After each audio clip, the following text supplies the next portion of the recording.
Welcome to the conference UN and 75, Effective Multilateralism and International Law. My name is Christoph Eick and I'm the German legal advisor. The German Foreign Minister, Heiko Maas, will now open the conference. Under Secretary General, ladies and gentlemen, a very warm welcome to all of you. I would have liked to greet you in person here in Berlin, but the pandemic forced us to change to this digital format. Our hope is that this will allow for even wider participation, because we need your global expertise these days more than ever. Of course, we have come a long way since Plato first warned us that we cannot expect justice where might is right. But it took humankind over 2,000 years, countless wars and immense suffering to translate that idea into binding law. This is what makes the UN Charter such an invaluable achievement. Today, its promise remains as valid as in 1945. A more just and peaceful world is possible. However, the Charter's principles and purposes, even the idea of international order itself, are being challenged. The 21 months of Germany's membership of the UN Security Council have brought some sobering experiences in this regard. The growing competition between the great is taking its toll, including on the day-to-day work of the Council. Vetoes are even used when life-saving operations are on the line, for instance in Syria. And respect for international humanitarian law is crumbling before our very eyes as hospitals and schools are being attacked. Ladies and gentlemen, this is not the time to sit back. It is our duty to call for accountability whenever the law is broken. And I'm delighted that German courts are among the pioneers in conducting trials against international war criminals. At the same time, global challenges such as the pandemic call for more international cooperation, not less. Together with my French colleague Jean-Yves Le Drian, we have therefore set up an alliance for multilateralism to defend and strengthen the international order.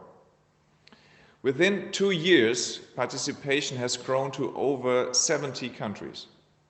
70 countries which share the belief that international law is the DNA of global order. In order to survive, that DNA must be dynamic. International law must adapt and capture new challenges, for instance in the digital world. And I'm glad that you will be taking up this task at our conference today. So, thank you once again for joining us, and thank you for sharing Plato's conviction that might doesn't make right, but that the law remains the bedrock for peace, prosperity, and justice.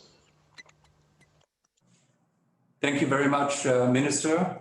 Dear Under Secretary General, dear Miguel de Cepa Soares, ladies and gentlemen, we are grateful for the opportunity to co-host this conference with the Office of Legal Affairs of the UN. And we are grateful to all the panelists and moderators who have agreed to discuss the topic of this conference from various angles in 3 panels. Today's conference is about effective multilateralism and international law. A very befitting theme in these times of pandemic. COVID-19 does not only pose a challenge to our health systems, our societies and our economies, it could also leave our international system even more fractured, with countries competing over vaccines and medicines. Or it could lead to more international cooperation. For example, if we manage to make a COVID-19 vaccine available for all of humanity. However, the COVID-19 pandemic is only one, albeit very striking reminder of the challenges we face. We are confronted with a multitude of global problems and existential questions for the future of mankind, such as climate change and the protection of our environment, to name just a few. As Chancellor Merkel put it in her video address on the occasion of the 75th UN High-Level Week, and I quote, "Those who believe that they can get along better alone are mistaken. Our well-being is something that we share, our suffering too. We are one world," unquote. What we need in these challenging times is more international coordination and cooperation, more effective multilateralism, not less. This is why it is so important that today the World Food Programme has been awarded the Nobel Peace Prize. At the heart of an effective multilateralism lies an international order that is based on rules applicable to all international law, with the UN Charter at its core provides a set of guiding principles for multilateralism. It is the DNA of a just and legitimate international order. As Foreign Minister Heiko Maas just said, and I quote, "The UN Charter is an invaluable achievement. Today, its promise remains as valid as in 1945. A more just and peaceful world is possible," unquote. Although the purposes and principles enshrined in the UN Charter, such as promoting and encouraging respect for human rights and the prohibition of the use of force in international relations, are the timeless and enduring core of international law, the application is subject to contemporary challenges. Today's conference is a unique opportunity to discuss the development of international law. We will be taking stock of the contributions made to international law by UN bodies, international courts, and academia to the development of international law. For Germany, international law is and remains a fundamental cornerstone of our foreign policy. Why are we so convinced of the importance of international law? Why do we campaign for this conviction around the world? We believe that the rules-based international order and international law at its core lie in our national interest. But we are also convinced that they lie, at least in the long run, in the interest of all countries and in the interest of the international community as a whole. And I will make 3 points. First, international law is imperative for all countries to be able to participate in international relations on an equal footing. In a world order based only on power and the exercise thereof, those who hold the most power and use it most ruthlessly will win. International law offers a fundamentally different approach, that of sovereign equality of states. Those who prevail through force do not depend on rules, but whether an order is just and whether it is generally accepted is measured by whether it enables those who are weaker to have their interests heard and recognized. Second, international law acts as the guardrails of just foreign policy. It places boundaries on arbitrary power politics. Its rules are the outcome of a balancing of foreign policy interests.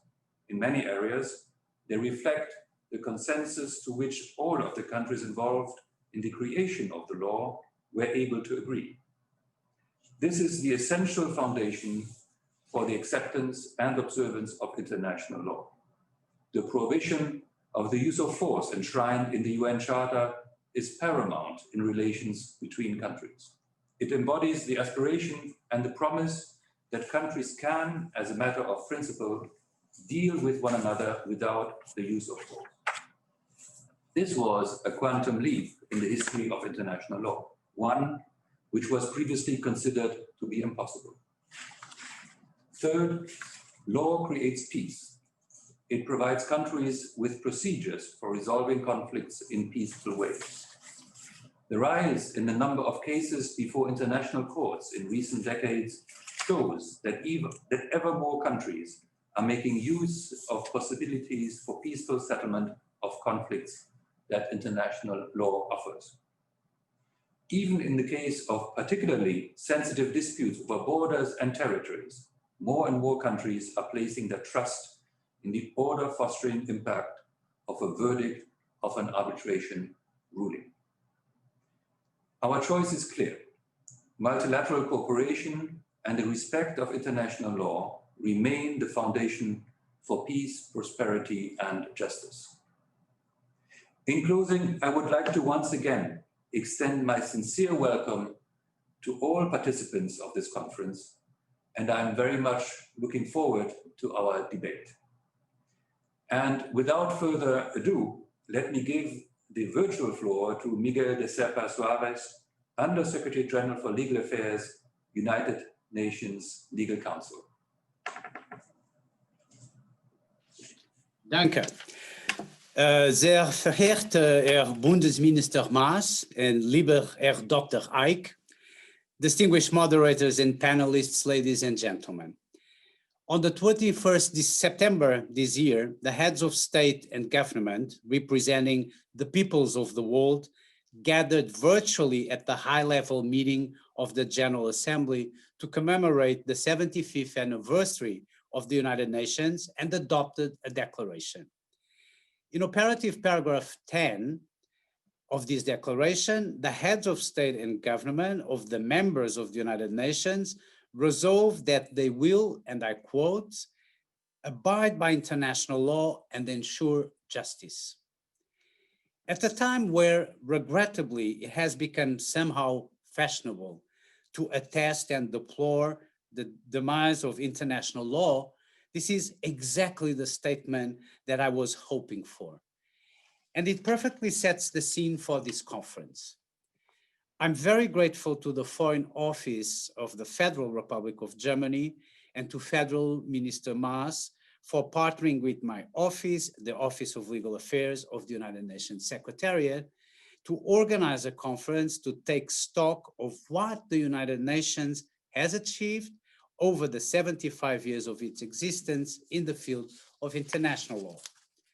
I'm very pleased that together we have managed to assemble the finest judges, practitioners, and academics of contemporary international law, truly extraordinary women and men representing the principal legal systems of the world to share with us their experience and insights across 3 panels. We will be looking at the contribution to international law and multilateralism of key United Nations entities, such as the General Assembly, the Sixth Committee, and the International Law Commission, as well as the contribution from international courts and academia. And we will also have a panel on how international law underpinned and shaped international relations over the course of the past 75 years. So in my brief welcome remarks, I wish to give you a glimpse into my own thinking about our topic today. I believe that for the last 75 years, the United Nations has been placed at the center of international lawmaking. The organization can be considered both as a place where international law is discussed, made and interpreted by its member states as a proper actor with its own international legal personality, voice, and practice engaged in the creation and implementation of international law. Now, over this period, the United Nations has been placed in a privileged position to provide unique contributions to the development, codification, and implementation of international law in branches ranging from the law of treaties to the legal principles governing the protection and preservation of the marine environment, as well as in the criminal accountability for grave violations of international humanitarian law.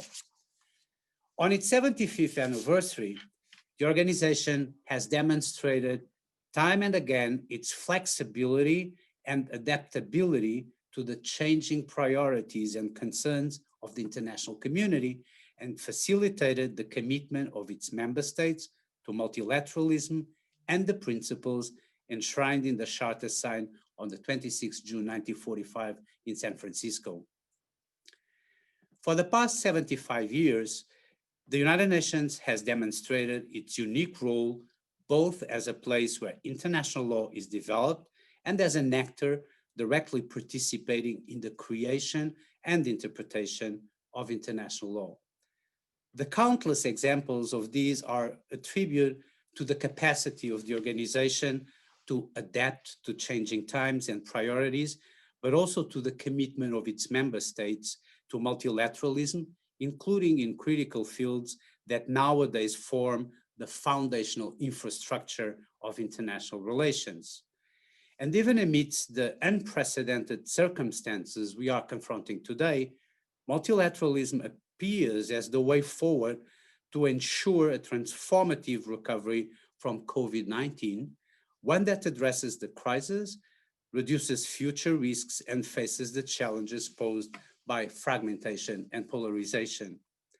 Now, indeed, the outlook for the next 25 years of international lawmaking at the UN looks brighter than it may at first appear.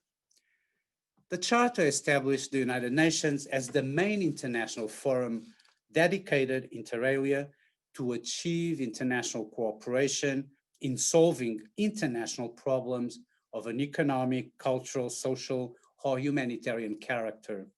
And these problems at the global level continue to abound, but so do the efforts to face them all together, as reflected recently in the launching of a Decade of Action for the Sustainable Development Goals.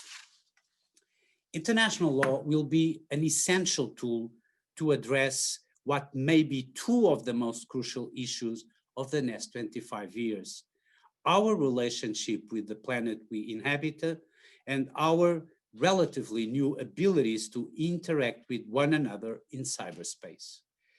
Now, in relation to the environment, the United Nations is now raising awareness and supporting member states in preparing the relevant legal frameworks to fight climate change and its direct causes and consequences: deforestation, the degradation of the atmosphere, impacts on the oceans, and sea level rise.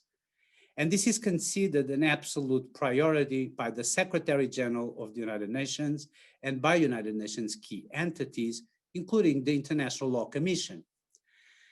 In relation to the oceans more generally, the ongoing Intergovernmental Conference on an international legally binding instrument under the United Nations Convention on the Law of the Sea, on the conservation and sustainable use of marine biological diversity of areas beyond national jurisdiction, has addressed the connection between the conservation and sustainable use of biodiversity and climate change. Now, depending on the outcome of these negotiations, it is possible that climate change, ocean acidification, and related impacts will be referred to in the text as stresses and as part of cumulative impacts on biodiversity. It is also possible that reference will be made to approaches that build ecosystem resilience to the adverse effects of climate change and ocean acidification and restore ecosystem integrity. In relation to cybersecurity, similarly, the question of how to apply existing international legal frameworks, such as international humanitarian law, the law on the use of force, and international criminal law, will pave the way for the development of new rules and international standards in this area. Without a doubt, many more problems will arise in the coming 25 years, and several of which we cannot even imagine them at present. Throughout the history of relations between peoples, multilateralism has had its expansive and contracting phases, and they are cyclical in nature. The world is in the midst of the worst pandemic in a century, and the urgency of international cooperation could not be more aptly illustrated or brought to the fore. It is in such times of emergency and apparent chaos that we have usually learned to come together as humankind. Thank you very much for participating. Thank you for joining, and I'm really looking forward to all the panels. Thank you.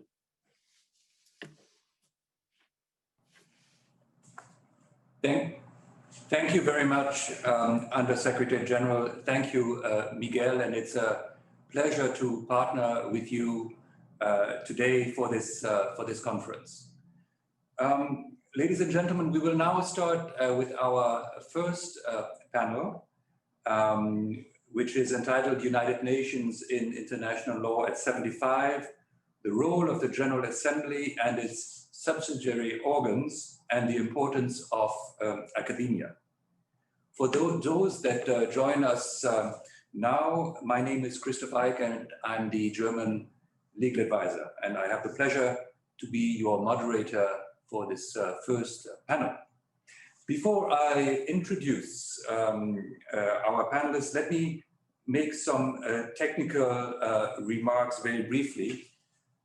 Towards the end of each panel, we have foreseen time for a question and answer session for our audience. You will respectively have a question and answer tool on your screen through which you can pose your questions. Please keep in mind that due to the time restrictions we have, as well as the large number of participants, not all questions can be addressed by the panel. But we do have some 90 minutes or 1 hour and a half at our disposal. Let me now introduce our panelists, and we are privileged to have them here today. Our first panelist is Mariana Döney. Mariana is a professor of public international law at the Catholic University of Chile. She also teaches at the Heidelberg Center for Latin America, the Diplomatic Academy of Chile, and other Chilean universities. Mariana is a former legal advisor and Director General for Legal Affairs of the Ministry of Foreign Affairs of Chile. She continues to advise the government of Chile on matters of international law. Next, we have Georg Nolte. Georg Nolte is Professor of International Law at Humboldt University, Berlin.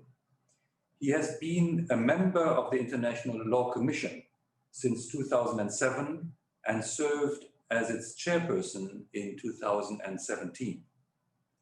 He was Special Rapporteur for the topic Subsequent Agreements and Subsequent Practice in relation to the interpretation of treaties. He is also a member of the Institut de Droit International. He is finally a member of the Advisory Council on Public International Law of the German Foreign Office. Welcome, Georg Nolte. And finally, Niloufer Oral. Niloufer Oral is Director of the Center of International Law at the National University of Singapore. She is also a member of the law faculty at Istanbul Bilgi University in Turkey. She is a member of the International Law Commission and co-chair of the study group on sea level rise in relation to international law.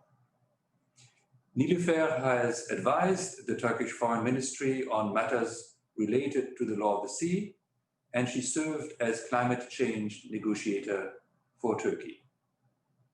Niloufer, welcome to this panel. Let me start with a question and picking up on Mikel Serpa Soares' statement just a few minutes ago. He has pointed out that for the last 75 years, the UN has been placed at the center of international lawmaking. The UN has been both a place where international law is developed and an actor directly participating in the creation and interpretation of international law. I would like to ask our panelists, looking back at the past 75 years, how well do you feel the UN has performed in those two areas? And I would like to ask Mariana to kick off. Please, Mariana.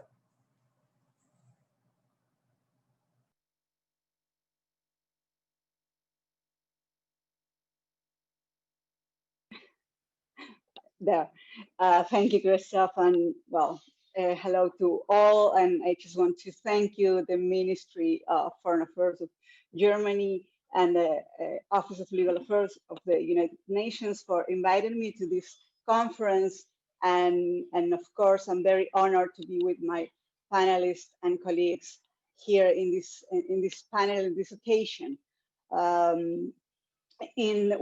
Regarding the specific question you're asking about the United Nations being the place and an actor in this lawmaking through the 75 years of the United Nations existence, I will say that, and not because I'm invited to this anniversary party that has done very well in that regard, because I will put this in context, right?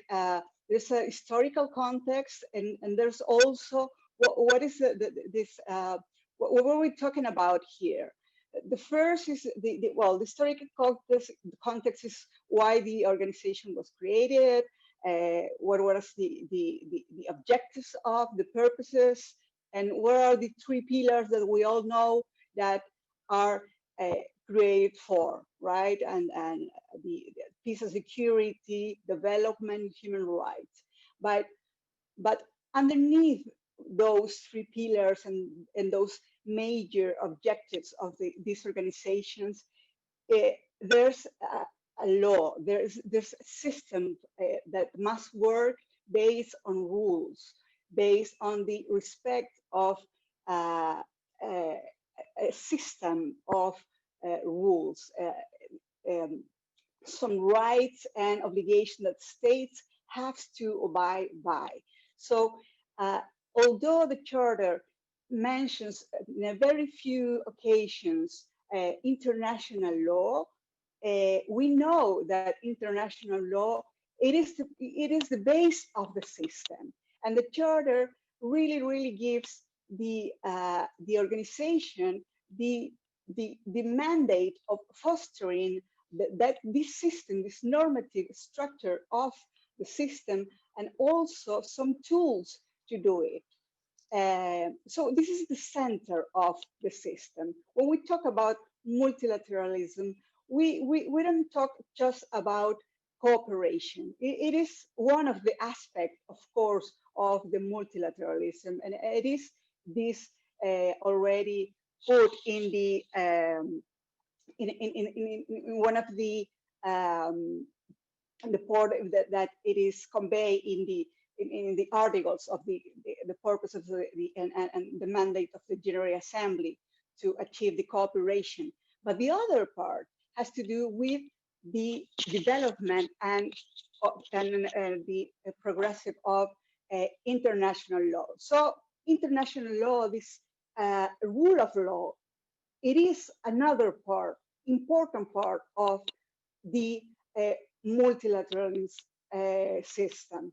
So let's take the question in two parts, right? One is the place, and the place has to do with the evolution of the international law in this context, in the context of the United Nations organization. What is the place where this process of lawmaking within the organization? How the organization has allowed all this normative structure to develop, to really take form and go even beyond what was really expected at the beginning, or beyond what were the initial expectations, because of course the world has changed, the needs of the countries have evolved, the interrelationships have changed as well. So this war in constant change has proved that this system also have to adapt, and Charter and also the organization has proved to be flexible enough to be up to these changes. So in terms of being the place for making these changes. Well, it is obvious that United Nations is the universal organization. So it's obvious to say that. But it is also the universal organization. I'm sorry, I'm just having problems with this. I will take it off for the next round. Although it is the universal organization, what is most important is that is also an umbrella for different kind of organizations, organs, programs, plans, different regional organizations that and sometimes allows that different also kinds of regulations, normative structures, rules have some kind of coherence. So although there's the fears of fragmentation and of normative regimes that respond to different, of course, different needed, there's also some kind of coherence that is all under the umbrella of United Nations system. And that is good because if you see the great concerns of humanity are all under the leadership of United Nations. So that allowed some kind of centralized way, but with a huge and varied ways of look things regionally and also with taking more perspectives along the things are developing. So it is an organization that connects things, connect problems. It doesn't deal with everything, but some way it could manage to make this kind of network of organizations and normative structures. So in that regard, I think it is a good place. It has been a good place for organizing the different aspects of the concerns of the humankind. And as an actor, I will say it has taken very well the opportunity that the Charter has given to participate in the lawmaking processes. It's true that the Charter doesn't give to the organs of the United Nations, nor the General Assembly or its subsidiary organs, ILC, the Sixth Committee, the Legal Sixth Committee, a legislative kind of power and functions. But in practice, we have seen that the impulse that through the Article 13, the charters give to the General Assembly to foster the progressive development of international law and codification, mainly through the ILC work and the work that the General Assembly and the Sixth Committee made through the examination of all those areas of law that are important for states and that are appearing and that are really, really critical to address, all those areas at the end are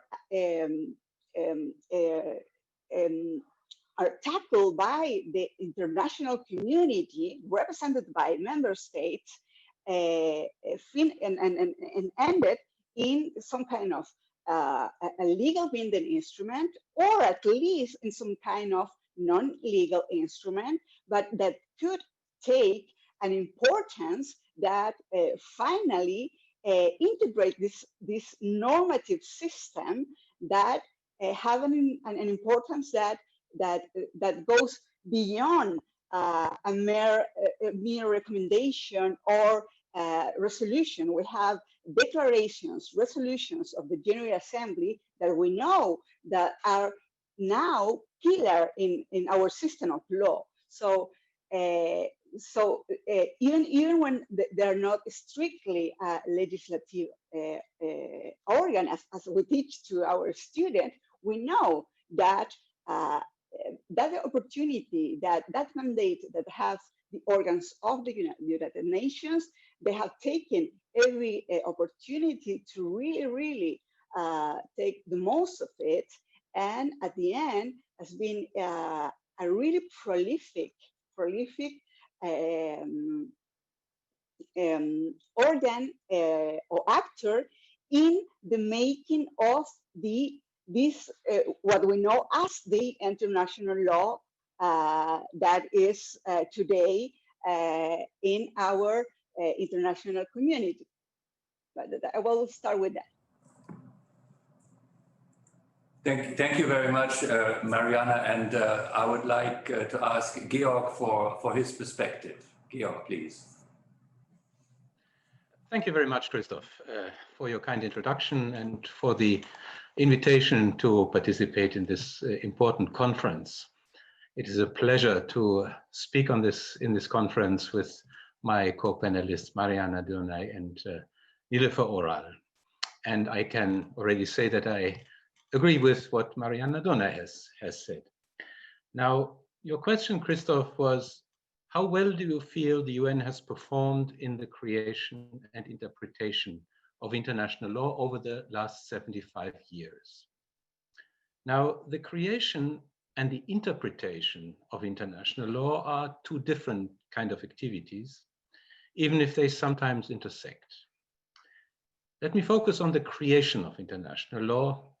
If there is time, I would say a few words on interpretation as well. The original ambition of the United Nations was to do better than the League of Nations. During the time of the League, the creation of international law was slow, and a codification conference in 1930 more or less failed. The UN Charter is an attempt to improve and to institutionalize the creation of international law, particularly through the General Assembly and its subsidiary organs.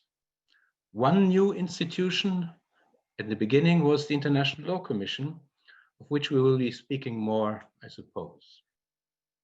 But what is important for the answer to your question, when the ILC started its work in 1949, it had before it a memorandum of the UN Secretariat, which envisaged that the Commission could and should codify the most important parts of international law within a period of 20 years in 1949. Well, from that original and optimistic perspective, the UN has not performed very well over the last 75 years. We all know why the original program could not be fulfilled. The Cold War intervened, and political conditions made progress impossible for a while. But even then, it was possible to prepare and conclude the Geneva Conventions on the Law of the Sea in 1958 and the Vienna Conventions on Diplomatic and Consular Relations of 1961. Importantly, another crisis led to a reinvigoration of the UN and its law-making efforts, the crisis which today we call decolonization. Many new and important treaties were concluded under UN auspices in the 1960s, particularly the first three basic human rights treaties and the Vienna Convention on the Law of Treaties. But then, during the 70s and early 80s, another period of tension and stagnation set in. As international lawyers, we sometimes underestimate the grave tensions which existed during the 70s and early 80s, because we think of the successful conclusion of the UN Convention of the Law of the Sea in 1982, and outside the UN, of the additional protocols to the Geneva Conventions of 1977. But we should not forget that there was also serious conflicts in the area of security and economic relations at the time. Remember, in 1984, the Cold War seemed to escalate. In the global North, it was time for the medium-range missile crisis, and in the global south, it was the time of superpower interventions in Afghanistan, Grenada, and Nicaragua. In 1985, one of my academic teachers, Thomas Frank of New York University, published a book with the title, Nation Against Nation: What Happened to the UN Dream and What Can the US Do About it? And in this book, he was trying to persuade the US public not to disengage from the United Nations. But soon after, in 1985, and unforeseen at the time, it turned out that the dangerous state of international relations improved dramatically after the election of Mikhail Gorbachev as Secretary General of the Soviet Communist Party. This change in the political context led to another reinvigoration of the United Nations and its lawmaking activities. This time, not only new multilateral treaties were concluded, such as the treaties which resulted from the Rio Conference on Environment and Development of 1992, the Rome Statute of the International Criminal Court of 1998, and outside the UN, the WTO agreements of 1995. It was also a phase when the Security Council started to take more comprehensive measures, which some regarded as forms of law creation. The 2 decades, our decades of the 21st centuries, are more difficult to assess, at least the start of them. As a contemporary, I should be particularly careful when judging my own time. It is conventional wisdom that the enthusiasm of states to conclude important multilateral treaties has considerably slowed during the past 20 years, but there are important exceptions, foremost the Paris Agreement on climate change. Today, for example, apart from the examples the Legal Counsel has given just a few minutes ago, the question arises whether it is possible that the UN and its members can move forward on a project to negotiate a convention on the prevention and punishment of crimes against humanity, an issue we may want to discuss further. This is a test case for our time, whether the UN can perform well in the creation of international law. Now, what I wanted to say by summarizing the 75 years of the UN from that perspective, and it is a very rough summary, I must confess. It's like being a tourist making Europe in 3 days. So what I wanted to say by summarizing the UN from that perspective is that the performance of the UN with respect to law creation depends on the political context, and that this political context usually comes in phases. Sometimes there is a favorable phase, sometimes it is less favorable phase. What is important that even in less favorable times, it has been possible to conclude new and important multilateral treaties. And it is important that treaties which have been concluded during favorable times continue to be binding for their parties, and that they play a role during less favorable times.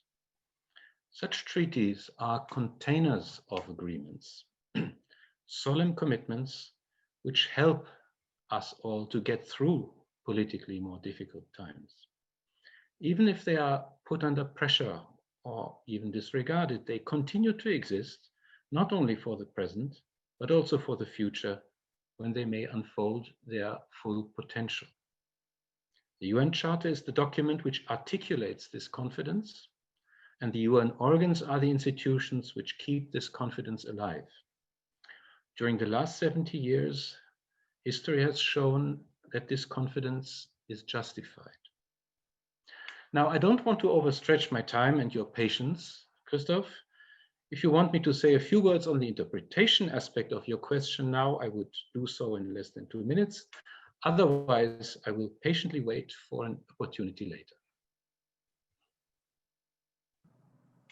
Thank you very much, Georg. I think we will come back to that question at a later stage. Of course, we would be very curious to hear what you have to say on that subject. But I would first like to have Nilofer join our panel, join the discussion. Nilüfer is joining us today from Turkey. Mariana all the way from Latin America, and Georg is here in Berlin, a few kilometers away from where I'm sitting in the foreign office.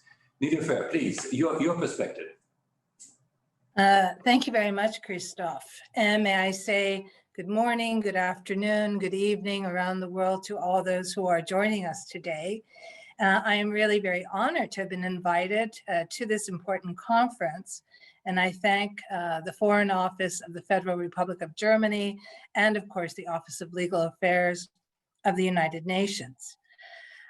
Without question, we are definitely at a time where we are questioning international law, multilateralism. So I think this conference and the question that has been asked is quite apropos to make us think and reflect. And I am pleased to say that in this reflection, I will take a positive view of the progress that is made by the United Nations as a body, as an actor, and may I say also as a driver of the making of international law. It has, in my opinion, in fact, been quite dynamic. And I think I did like the description given by the Undersecretary as an epicenter for international law making. So I might borrow that from him. So as was mentioned already, as we know, one of the purposes of the United Nations under the Charter is to achieve international cooperation in solving international problems of an economic, social, cultural, humanitarian nature. This is key. And I know, I believe it was again the Undersecretary who mentioned cooperation, but cooperation is the essence. This is the strength of the United Nations, and this is what multilateralism is about. And indeed, Article 13 of the Charter is the provision that actually provides for the General Assembly the function of promoting international cooperation and encourage progressive development of international law and its codification. So the question is, how has it done this in the past 75 years? Well, again, such cooperation, in my opinion, has provided for both a robust progress in international lawmaking and also diverse. I think we need to underline that there has been a diversity in the processes used. Of course, keeping in mind that the United Nations is a complex organization. It includes specialized agencies, subsidiary bodies, and I know Mariana made the point, I think it's very important, that it connects all these different entities. And of course, we have the International Law Commission, which I'm a proud member of, but all of these have had and continue to have a role directly or indirectly in the international lawmaking function of the United Nations. Now, I would like to just give perhaps a couple of examples. I appreciate very much Georg's tour of lawmaking, 3 days in Europe, but I think you did it very nicely and I appreciated that. But I may just focus on two specific areas: shipping and the environment. Now, the International Maritime Organization is a specialized agency of the United Nations responsible for regulating international shipping. It was established in 1958. But prior to that, international shipping was, shall we say, international lawmaking was under the auspices principally of a private international organization, the Comité Maritime International, very prestigious, and it is still very active. And its history goes back to the late 19th century. But when the IMO was established, it became the locus for the development of international lawmaking for shipping. And we can say that since then, the IMO has been very robust. And when we say international lawmaking, I take it also in a broad sense, not just treaties, but also developing standards and guidelines, norms that are important. And so it has done this in the area of safety, protection of the marine environment, and security. Now, another example, and that is something, an area, of course, I work in, and that's why I give this example, and Georg touched upon that, is international environmental law. There is no question that the United Nations has been the principal driver of the many, many developments in international lawmaking, and may I say at times quite innovative, that has characterized the progression of international environmental law. We start with, of course, the 1972 Stockholm Conference. The declaration and the principles were extremely pivotal in influencing the future of international lawmaking. And this was even in a period of the Cold War, where I think that's one area we were able to bridge some of the differences was in the environment. And I should add, it also was the foundation for the establishment of the United Nations Environmental Program, which, although not a specialized agency, but has been absolutely critical in developing the many instruments and the many conventions that we now, many states actually, if we look to the number of ratifications of states, the International Environmental Conventions are quite successful. The 1992 Rio Conference, again, this was organized under the auspices of the United Nations. And again, the Rio Declaration, the guidelines, principles such as precaution, environmental assessment, the prevention principle, many of these became adopted in other instruments at regional levels, international levels, and also national levels as well. Importantly, it is under the UN that two critical conventions that still are of very high importance today were adopted, were the output. The Convention on Biological Diversity and, of course, the United Nations Framework Convention on Climate Change. So I'm not going to give a whole history of international environmental law, but I think these are examples, and the Undersecretary also mentioned what's happening right now with oceans. The United Nations has been absolutely critical in driving what it's taken time.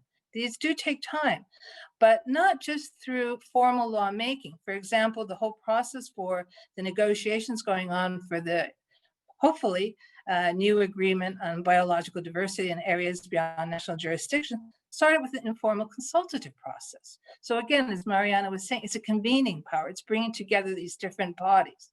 Without the United Nations, I highly doubt we would have made the progress in international lawmaking in these particular areas that I have cited.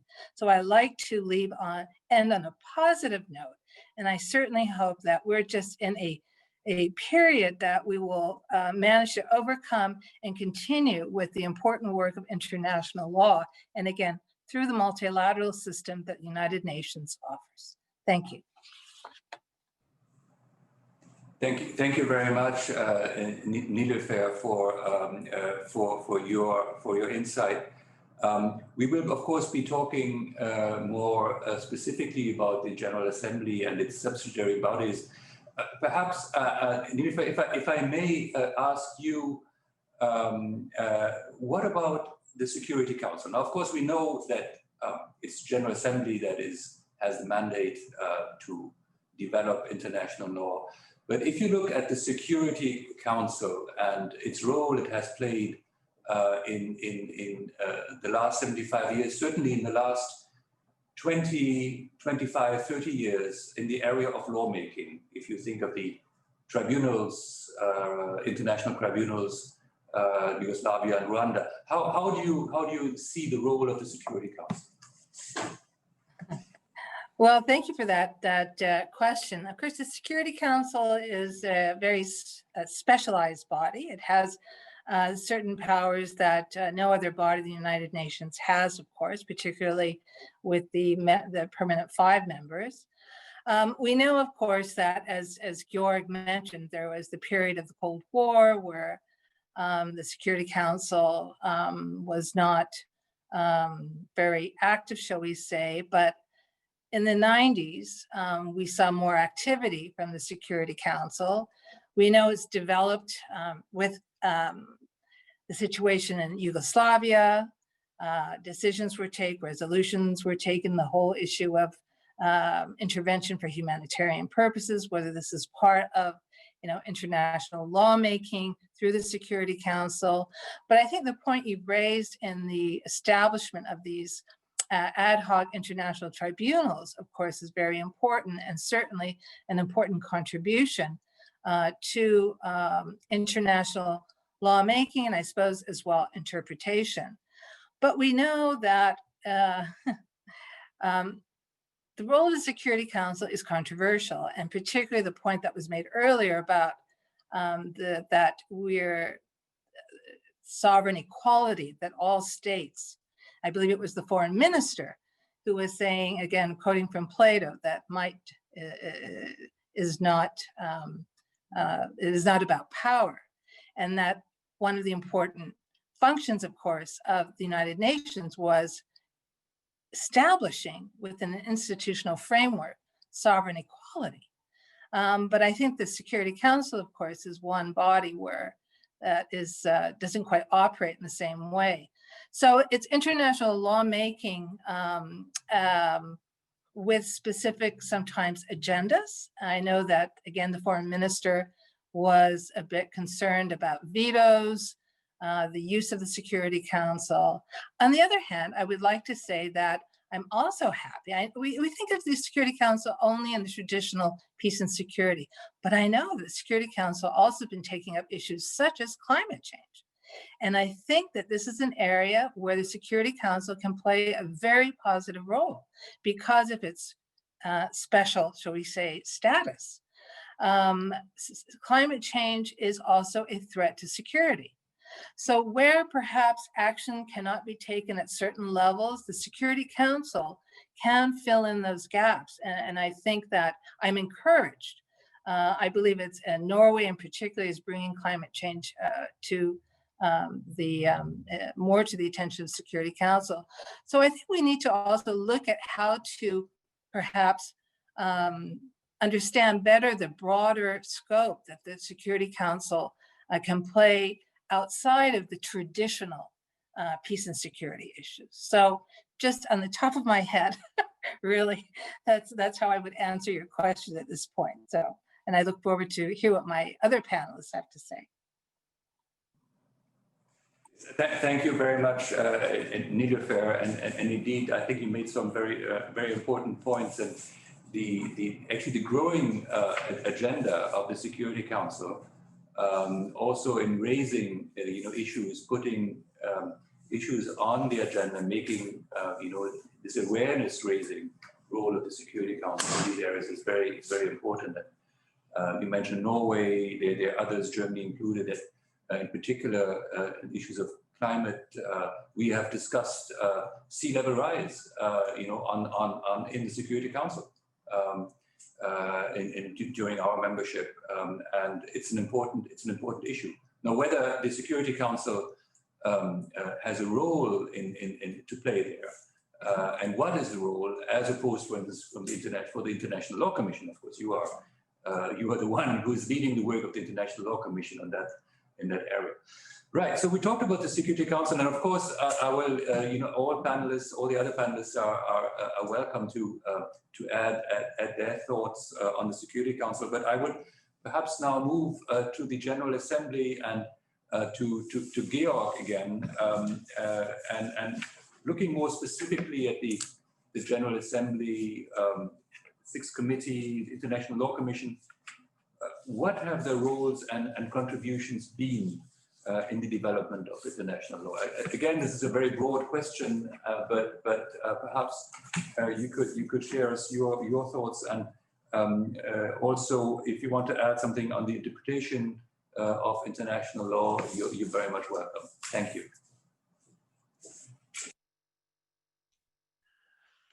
Thank you very much, Christoph. I understand your question means that how have the General Assembly, the Sixth Committee, and the International Law Commission cooperated with respect to the creation of law.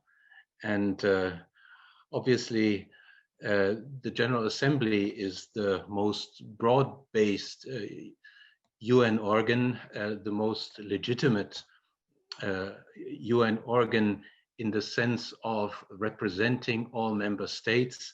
And if we want to have broad-based and sustainable international rules, they need to be accepted by and the UN General Assembly or the membership of the UN General Assembly.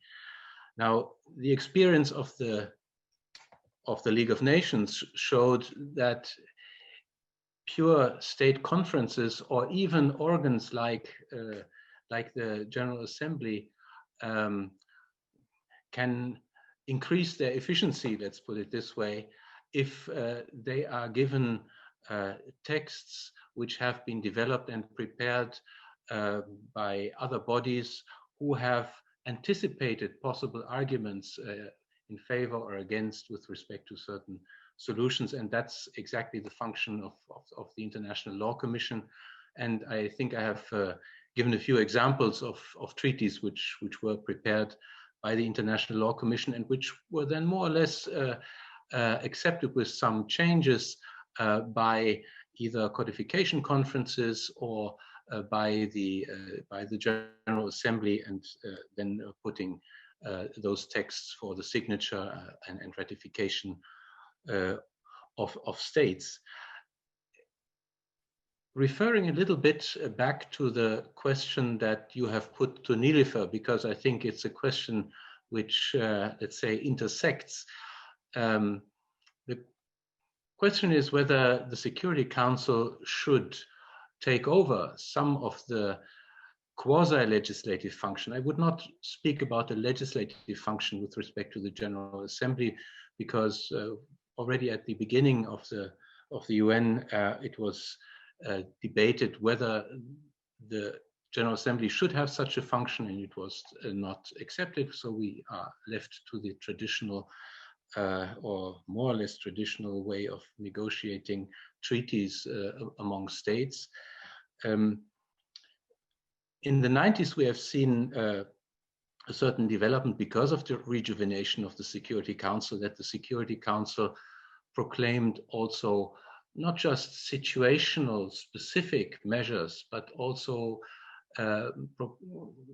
decided more and enacted more general rules.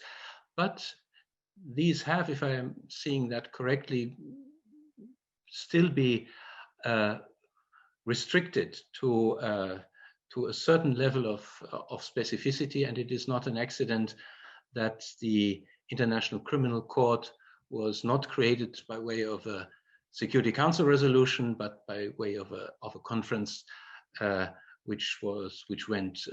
initiative went through UN organs, and that should be the rule.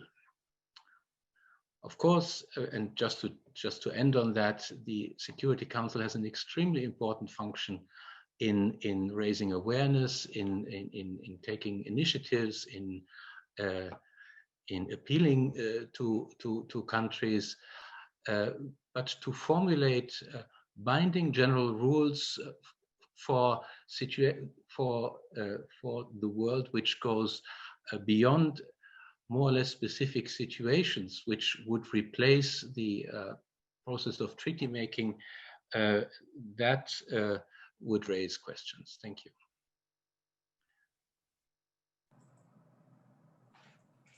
Thank you. Thank you very much, Georg.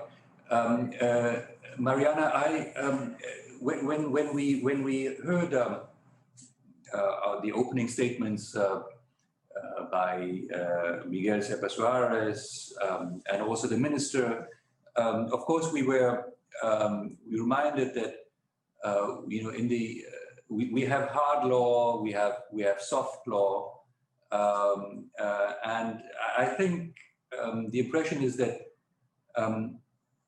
with the present difficult circumstances for multilateral cooperation, we've seen an increase the importance of soft law vis-a-vis hard law, although of course you can always find other examples, but I think it's fair to say that soft law is gaining in importance.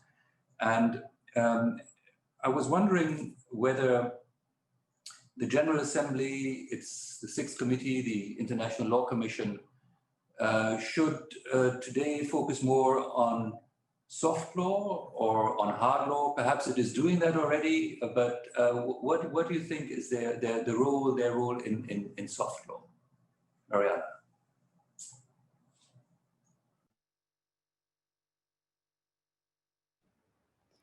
Well, first, it's as you say, a matter of fact, a constatation that that actually the number of a treaty, multilateral treaties, and hard law that is being agreed on and an instrument that are ratified have been less over the past years. That could obey to multiple factors, multiple reasons.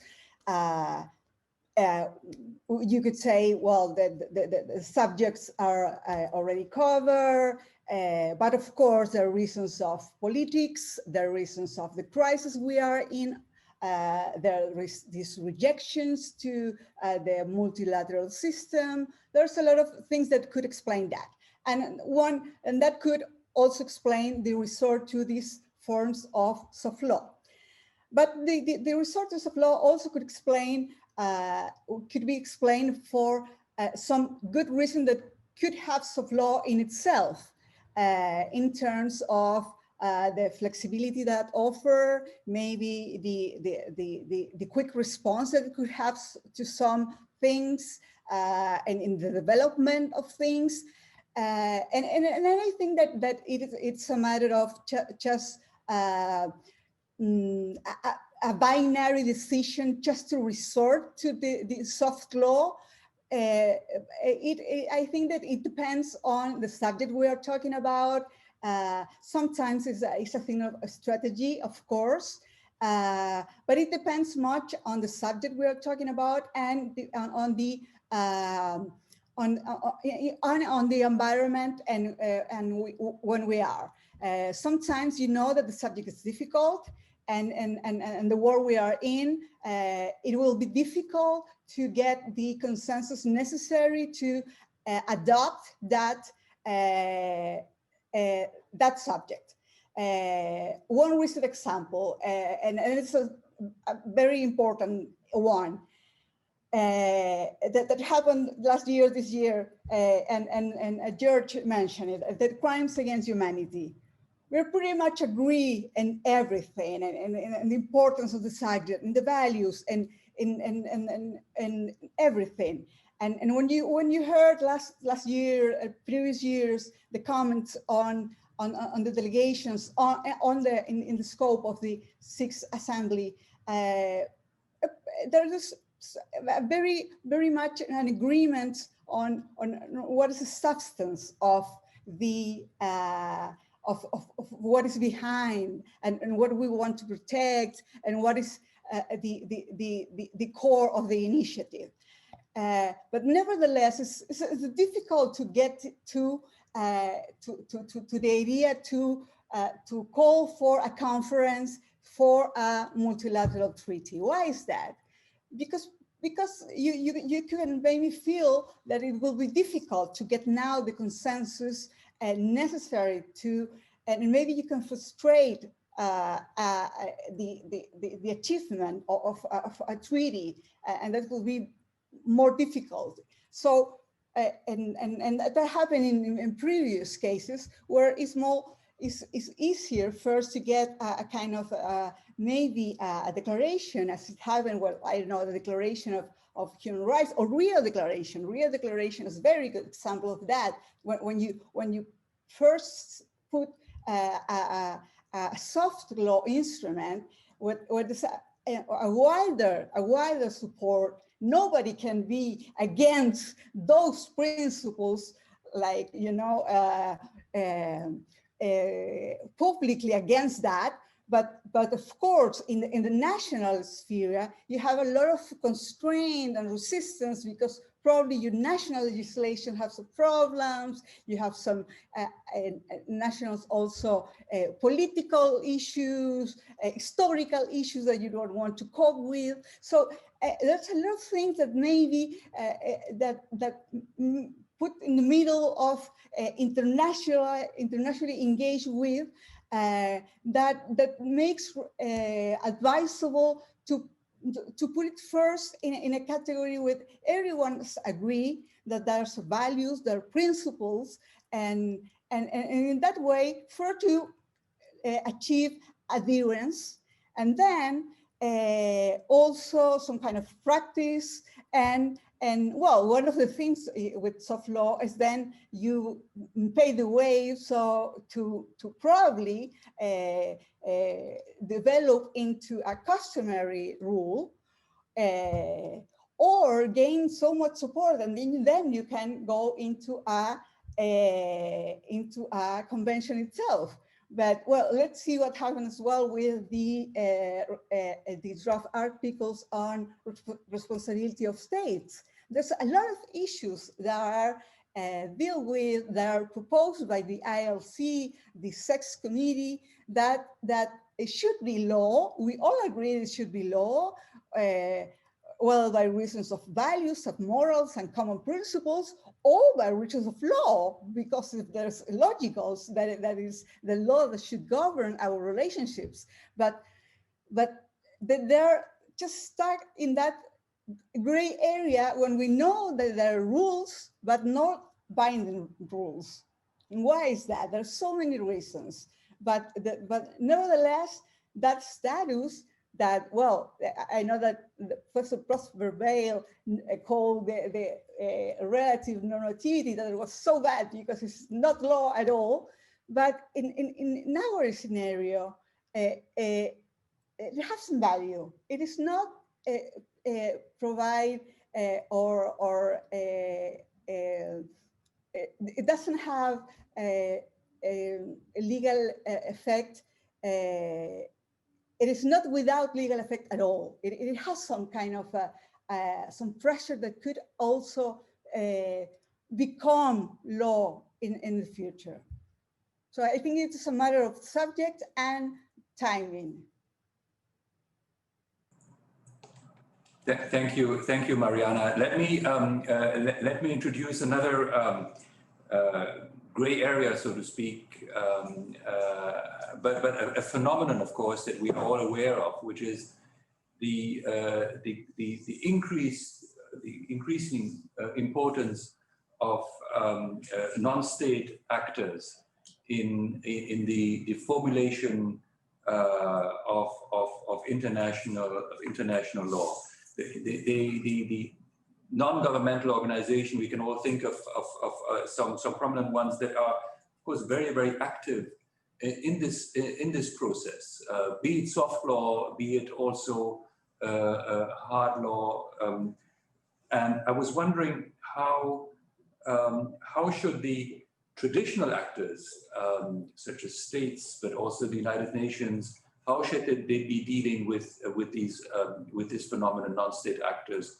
How are we incorporating? Are we recognizing them as actors in their own right in our process of creating, accepting international law? And I think it's again particularly important in this time of difficulties in multilateral interstate cooperation. These actors are having more and more importance. Georg, any thoughts on that? Thank you very much, Christoph, for this question. I think non-state actors have become very important in international relations, and they have been pushing states to conclude treaties and to respect international law. So in that sense, and to that extent, non-state actors and NGOs, civil society, are an enrichment for the international legal process. Now, the next question is whether this should in some form be institutionalized, whether non-state actors could sort of be added to the institutions, to the traditional institutions which make international law. And my sense is, I think there's one analogy which is not 100%, but which is a bit helpful. That is, let's look at the role and function of non-state actors in national legal systems. There, non-state actors, civil societies, differently in different countries, but they do play a role. They push parliament to enact legislation or watch whether legislation has been respected. But that does not mean that non-state actors become members of parliament or that they become more than,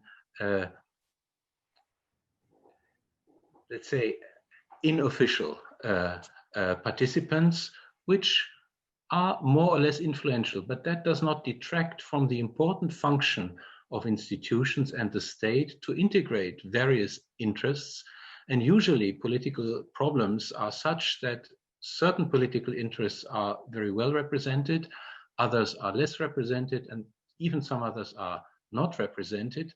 And there, I think states acting domestically, but also acting internationally, have a responsibility to integrate different interests which have been articulated at the NGO, at the civil society level. And in that respect, it is important to listen, but I think it would be difficult to go much further and to try to institutionalize certain NGOs in certain contexts.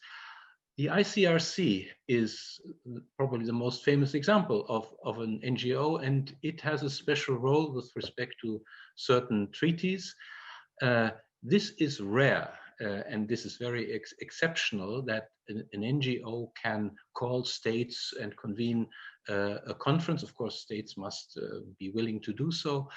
But I am skeptical that, let's say, this model can be,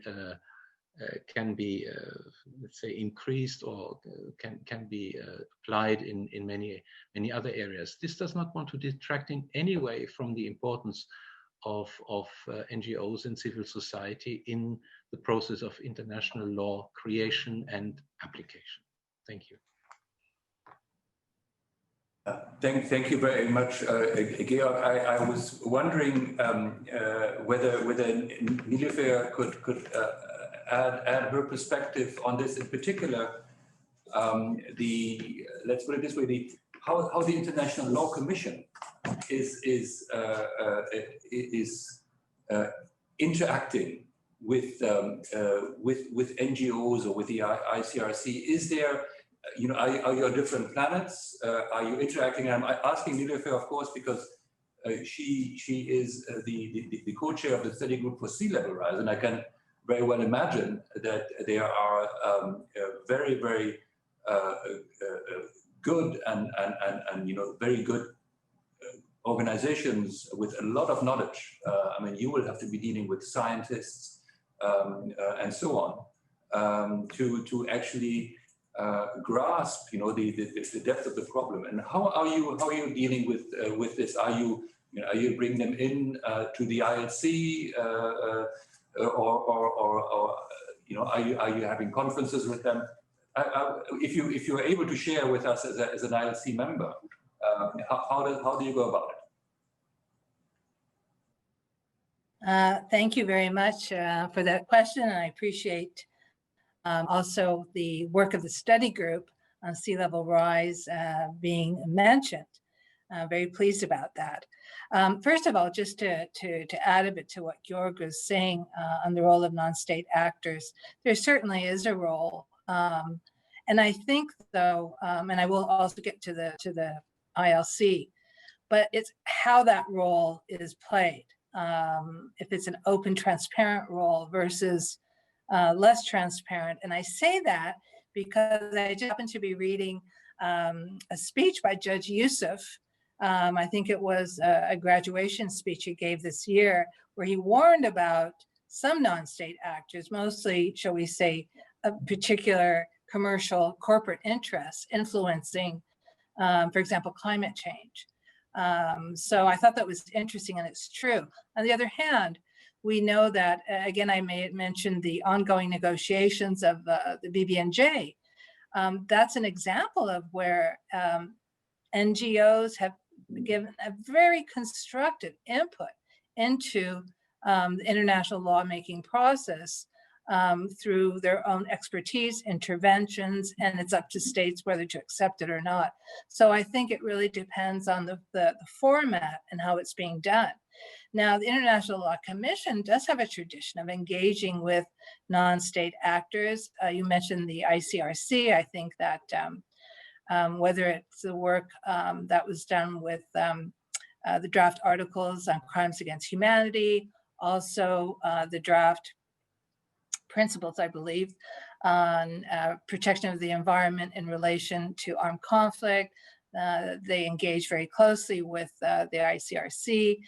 I know also Professor Marassi, working on protection of the atmosphere, also engaged with other scientific community and I think other non-state actors. And so will we be. Now, I say that for the study group on sea level rise, we're just started, basically. The topic was placed on the current agenda last year. So we've just completed our first issues paper on the law of the sea. But as you know, there are three parts to it: protection of persons and also loss of statehood. So I'm going to speak specifically on the law of the sea. But unfortunately, we've had the pandemic now, so we've been a little bit limited. But we did reach out to scientists on this. In fact, we did hold a side event last year during the commission meeting.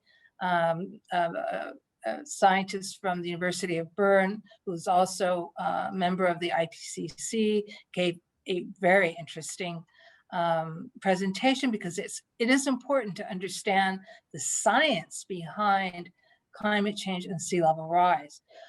We're also trying to engage as much as possible with regional groups. So my answer to your question would be that is certainly part of the activities that, depending on the topic, of course, that the International Commission does engage. And the commission will, the study group as well. I know my colleague, Patricia Gabalotelis, who's going to be looking at some of the displacement issues, the migration issues. She's also reaching out to other organizations, and I believe non-state actors as well. So in short, yes, we do. And it is important to get that information. But ultimately, of course, the commission internally develops its own conclusions, principles, draft articles. But I think it would be not a good approach if we were completely insulated within our own salon chamber number 1 or whatever it is in Geneva. So thank you, Christophe, for that question. Thank you, Niloufer. And we are starting to get some questions from participants outside the panel, those that have joined us and are watching you and hearing you, with these really interesting insights. And I have, of course, been reminded by Anna Peters, who's joined us, that the title of the panel includes the importance of academia. And indeed, we were going to come to this, and I was going to ask Mariana, you are, of course, you're an academic, but you're also a practitioner. And, perhaps you're from your, experience, is academics, practitioners, are they living on two different planets, different universes? How are they? Are they interacting? How are they benefiting from each other? What do you think? Well, I don't know if it will be the same in everywhere, but unless you are an academic and a practitioner, it could be two different worlds entirely. Because yeah, it's the practice of international law and the theory of international law could be two different things.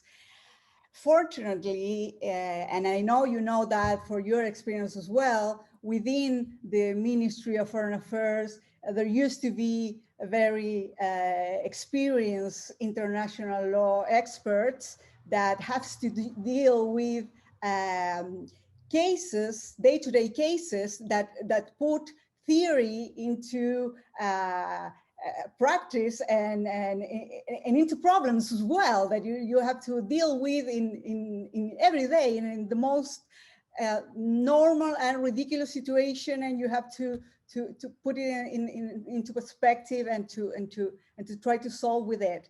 But in general, there's a kind of dissociation between what you see and what you study and what you comment at the work of the Sixth Committee and the ILC work, and what you see in the practice of the as a practitioner. There's a kind of I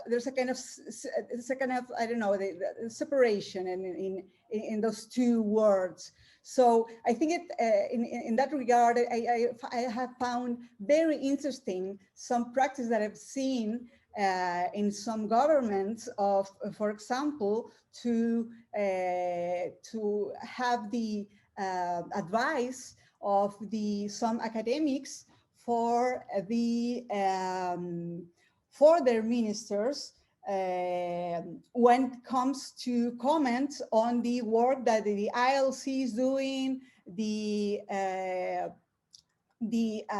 or the Sixth Committee on legal issues that are too theoretical.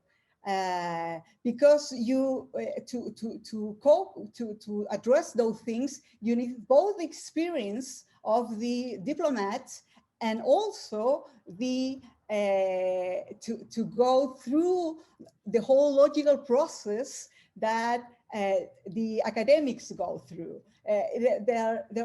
You could have both, but not always, especially in countries that are not that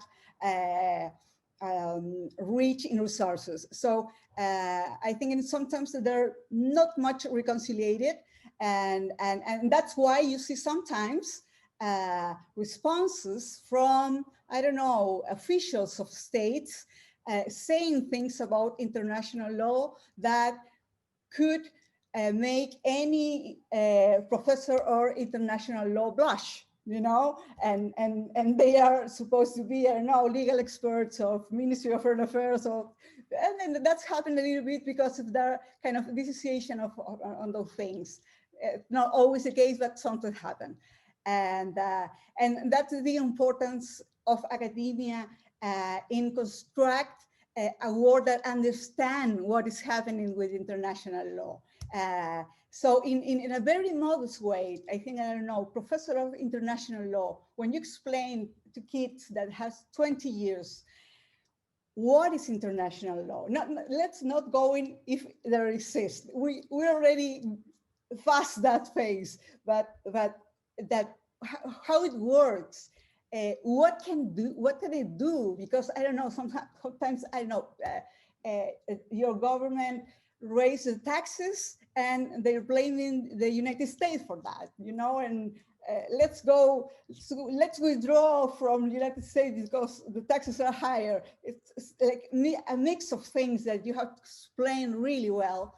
And that little word that you can do there, explain how it works, is good. But there's also a work on explain in a bigger level, to the authorities, to the parliament, to the, there's a work that you can do in all areas of society, because sometimes we know how it works, but we know how important it is, because it really goes through all our activities, the iPhone we bought, everything. But normally it's a kind of not knowledge about that is there around us. So I think it's very important, and it's very important also for the work that United Nations does, like the professional bodies, the Instituto de Droit International, the International Law Commission. Well, that's part of the UN, the UN, but the professional bodies, the societies of international law, regional international societies. I think that because they go deep into they provide other visions, focus on all the details. So I think that the academia is a whole world also, like non-state actors. Academia is a whole world that should be also taken into account, not institutionalized, like George said, but yes, taken into account into the broad spectrum. Thank you. Thank you, Mariana. I was wondering whether Georg can also share his perspective.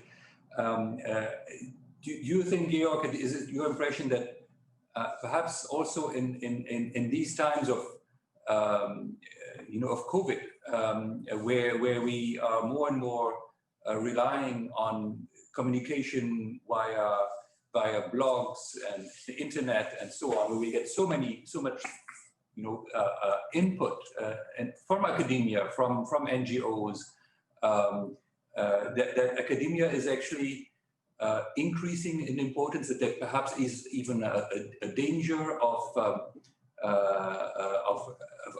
academia and non-state actors gaining too much importance, giving a wrong impression of what the state of international law is.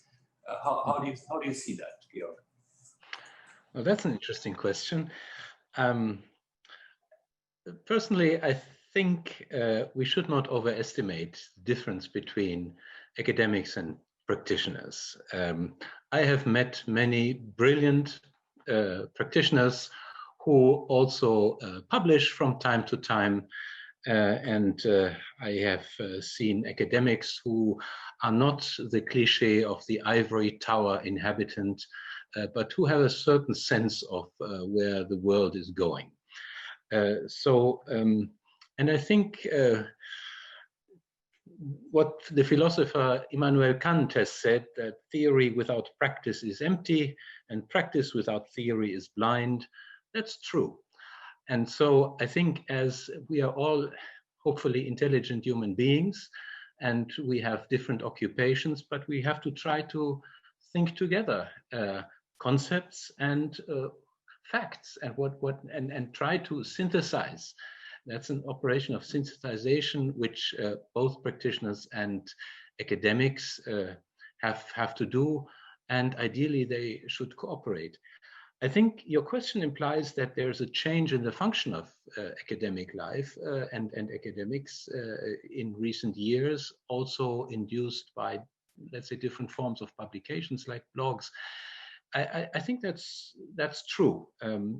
Personally, I grew up academically in an institution, in a German institution called Max Planck Institute for Public International Law, which in the 80s and 90s had the self-understanding of trying to contribute constructively to the official process of international lawmaking and law application.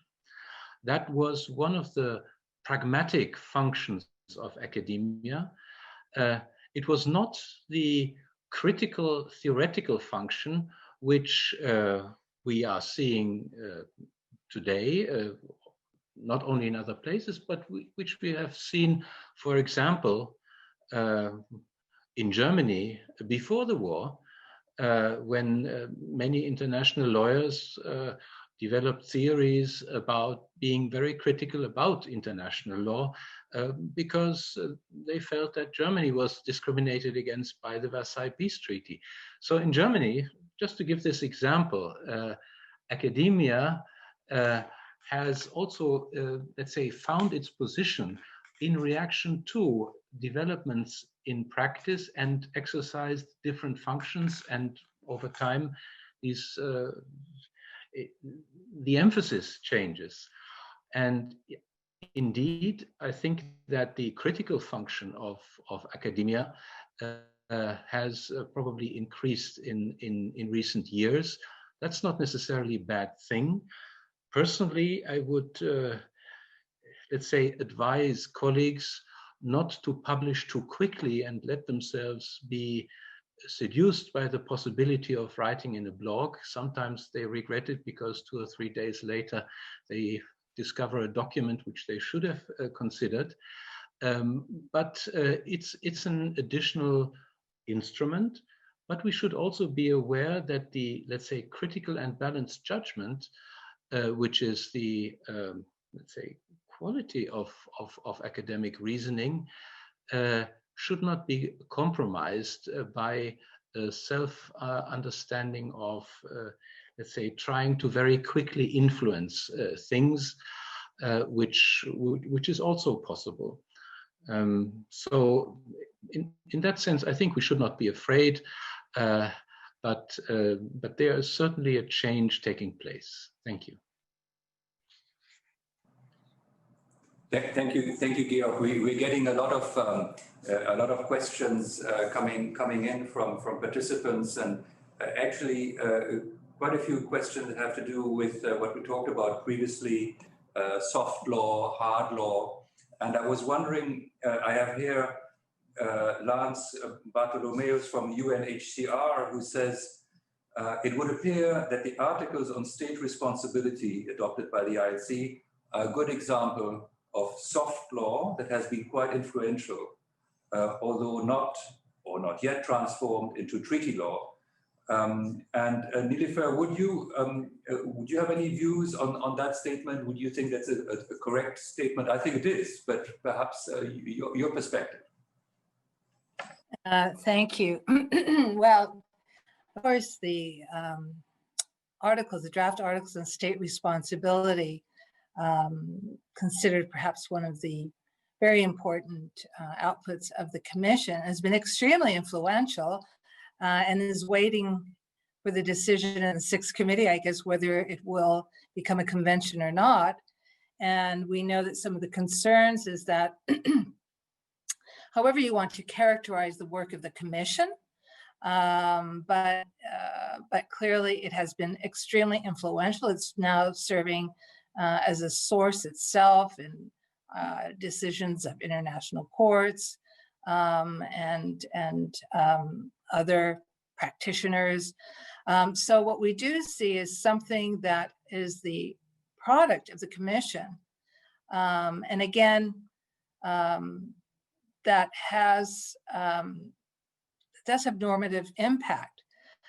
So it is, I think the question then is, and this is the debate, is what to do now with its status. And we were just recently having a conversation with this, with some colleagues, about whether the draft articles on state responsibility are so accepted now that to take it to the next step and open it up for negotiations to transpose it into a binding treaty, would that actually alter the balance that took a long time? Obviously, it took many years. Would that be impacted? But I think you look at the draft articles of state responsibility, but again, we can look at the work of the Commission. There's a lot of output now from the Commission that, at least that's draft articles, but we have draft guidelines, draft principles, draft conclusions, and how do we characterize those? What will the influence be once some have been adopted, but once they move forward. So these are issues that we're even discussing within ourselves in the Commission.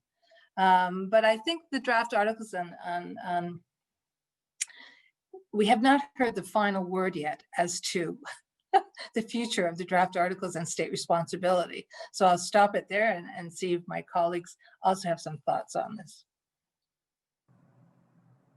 Georg, any thoughts on this, on the draft articles? I know that in Germany, I mean, the courts, German courts I mean, they know and they do apply the principles in the draft articles on a regular basis. So it certainly has an importance in our courts system and beyond that. Well, I think adding to what Nilofer has said, I think we should be aware that we may be talking about different things when we use the word soft law. And the articles on state responsibility are a very good example. The decision of the ILC to adopt the articles on state responsibility and also the resolution of the General Assembly taking note of them, these are both soft law forms, but in substance, many provisions within the articles, or many of the articles themselves, are hard law. They are customary international law, and that is why German courts or courts in other countries are applying them as law. So I think we must be careful not to, let's say, mistake the form in which law comes to with its binding nature. So there are products of the Commission, and usually products of the Commission and of the General Assembly are not binding law as such, but they articulate binding law, customary international law in particular. That is not the regular case.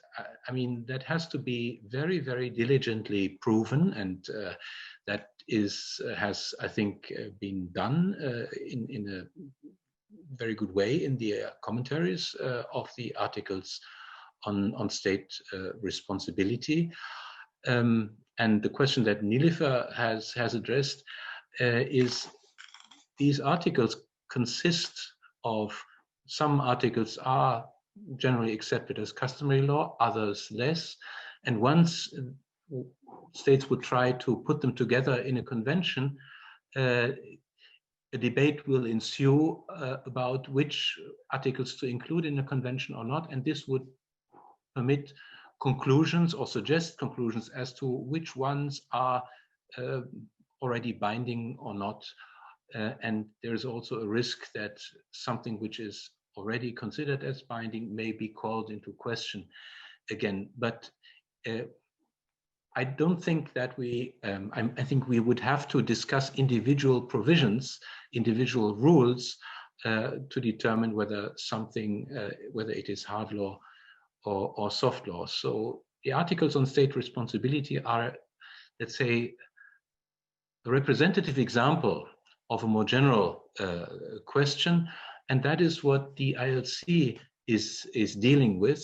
And let me just end on the following. I think it is a very important question for the ILC, how far it perceives its function as one of preparing treaties or as one of articulating or interpreting already existing rules, and how far to, let's say, ask states or suggest to states that certain rules should be adopted. I think personally, but that's a matter of debate, that the ILC should be as transparent as possible as to whether it considers a particular rule to have already achieved the status of hard law according to the rules on sources of international law, or whether a rule is still in the process of development or purely desired law. Thank you. Thank you, Georg. Let me take up another question that we're receiving here from the legal advisor of the Council of Europe, Jörg Polakiewicz, who writes that we've been mentioning the UN covenants. We had reference to the work of the ILC on the Convention on the Punishment and Prevention of Crimes Against Humanity. But he asks, is the era of human rights codification, such as in the covenants that we had mentioned, that Georg and others mentioned, is that era of human rights codification over? I'm wondering also in your region in Latin America, is the era over, or Latin America or the worldwide stage? Mariana. No, it's no over. Of course, we already have like in Europe the basic civil, political, and social economic rights covered, but we'll still have a long way to do, a long way to go. Especially in terms of implementation and in terms of the ratification of all the protocols that allow to implementation of those rights that had been recognized, especially in case of the rights related to the rights that are the second kind of human rights. So that era of codification of human rights, of course, that has not ended at all. Especially in Latin America, we have a very robust system. The good part of that is we have very robust system of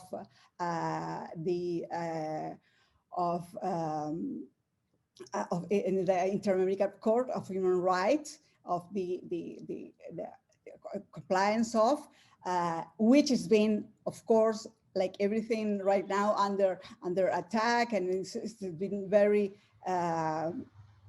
criticized, but it functions. It has to be, of course, revised and has to be reformed in some areas.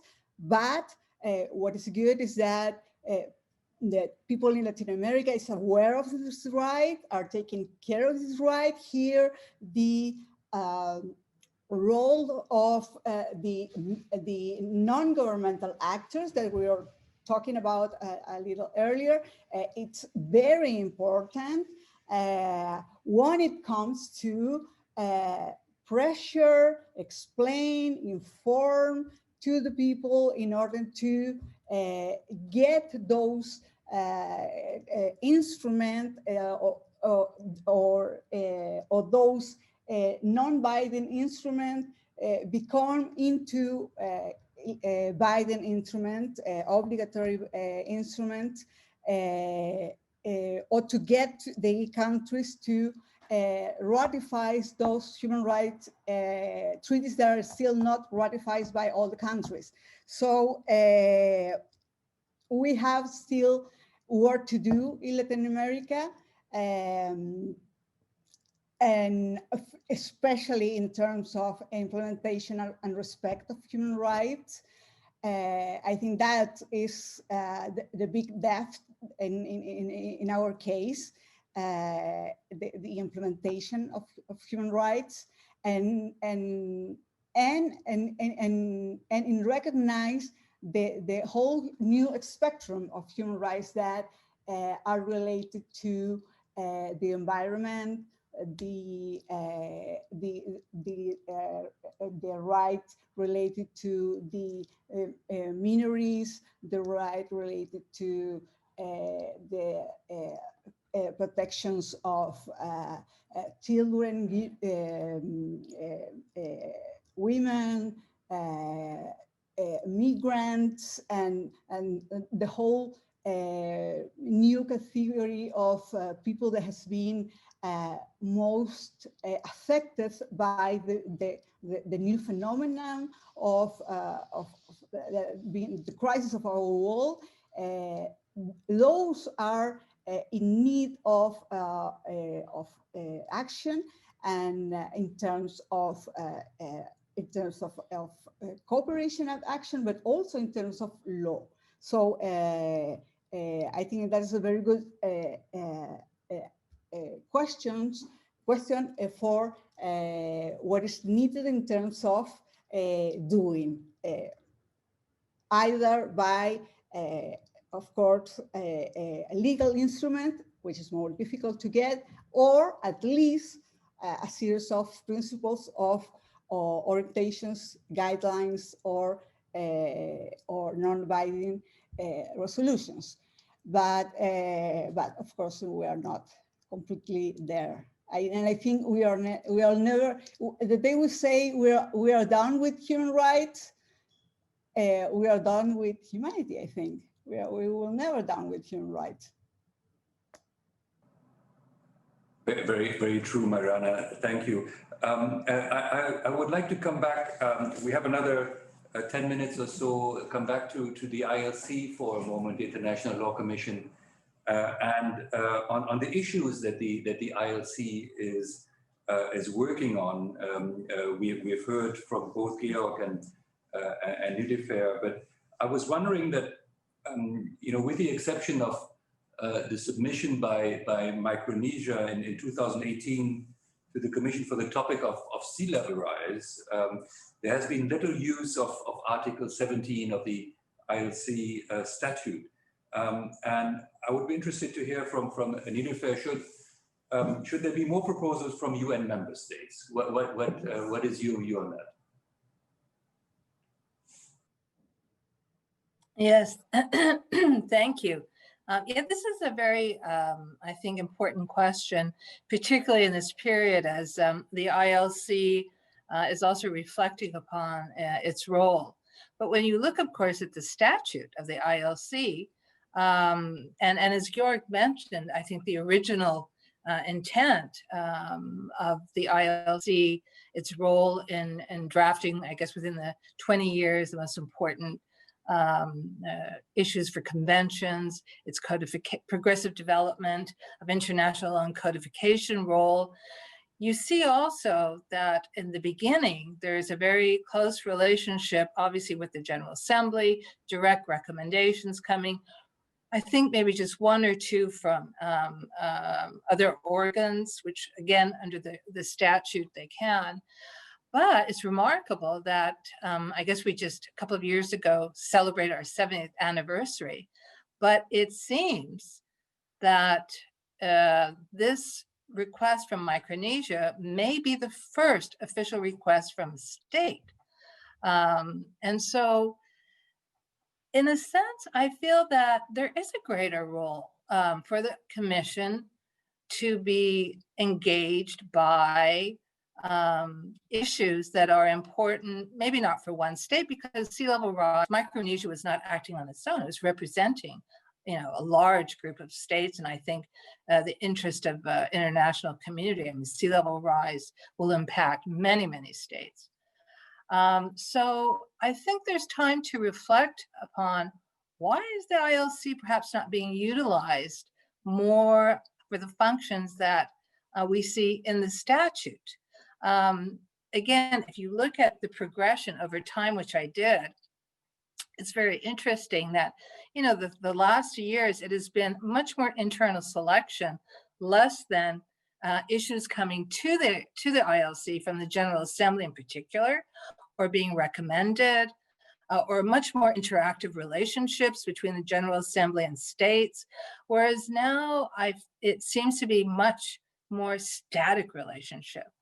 So I think this is a very good example of how the ILC and states can interact and really look at the ILC not just as an expert body that is proposing topics, because that wasn't really, I think, the original intent, but really to be functioning as the expert legal body for, primarily public international law. There is an interesting article, and I like to mention our colleague. I know Georg, she worked with Georg Denay, professor at London College, yes. She wrote a very interesting article about the interpretive role of the work of the ILC. But again, there is nothing that would not prevent the ILC from providing such shall we say, expert interpretive role as well for international law questions. So anyway, just very briefly, I would respond in that way. Thank you very much, Niederfer. I'm sure that Georg, who will have the final word on this panel, because we're running out of time. Perhaps Georg would like to add something on this. And if I may, we talked a little bit about workload, working methods. In a couple of minutes, Georg, what is your view? I mean, you have been in the ILC now for what, 13, 14 years, quite a long time. Should you be reviewing your working methods a little bit, picking up on what Niederfer has just said? So I don't know how you're going to be doing this in 2 or 3 minutes, but the floor is yours. Okay, thank you very much, Christoph. I'll try. I think the reason why the case of Micronesia's initiative is so rare, and perhaps the first, is because so far the ILC has been very conscious of the possible outcome of any topic, and that a topic selected for consideration should provide the realistic opportunity that the ILC will arrive at a common, consensually arrived result. And I'm very confident that my colleague Niederfer will guide us to a consensual result with respect to sea level rise. But if there is the initiative by one particular state or a group of states, there is always a certain risk that this might be an antagonistic inquiry. And the ILC has an interest, an institutional interest, and a public interest to provide advice which is as broad-based as possible, and which would be a basis also for conventions and for customary international law. So in that respect, I think some pre-screening by the ILC is important. I think, to use my last 30 seconds, I don't think that the ILC has a problem of lack of topics. That was a debate when I joined the ILC. Today we have the opposite issue. There are more proposals to deal with issues, but I think the ILC should be careful to select topics which have a reasonable prospect of success. The more topics the ILC deals with, the more efficient it must work, but there are always drawbacks. I think the main quality of the work of the ILC is the time it uses and the broad-based nature of its work, and that should not be sacrificed for the purpose of achieving many results. Thank you very much. Thank you, Georg, and I would like to thank Mariana Niederfer and Georg for being on this panel. There's been a real pleasure to be the moderator. I would also like to thank all participants that have been sending questions. I know that many of those questions were not put to the panelists, but they were all very good questions. We will now have a 10-minute break. And then we will resume with our second panel. So go and just take a breath of fresh air, which is of course important nowadays. And then we will see each other at 10 past 4 for the second panel. So again, thank you very much and have a good afternoon or morning for Marianne. Thank you.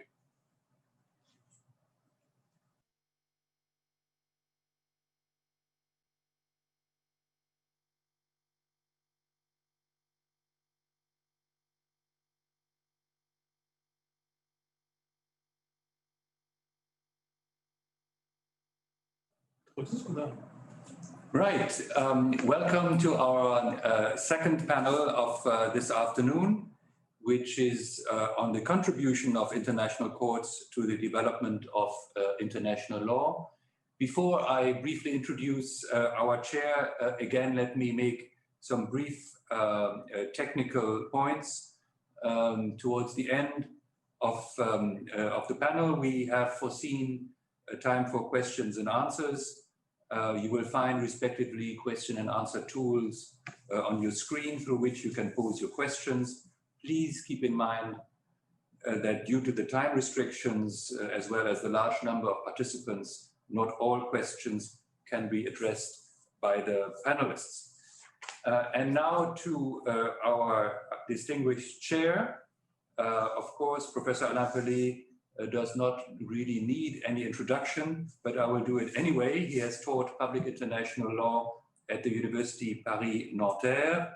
Between 1990 and 2011, he was a member of the International Law Commission and acted as its chair in 1997. He has advised numerous governments, including the French government and international organizations. He has been and is counsel and advocate in numerous interstate cases before the International Court of Justice, the International Tribunal for the Law of the Sea, as well as in several arbitration cases. Professor Alain Pelé, the floor is yours. Over to you. Thank you. Thank you very much. Well, bon après-midi, bonsoir, good afternoon, or good morning, or good evening, or good night.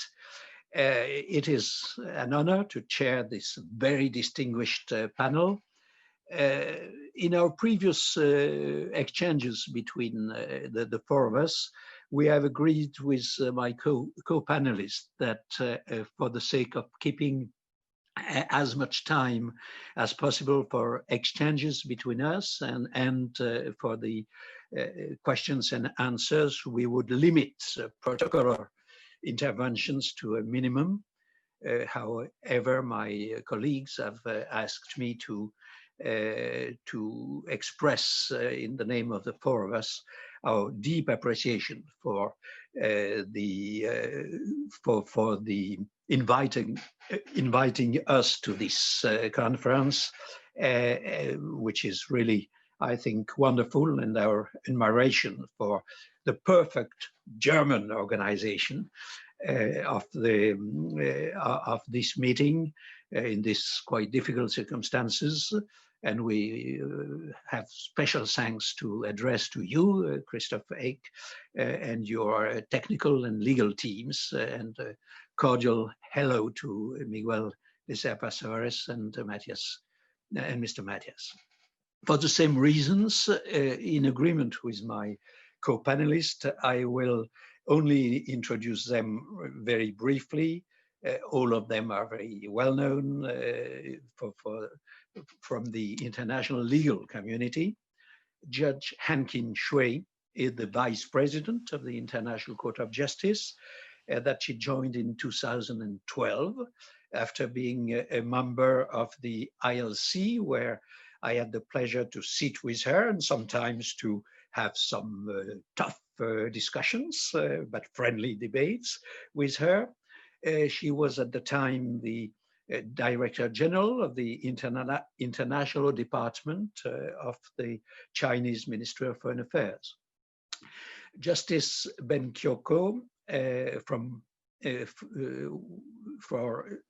of Kenyan nationality is the Vice President of the African Court on Human Rights and People's Rights, in the creation of which I think he had a very important role. He was elected a judge also in 2012 after being the chief legal advisor of the AU, of the African Union. And last but not least, Judge Kolotkin of the International Tribunal of the Law of the Sea, whom I was also fortunate to sit with in the ILC, where he was elected twice in 2003 and again after a small interruption in 2015, I think. And also, I had sometimes tough debates with him, but still friendly debates. He also was a Director General of the Legal Department of the Russian Federation. As for me, as you said, Christophe, I am neither former Director General nor a judge. I think my only title to chair this panel is that I am, as you said, a usual suspect before international tribunals. Now, I will start with a general question introducing our broad topic.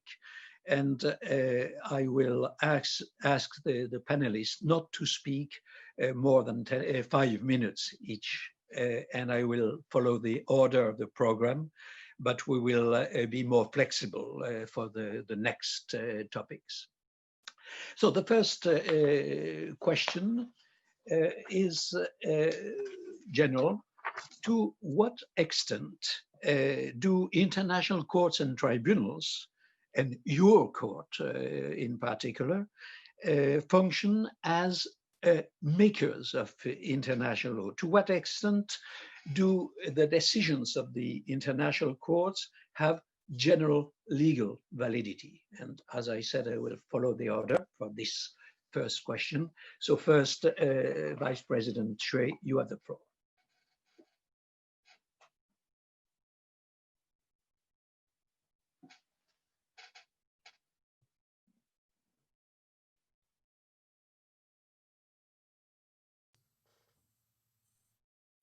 You're still muted. Yeah. I'm so sorry.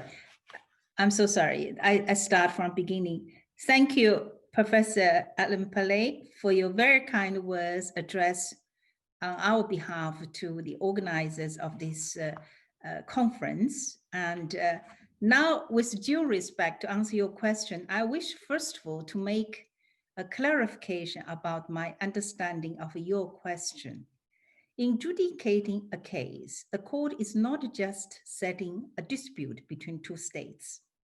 Through interpretation and applying the law, it also builds its jurisprudence and case law. In other words, in this context, settlement of disputes and development of international law are not two distinct and separate functions. They are intrinsically linked in the court's exercise of its judicial role. In practice, oftentimes a dispute arises between two states over their different positions on a point of law. To adjudicate that dispute, the court has to make its pronouncement on the rules and the principles of international law. Interpretation and application of international law is not a mechanical and rigid process. Besides, we cannot assume that each and every rule and legal principles is comprehensively and clearly defined for application. This is especially not the case in international law. How to apply a well-established general principle to a concrete case, the court has to consider various elements of the principle. For instance, in the context of armed conflict between states, what acts constitute self-defense and what involves a breach of the principles of non-use of force and non-intervention? The court's pronouncement on the law, while settling the differences between the parties, clarifies and ascertains the substance of the legal principle. By virtue of Article 56 of the statute, the court must give reason for its decision. It is through this reasoning process that the court develops its jurisprudence and case law. In this respect, the court's role in developing international law is primarily threefold. To save time, I just mentioned the three aspects. One, the court clarifies the law by removing ambiguity or obscurity in the law. Second, the court fills the gaps when the law was uncertain or unclear. Thirdly, the court develops the law with the changing times. And of course, the court is not legislative organ. There are certain limitations to its judicial function. First, the court must faithfully interpret the law and the treaty. As we often heard in the court, when states pleading for their cases, they always urge the court to faithfully interpret the treaty provisions, not to invent or expand the law. So this is a very important element. If the court invents or expands the law, certainly it would undermine the trust and the confidence of states in the court for the dispute settlement. Secondly, the court must maintain the consistency of its settled jurisprudence. If the court stay away from its settled jurisprudence, certainly that will create chaos. And lastly, when the court develops the law, it must do it on the basis of the discernible trend of state practice and prevailing views of the international community. Ms. Professor, the chairman, should I stop here? I think I've almost passed the 5 minutes. Okay, I will wait till further question. Thank you.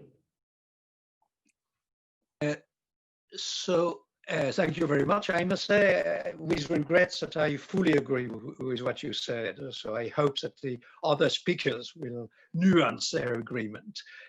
Justice Kyoko. Yeah, thank you very much, Judge Pele, for thanking the organizers. Thank you, Professor Pele, for thanking the organizers. So I endorse that, and I'll go straight to the question, to respond to the question. Now, I believe that every international court or tribunal has a role and a responsibility in developing international law through its case law, or what one will call interpretation of the treaties. This role, in my view, is delegated, and the court would use the interpretation to develop the texture of international law in the way it sees fit. It should be noted that judges and the courts rarely deal with unambiguous questions, as Agin has pointed out. The questions that usually make it to the litigation level have ambiguity, there is doubt, there is uncertainty, there are clashes of interpretation. It then becomes the role, or rather the responsibility of the judge, to clarify issues, standpoints, perspectives, arguments, and to make legal sense of the seemingly chaotic nature of the reality. Through that reasoned process of clarifying, weighing, and ultimately prioritizing certain arguments and interpretations of international law to the detriment of others, a certain level of legitimacy and credibility is created about the envisaged solution to the dispute at hand.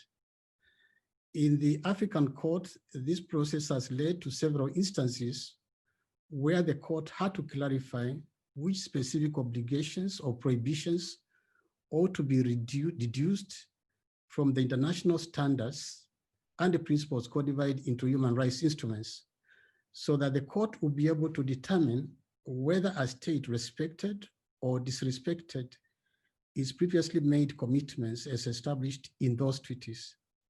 In this sense, the African court has been an important catalyzer for ensuring the operationalization of international law on the African continent, that takes into account the specific circumstances of the continent. This is, for example, one of the key distinguishing features of the African Court, which has a mandate to apply not only the Regional Human Rights Treaty, the African Charter on Human and People's Rights, but also other international human rights instruments.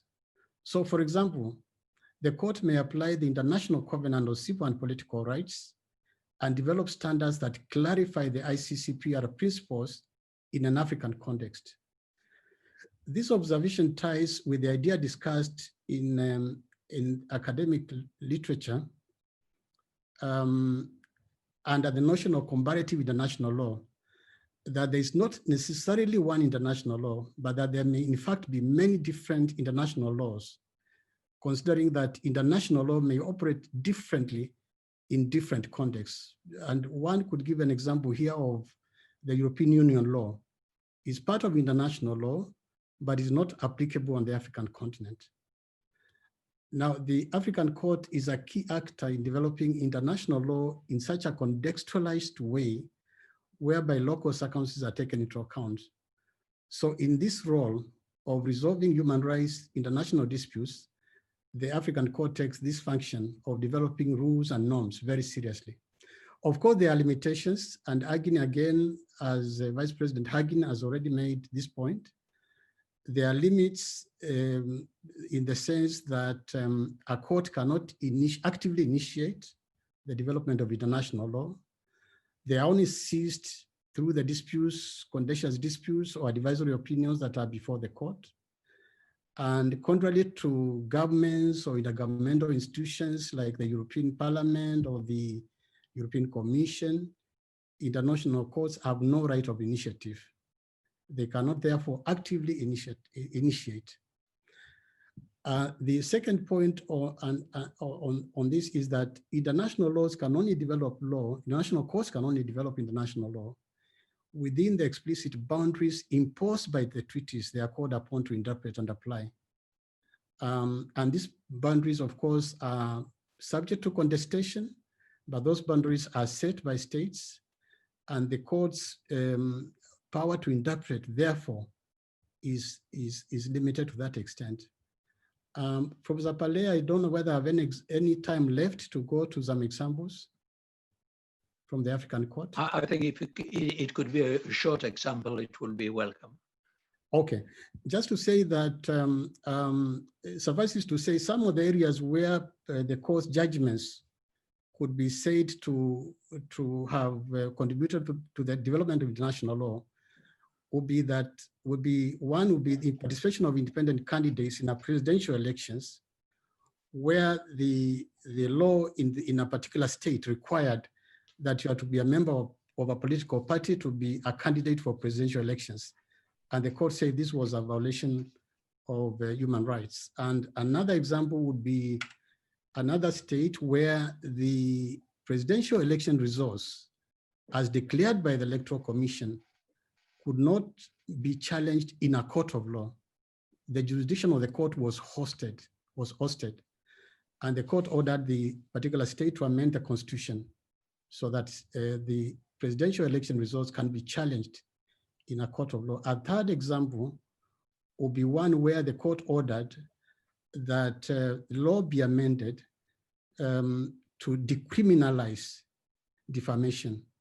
There are certain countries on the continent where defamation, in fact, is a criminal offense. And the court said that criminal sanctions, including imprisonment for defamation, was a violation of human rights. A fourth example related to was within the context of electoral bodies, and the court was looking into what independence and impartiality means.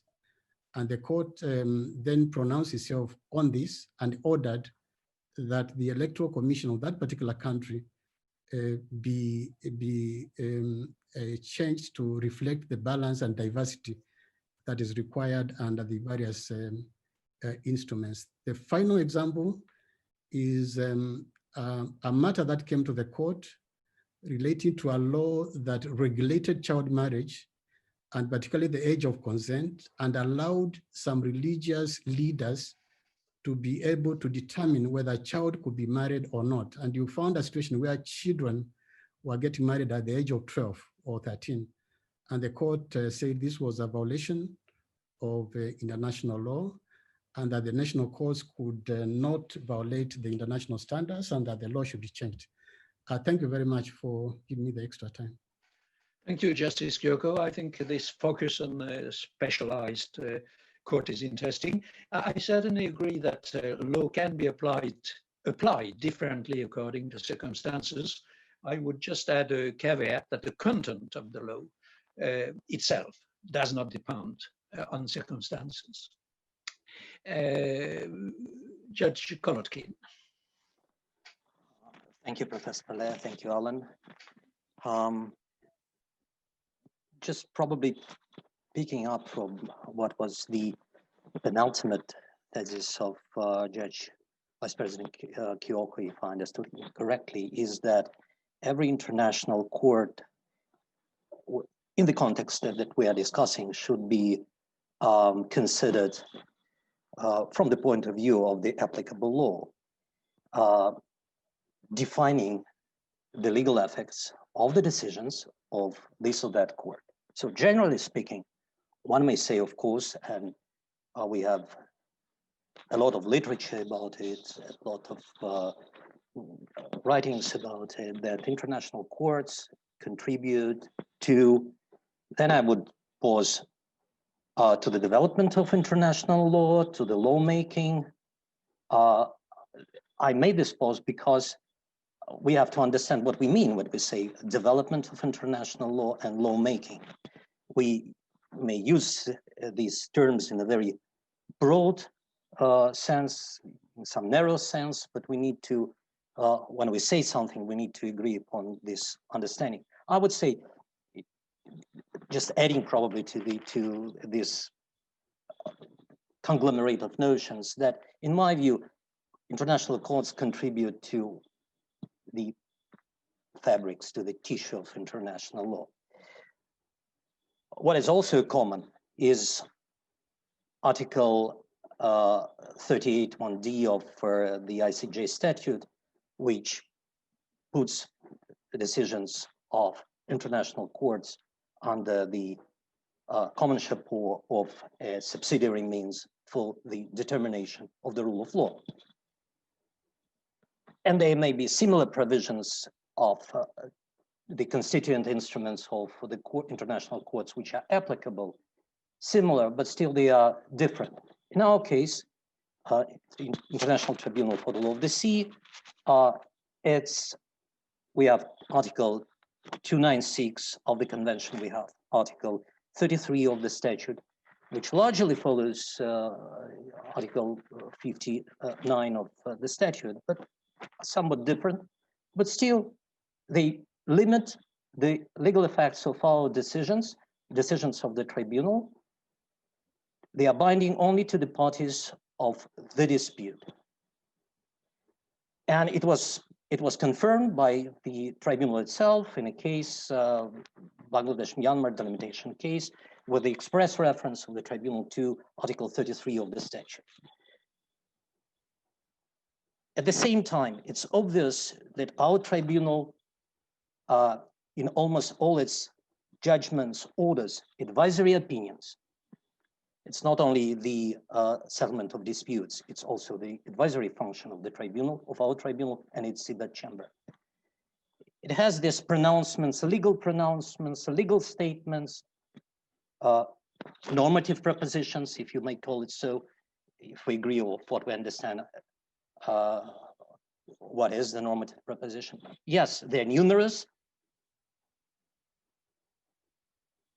It is about the interpretation of the applicable provisions, not only of the convention, not only of the law of the sea, but also general international law, because I presume as other international courts, our tribunal is not a self-contained regime. We operate in the broad context of general international law, and we apply it, not just the convention, though we are a specialized court. So all this contributes, the identification of customary international law, it contributes to the formation of customary international law. Yes, all this contributes to the fabric of international law. But once again, We do not legislate. Shall I stop here? Thank you very much for that. Do Judge Xue or Judge Kyoko want to add something in the discussion, or even Roman, if you want to also react to what your colleagues have said before? I'm the last one in this line, so yes, I but will wait for my colleagues. You didn't take the opportunity to react. Hankin, any yes, to add? Yes, I think we three of us have said almost the same thing, that we, courts do not legislate. If we are talking about the lawmaking, referring to lawmaking as legislation, a court cannot do that. But we all know in settling disputes, the court has to interpret, apply the law. When the law is not clear, we have to fill in, give a legal pronouncement clarifying the law. By that, we actually contribute to the development of international law. If you call that is lawmaking, then I would say, yes, we do. But certainly there are limitations. What I'm afraid of at the moment when people say increasing fear of judicial lawmaking is that oftentimes courts may go out of their way to legislate, to do legislation work. That's not correct. No creation, no invention by the court. I just want to add this. But you said something in your first intervention, which was very interesting. You said 3 roles: clarification, gap filling, and developing and adapting international law. When the ICJ in a long time ago, in 1950, decided changed, in fact, the law on reservations to treaties because clearly it was no more adapted to the situation. Was it legislation or was it not? I don't think it's a legislation. Not until LC codified the law in the Vienna Convention on Lawful Treaties, I don't think what the court did in the early stage is lawmaking. But the court made a great contribution to the state practice. And I think there we have to make a distinction between lawmaking and the judicial interpretation. Okay, I think all depends on whether the judges are wise and are listening to the world in this for this to be accepted. Justice Kyoko?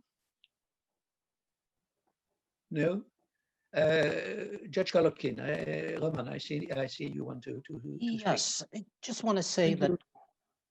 I'm sorry, Judge Kyoko.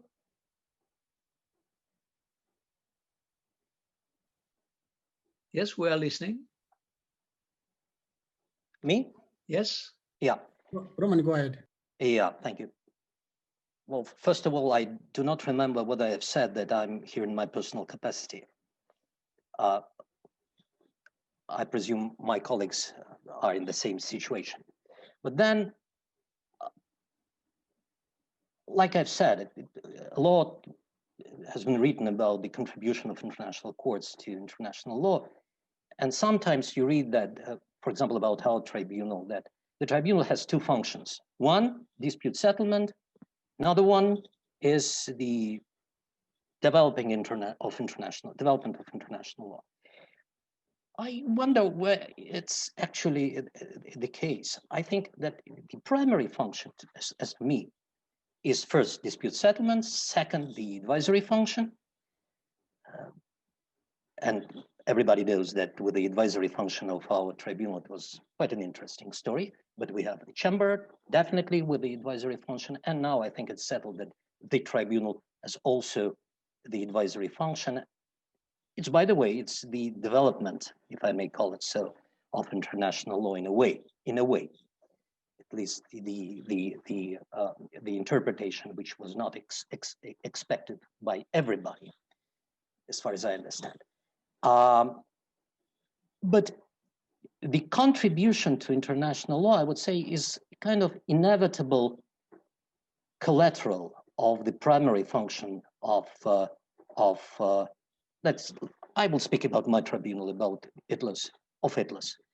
It's inevitable and limited, but it has multiple aspects within this general phrase, contribution to the international law. Thank you.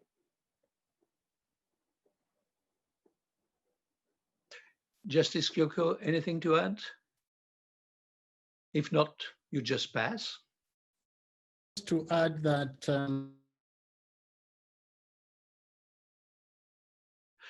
so let's go to the second question. It is more addressed to Vice President Xue, but the others are welcome to intervene if they feel like this. Clearly, the number of cases before the ICJ has constantly increased during the past years, although contrary to the judges, I don't think it is that dramatic, but it is a personal view. There has been a clear increase. How are the role and the contribution of the word court as a key mechanism for the peace settlement been evolved in front of this increase of cases? Judge Xue. I keep forgetting the turn on. Alain, you know, indeed the court's docket, it's increasing, but the increasing number of cases does not have a direct relevance with the role of the court in the development of international law. Instead of constraining its effort in this aspect, increasing caseload actually provides more opportunities for the court to consider new aspects of the law as the subject matters of the disputes that has been brought before the court vary more and covering broader areas of state practice in international law. And you may notice in the past few decades, 2 decades, we have a large variety of cases, subject matters of cases. And so the court have to answer those legal issues. And by, through interpretation and application, certainly our jurisprudence also develops. And this is the way we contribute to the development of international law, as if you call it lawmaking. And I have to say, apart from substantive content of the law, also for judicial function, we also develop a lot in the process in terms of its procedural practice and judicial functions in development of, in the settlement of disputes. So this is a very positive development.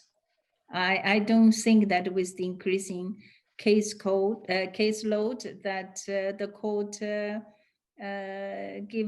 pay less attention to the development of international. Actually, the court pay more attention to the new trends of international, for instance, in the fields of environment and human rights, and even in the field of peace and security. Okay, so in fact, more occasions to play its 3 roles.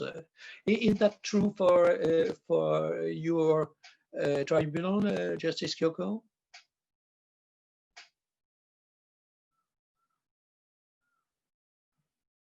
We don't hear you. I don't know if you speak, but we don't hear you.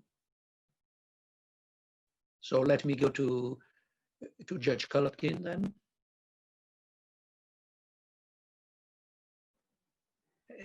Sorry, 3 roles enumerated by Vice President Xue, or no, in the case of the heat loss, do you see an increase of docket, and what, or on the contrary, the limited docket or of the tribunal? Is it an obstacle to playing its role in adapting, clarifying, etc., international law? No, we have 29 cases in our docket, and I don't know how to assess. Tribunal is going to celebrate its 25th anniversary next year, so I don't know how to assess whether it's a large number of cases or a limited number of cases. Probably, as every relatively young institution, we would prefer to have more cases, of course, but what can we do about it? I mean, to say that it's the obstacle for our role in the development of international law, no, I don't think so. It's just the reality, and I don't think that. Once again, I'm coming from a slightly different presumption. I mean, I don't see it as a first-hand primary role, primary function of the tribunal. Dispute settlement, advisory function. This is the primary. These are the primary functions of the tribunal, and there are other, and I should say, real lawmakers out there. It's up to them to first of all, to develop international law or to codify if necessary, and so on and so forth. Yes, but all of us know that there are so big obstacles to adapt quickly and in time international law, that when by chance a case arrives before your tribunals, it could be a good occasion to clarify and to adapt. If I may, it's always a good occasion, of course, if there is a need to clarify and to have some particularly important pronouncements on international law. But it's in no way it is, and in my view, it should be a substitution for I should say, normal lawmaking process. Your tribunal has been quite imaginative concerning advisory function, by the way. Could we? Yes, you have a right to answer. No, I don't want it. I just want to underline that it's your view on this. Okay. Yes. I'm fine with that. But you see, you said rightly that all of you speak in their personal capacity, but I am only in my personal capacity. So let's go. All of you have discussed the problem of what is the line between legal development and lawmaking. But would you be able to elaborate a bit about that? Judge Kyoko, if you are back with us. But you must unmute you. Yes. Yes, I'm back with you. I'm back with you. If you allow me to just say one little thing, to say that, in fact, the increase has allowed us to look into other ways. And rather than trying to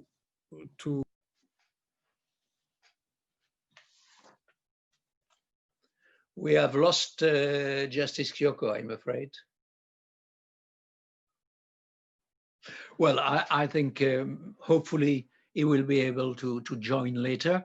Any more things to say on this question, Henkin or Roman? Yes, Henkin? Let me do a little bit of rescue work.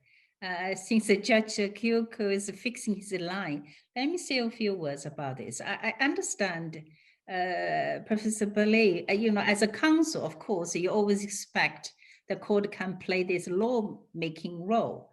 But despite the fact that now it's very difficult to, like in the old times, that you have a Vienna Convention, you have those lawmaking convention adopted quickly. Now it's very difficult to find international consensus to conclude treaties and conventions as a normal way of lawmaking. But you can't expect courts to do the quite quick fixing of the situation. You can't say because the state's government will not agree, so better leave the matter lawmaking in the hands of the judges. First of all, I agree with Judge Kolokin that the primary responsibility for the court is to settle disputes and provide advisory opinions as requested. But it doesn't mean the courts do not have the role to promote development of law. For instance, you just take ICJ, for example. In its 74 years, it has made tremendous development to the tremendous contribution to the development of international law. I give you example.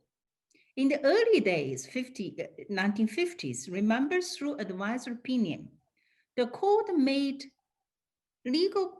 made pronouncement on the international personality of international organizations. That opinion actually greatly promoted the law of international organizations.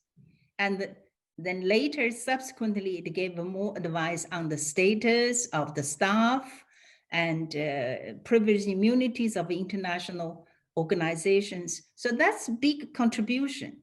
Another one is on treaty interpretation. One is a treaty reservation you mentioned a moment ago. But if you look at court's judgments, you will find now, if you look at the jurisprudence, the court's treaty interpretation a pronouncement, statement actually made a lot of contribution to the subsequent development of the treaty law. And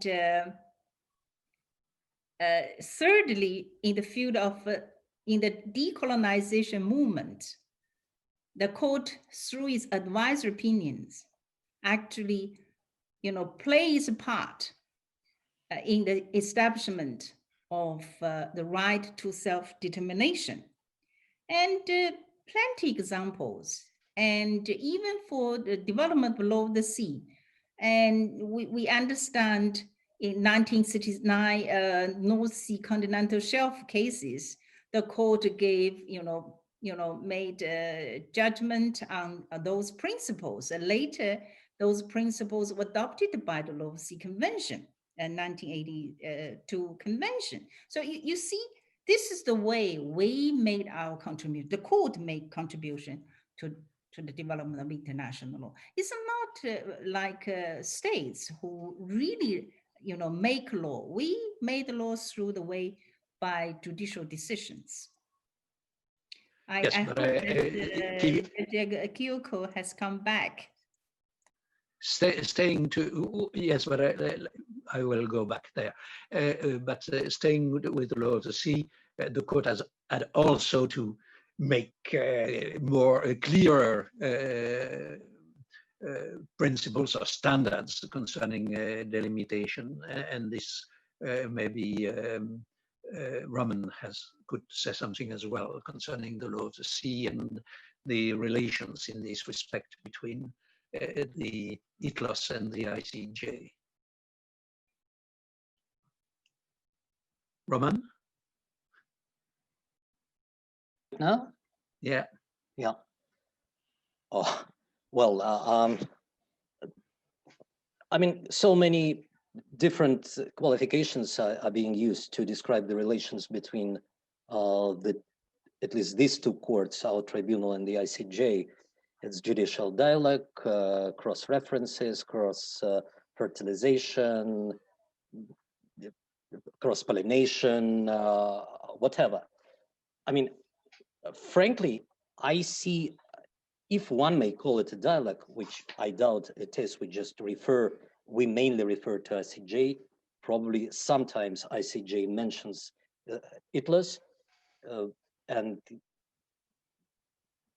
I mean, it's probably more happens recently, but we mainly refer to ICJ, of course. And it's not in the field of the law of the sea, because, well, in delimitation, definitely, with these standards of delimitation. But for example, when the tribunal was considering what it was, Bangladesh-Myanmar case on delimitation, one could say that in respect to the delimitation beyond 200 miles, the tribunal departed somewhat from the previous judgment of ICJ in Nicaragua, Colombia case, when ICJ decided not to delimit the continental shelf beyond 200 miles. After that, in a way, ICJ followed the practice of the tribunal on delimitation. But just going through our judgment and advisory opinions before this conference, I found an interesting thing, that the majority of references to the ICJ in our case law is not on the issues of the law of the sea, because I want to speak about the reasons right now, but it's on other issues. Procedural international law, notion of the dispute, issues of jurisdiction, relations between preliminary objections and merits, whatever. I mean, responsibility, of course, issues of general international law. We deal with them a lot, and we pronounce of them on these issues, not just on the law of the sea. So we have also this, one may call it normative propositions or legal statements or normative statements, whatever. It's how we see general international law, interpretation of treaties. We pronounce on this, and we refer to the ICJ in this respect, which is quite natural. I don't want to go into the issues of so-called fragmentation right now. You didn't ask for it, but this is the way we have this dialogue. I would also, if I may, just would like to mention that 5 years ago, as far as I know, I was not a member of the tribunal at that time. There was a delegation from the ICJ visiting ITLAS, and from those who participated, and Judge participated, as far as I know, in this event, from those who participated, I got very positive feedback about this meeting. It happened 5 years ago. I wonder what prevents us to interact a bit more. And we have the cooperation agreement, the ITLAS has the cooperation agreement with the United Nations, though I'm not sure that ICJ comes under this cooperation agreement between ITLAS and the United Nations, though it's one of the main bodies of the United Nations. But still, I mean, this is a real dialogue. This is a real dialogue. When judges meet and talk and discuss things, as judges of ITLAS and judges of the ICJ, but not this exercise of cross references is a different story. Thank you. Very short right of answers to Vice President Nguyen. No, I would say I want to add insert one sentence that I'm sure ICJ welcomes more, dialogues of this kind with us. There's no reason for us not to do it. Okay. I think, well, just a short word concerning still the law of the sea. I must say, as counsel, I was very relieved when in Myanmar versus Bangladesh, or Bangladesh versus Myanmar, that the ATLAS did not differ from the ICJ too much, and for Council and states, I think it is quite a relief to see that now we grosso modo know how to advise our client. But let's widen this a bit. Judge Kyoko, the same question concerning human rights. Of course, the ICJ can from time to time have human rights issues. Is your tribunal sensitive to that?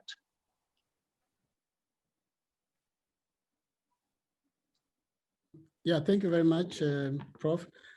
Of course, we are. In fact, the African Court has very often references judgments of other international courts and tribunals, particularly those of the European Court of Human Rights and the Inter-American Court of Human Rights, with whom we have an international human rights forum that is held every year, and we normally exchange our jurisprudence. But we also reference the ICJ. In fact, in the boundary delimitation dispute between Nigeria and Cameroon, one would say that there were very serious human rights issues, even if they were consequential, relating to identity of some people, their means of survival, socioeconomic rights, and many other rights protected under international human rights law. And in that particular one, we referenced the ICJ judgment when we were dealing with the right of nationality in another case. And on the African continent, we also have two other regional courts or sub-regional courts, the Economic Community of West African States, Court of Justice, which has a mandate on human rights, and the East African Court of Justice, also, which has a mandate on human rights. And we try very much to avoid a situation where we go one way and these other courts go another way. And that's why we also reference the judgments of the ICJ, the European Court, et cetera, et cetera. Otherwise, then you will find that there could be horizontal, vertical, jurisdictional overlap. And I think this has to be avoided. And in fact, we find that cross-references not only would lead to harmonized human rights jurisprudence, but would improve also judicial reasoning. And for states, this would provide legitimacy, and that legitimacy then has more persuasive power, more influence, even among states. And the states will find it easier to accept when you are able to show that other courts have in fact also gone the same way. So this is for me, it's a very, very important issue. Thank you.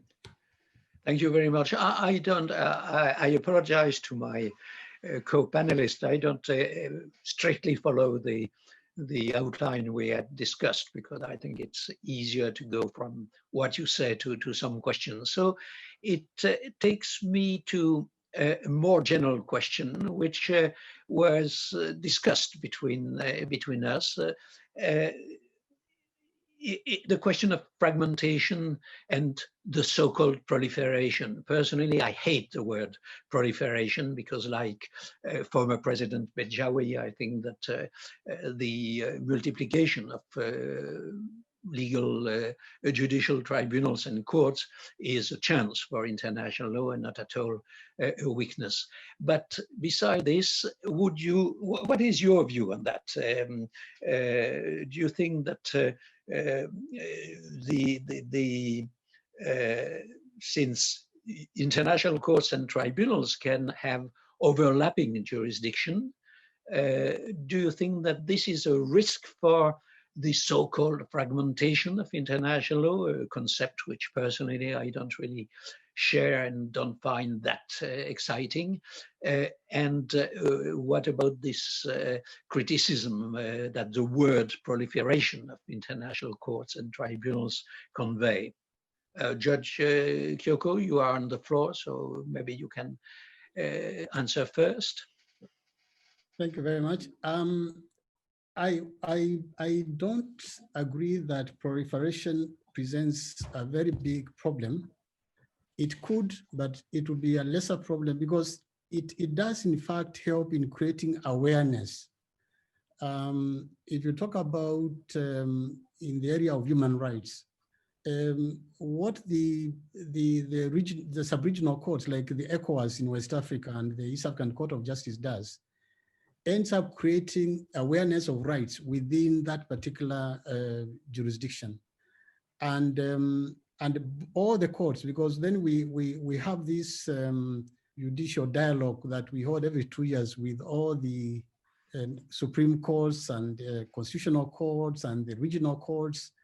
So we are able to really point out to each other the difficulties that would arise if you had conflicting judgments from this particular, and the national courts, the constitutional court, the Supreme Courts also end up being exposed to the jurisprudence of the African court. But where you have more courts, I don't think they create a problem. In fact, I think they create an opportunity. And that opportunity then perhaps is what leads to increase in cases because people become more aware. Because, for example, for the African court, the access is by individuals against states. It's not as states can come against states, but states never come to the African court against another state. It's always the individual or the NGO against the state.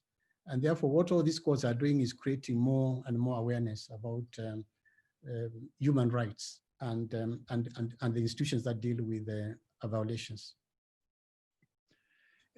Roman or Ankin, who wants to follow up on that? Roman? But you are mute. Yes, I simply, I wasn't sure that it was my turn to speak, so I muted myself. It's just, I think that, well, first of all, the proliferation, at least to some point, is a reality. If it's not about the courts, then it's about the arbitrations. At the same time, like in every process, you have this pendulum effect. So, for example, with the investment arbitrations, the proliferation, now there's much talk about the reform of the dispute settlement process to have more consolidation of the jurisprudence and the mechanisms in this field. It has pros and contras. I mean, the courts are in many respects more accessible to those who are who have loc standi in this or that particular court. But at the same time, there may be issues of inconsistency in decisions, because if this or that court believes that it is a self-contained regime, it's so specialized that there is no need to pay attention to what's happening outside, dealing with a particular branch of international law, for example, and so on and so forth, or applying general international law in this particular sphere under the understanding that it's so special that it needs a special treatment in this court and special interpretation and application, it might be a problem. And we know this things occasionally happen, but mainly I think that it's much more about consistency within the jurisprudence than inconsistency. And once again, it's difficult to discuss the very broad picture. It must be very, it must be a discussion based on a very empirical approach. But speaking about ITLAS and the ICJ, so far, keeping fingers crossed, I see almost no inconsistency, except probably this one issue which you were happy with, and I have no attitude. I just mentioned that, well, probably this was not very consistent, but one may always claim that this is a different case, different circumstances, different facts, so we apply law differently. There's always a possibility. Okay. So once again, I mean, I don't see it as a real problem, but some nuances, some pros and contras are always present. Yes, but that is the role of the judges' dialogue to try to overcome that. Madame Houchet? Thank you. I think that this is a very hot topic. It has been going on for years by now. But for proliferation of judicial institutions, I think this is not something we can control, because to set up a judicial organ is a political decision. It's up to the states to decide. What we concern more is a fragmentation of international law. And as you recall, when we were in the International Law Commission, we had a very good study chaired by Professor Marty Kosniami on fragmentation of international law. The outcome report is excellent. I think what we should concern is not because of the proliferation of judicial organs that definitely will cause fragmentation of the law. It's really the question now, as we have more and more branches of specialized areas of international law, how could we keep the general framework, the general international law intact? In other words, each institution, judicial institution, may have its own settled jurisprudence, but the general international law, whoever applies, should be the same. If these fundamental principles are interpreted, applied differently by different institutions, that would be problematic, because international legal system is unlike a national legal system where you have a constitutional framework. You have the guarantee of the legislative organ to maintain the continuity and the consistency of the law. While in international law field, we don't have such a structure. So we have to put the trust in the states, in the judicial organs, and of course, in the lawyers' hands. So that's really the essence, as I see it, we have to really pay attention to. And that's exactly the problem we are facing today. And when the general principles applied differently, of course, the whole structure is affected and is adversely affected. And that's the challenge we have to deal with. Thank you very much. This takes me to the last question I would like to ask you before taking the questions from the audience, which is also a general one, but you can only answer in some minutes. What is the interaction between international courts and tribunals, including each of your three tribunals, with other agents of legal development of international law, including, of course, the other organs of the UN? Ankin, you have the floor. You are still on the screen. So. Yes, I think I'd like to say a few words about the relationship between the ICJ and LC. I have to say, under the Charter, today now we are celebrating the 75th anniversary of the United Nations. We have to refer to Charter, and particularly Article 13 about codification and progressive development of international law. I must say the International Law Commission has made tremendous contribution to the development of international law. I noticed a moment ago in panel one, Professor Noti talked about LC's work. I would say, as far as international is concerned, after World War II, under the Charter scheme, LC really is a great success story in terms of codifying international and progressive developing international law. And in this regard, ICJ has always kept a very active interaction, dialogue relationship with the ILC. And you can see, apart from annual dialogue between the president of the court and the ILC members, we, in our judicial work, you can find a lot of references to the work of the ILC. And vice versa, in the ILC's drafting work, you can see they also make references to the judgments of the court. So this is a mutual reinforcement of our work, and both organs have very close connection with the state practice.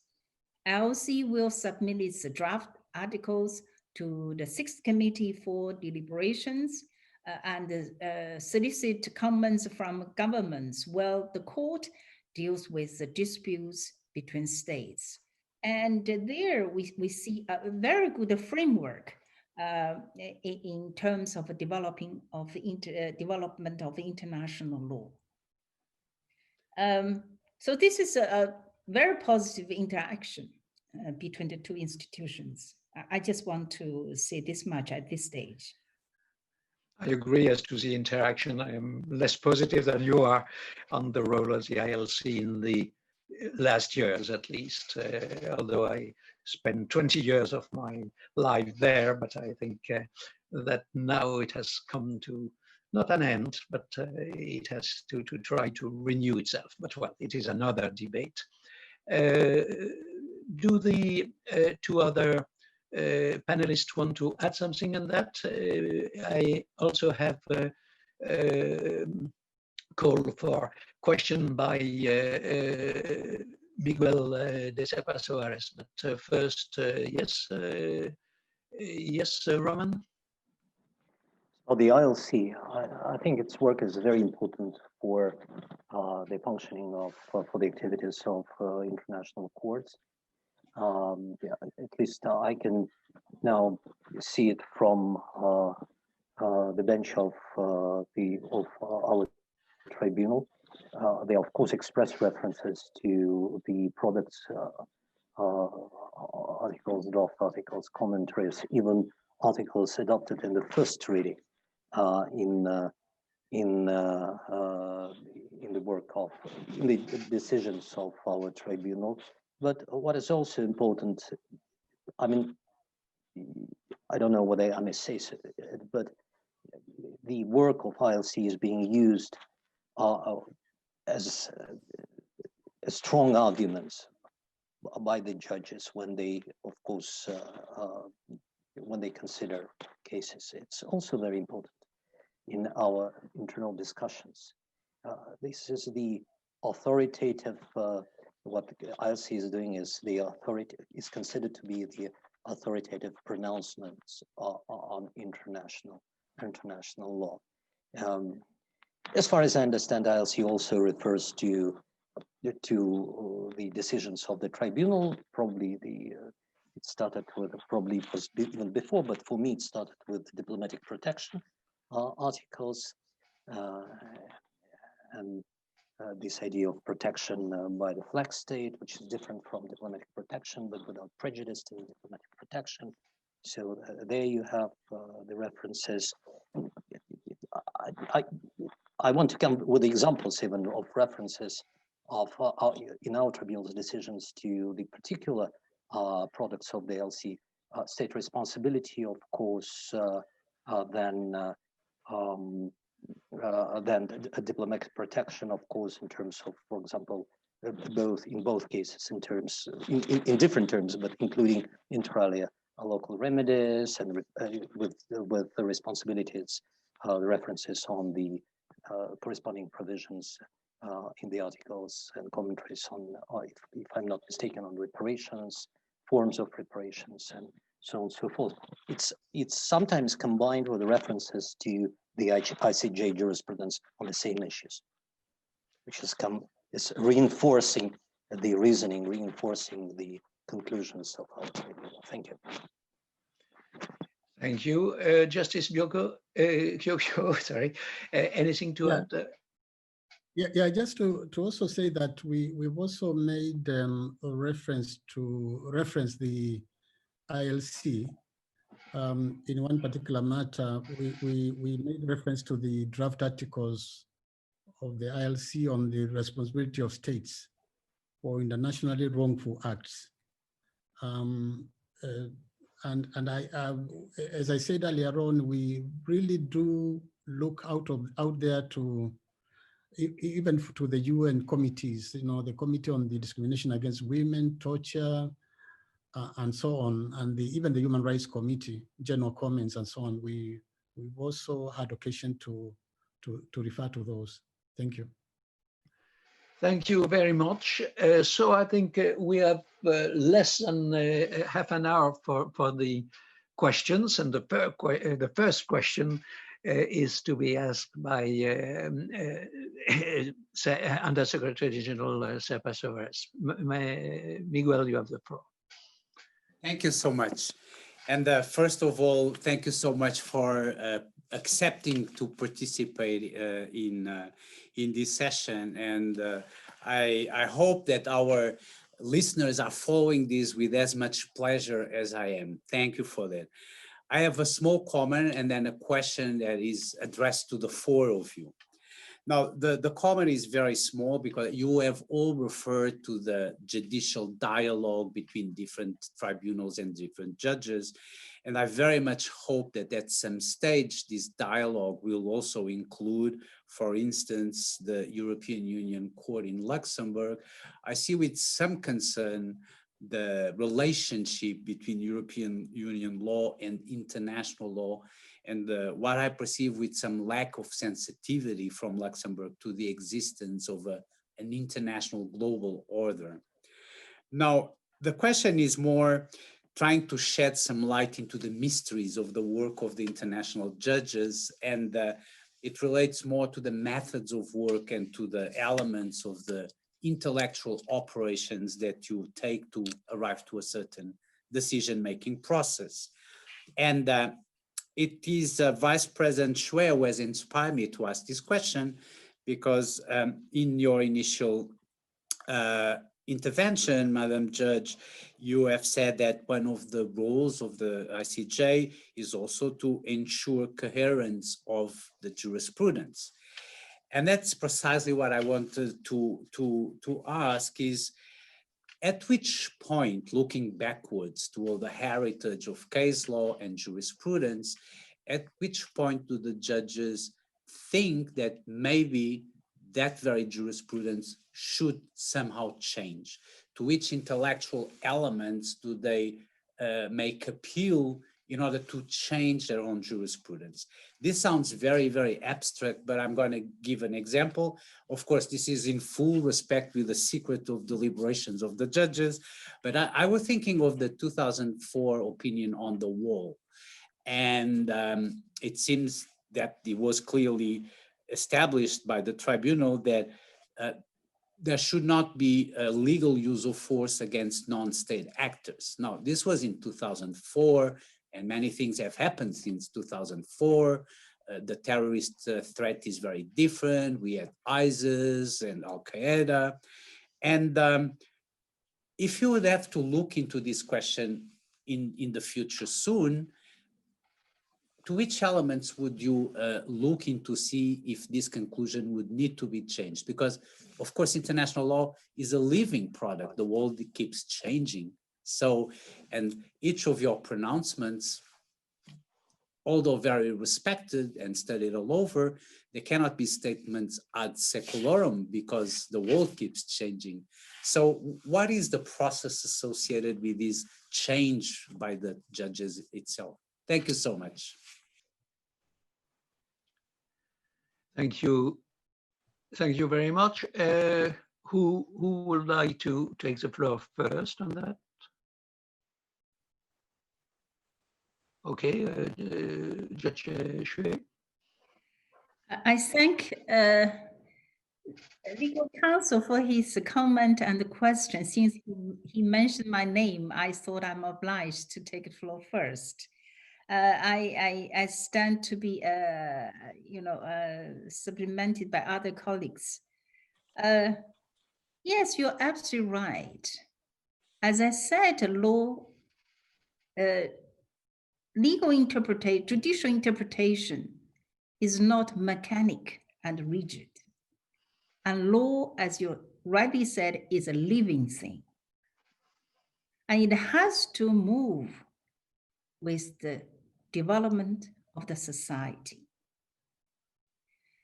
And it's difficult to answer a very specific question on a point of law to say at which point of time you will change this jurisprudence. No one can answer that because we deal with concrete cases. But certainly, now back to Alan's first question, when the court is considering a specific case, a specific point of law, certainly it would not only look back at what law is or as it stands now, but also keep in mind the discernible trend of state practice and the prevailing views of the international community. I still remember vividly, I discussed this point with Professor Schachter at Columbia. I said, how can you say at which point you have to change the law? He pointed out you have to see, you always go with the trend and to see the trend of state practice.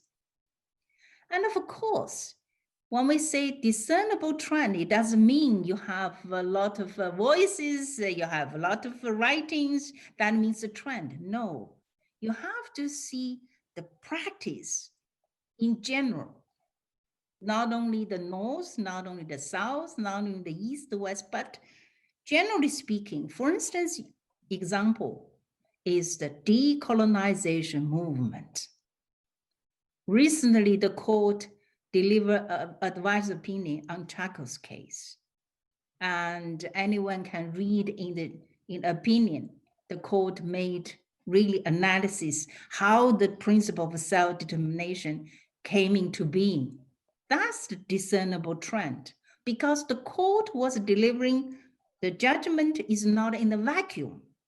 And the principle was being formed, not in a vacuum, but in a changing time, in a changing society. And so I would say that for judges, we have to keep this context in mind all the time. And this is very important because judges are not living in vacuum. We are living in a moving, living society. Thank you. Well, I would think that the fact that the tribunal has a great number of judges gives more insurances of sticking to the real trend in the international society. I must say that when I discuss with my clients, when they say, oh, we would prefer 3 members tribunal, I am never comfortable with that. I prefer big benches where I think that the balance between the various sensibility are more. So 15 judges in the ICJ, 21 in the ITLOS. How many, Mr. Kyoko, in the African court? 11. 11, so, and regional. So I think it gives guarantee. Anything to add, Mr. Kyoko, on that? Yeah, just to thank you, legal counsel, for the question. Just to say that at the African court, we have not come across a matter where we felt that there was need to change our previous judgment. But I'm sure sooner or later that will come up, because as Vice President Hagin has said, circumstances change and new developments occur. And then you also realize that the previous judgment that you gave may not have dealt with the context or the concerns you had fully. And therefore you need to introduce new nuances into the future judgment that you are going to make. You also asked Mr. Suarez about the Luxembourg court and whether this court has been involved in dialogues. For the African court, it's a bit difficult in the sense that the mandate of the European Court of Justice in Luxembourg is not in the area of human rights, directly, and so we tend to interact more with the European Court in. We tend to interact more with the European Court of Human Rights, but we have engaged with the Luxembourg Court. In fact, the judges of the court went there a couple of years back. We interacted with the judges there, and we learned quite a lot from them, particularly on issues to do with case management, judgment writing, and things like that. So we do engage with them, but not within the formality of a judicial dialogue. Thank you. Judge Kalotkin. Yeah, thank you very much, Legal Counsel, for this question. We had actually a question on our preliminary agenda of the panel, which we agreed upon. And it was like, what if normative propositions by international courts and tribunals are rejected? And the aspect of this question could be, what if they are wrong? And may they be wrong? But it's necessary it's even necessary for the decision, a particular decision, to be wrong, for it to be reconsidered later, of course, with the development of international law, which was applicable at the moment the decision was adopted, but which could be different at the stage when you are considering the situation afterwards. So, by definition, if we speak about normative propositions, which are contained in the court's judgment, order, or advisory opinion, by definition, it could be either right or false. It's inevitable. It's just the proposition. There are many nuances about it, but still, I mean, one thing if you have a settled jurisprudence, another thing if you have the isolated decision, and then you are getting back to it after some time. It's very much about the quality of the decision. I'm not speaking about a particular decision, a particular example provided by you, Ms. Legal Counsel. I'm speaking in more general terms. I can not say what other judges will be doing, but following what Judge Schuer was saying, I would be, first of all, assessing the present state of international law when I'll be considering a particular issue on which there was a previous decision of the court. And first of all, I will consider states' practice, states' views reflected in their practice on the issue. I would consider whether there is a kind of agreement or disagreement on the particular issue. Thank you. And the number of states expressing their views on this issue. It's very important. Representation of states. I mean, which regions are represented by states' views on this or that particular issue, and so on and so forth. This would be important for me before I would decide what to do with the previous decision and how to decide this would be the first issue I would consider. Thank you. Thank you. Well, I think we have 5 minutes. Yes, 5 minutes left. I'm afraid, and I think there are more than 22 questions, so I'm afraid we can really not go to all of them. and maybe to none of them. There was a question which is more focused on something special, by Professor Ufstein from Norway, I think, who asked, should we use more advisory opinion channels?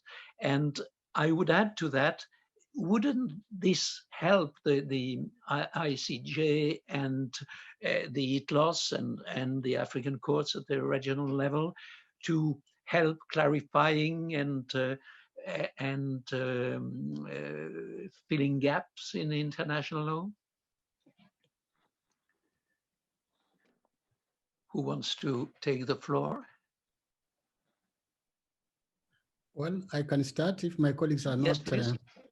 Yeah, the African Court has both a contentious jurisdiction, but also a mandate to deal with advisory opinions, but is limited to non-governmental organizations that have observer status with the African Union or are recognized by the African Union.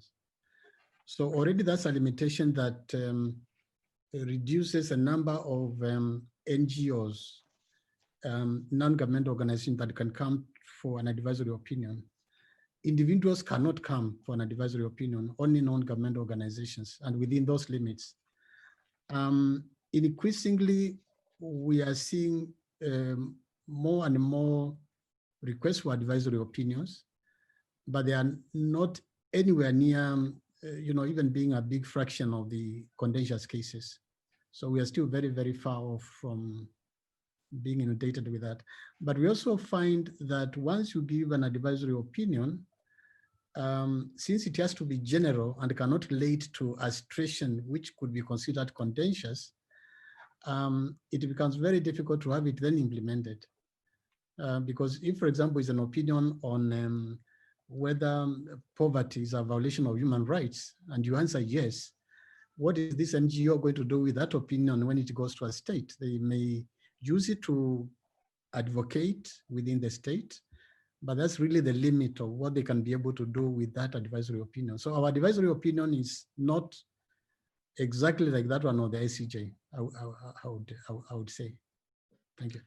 Rowan, very quickly.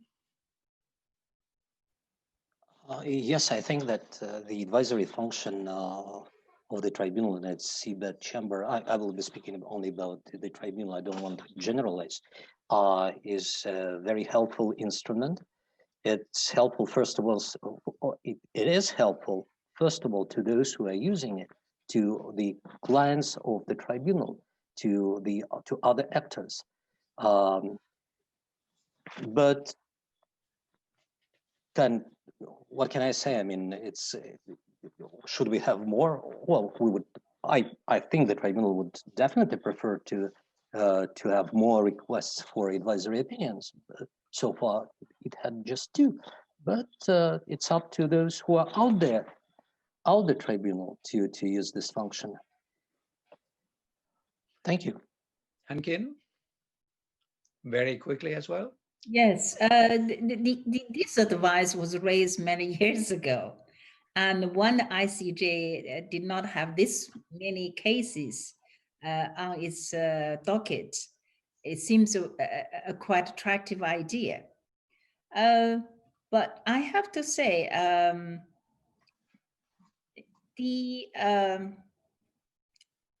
when we say we should increase ICJ or court's role in providing advisory opinion, we have to understand our purpose. And if states have no consensus on the matter, I would say don't expect the court can provide a consensus view on this. In other words, the court cannot replace the states to make a law. And of course, you can suggest the court may providing advice opinion, play a more active role in promoting international law. I have to say, I doubt it. And particularly nowadays with so many, the rapid proliferation of judicial institutions, if each permanent organ is going to give advisor opinion, I don't know to whom these advisor opinion will work and to what extent they contribute to a systematic, coherent international legal system. I'm afraid we must. I think I should stop here, but anyway, I think this is a big topic. And yes, it is a big topic. This is an excellent mot de la fin, N-word. I think I will heartfully thank the three of you for your patience, including with my chairmanship, and for the very interesting input you made in the conversation. And I thank again in our common name, the UN and the German organizers. Thank you very much. Thank you very much, Alain Pelé. Thank you to our panelists. We will take a short break. In about 8 minutes, we will resume again with our third panel. Thank you very much. Thank you.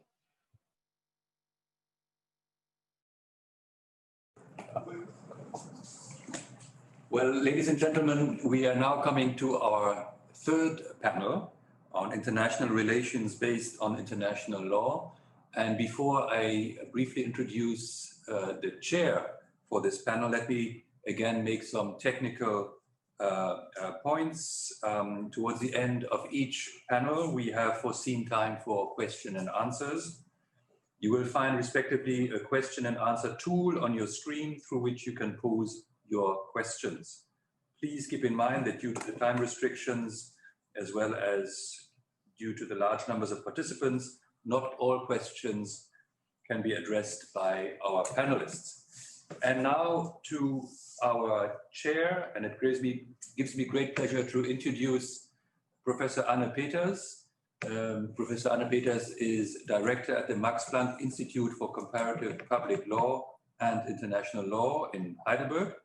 She's also a professor at the universities of Heidelberg, Freie Universität Berlin, and Basel in Switzerland, as well as a law professor at the University of Michigan Law School.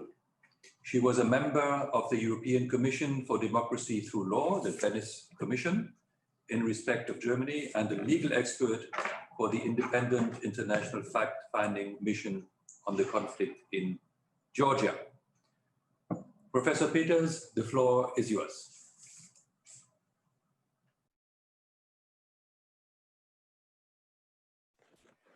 Yeah, sorry for taking some time to unmute myself.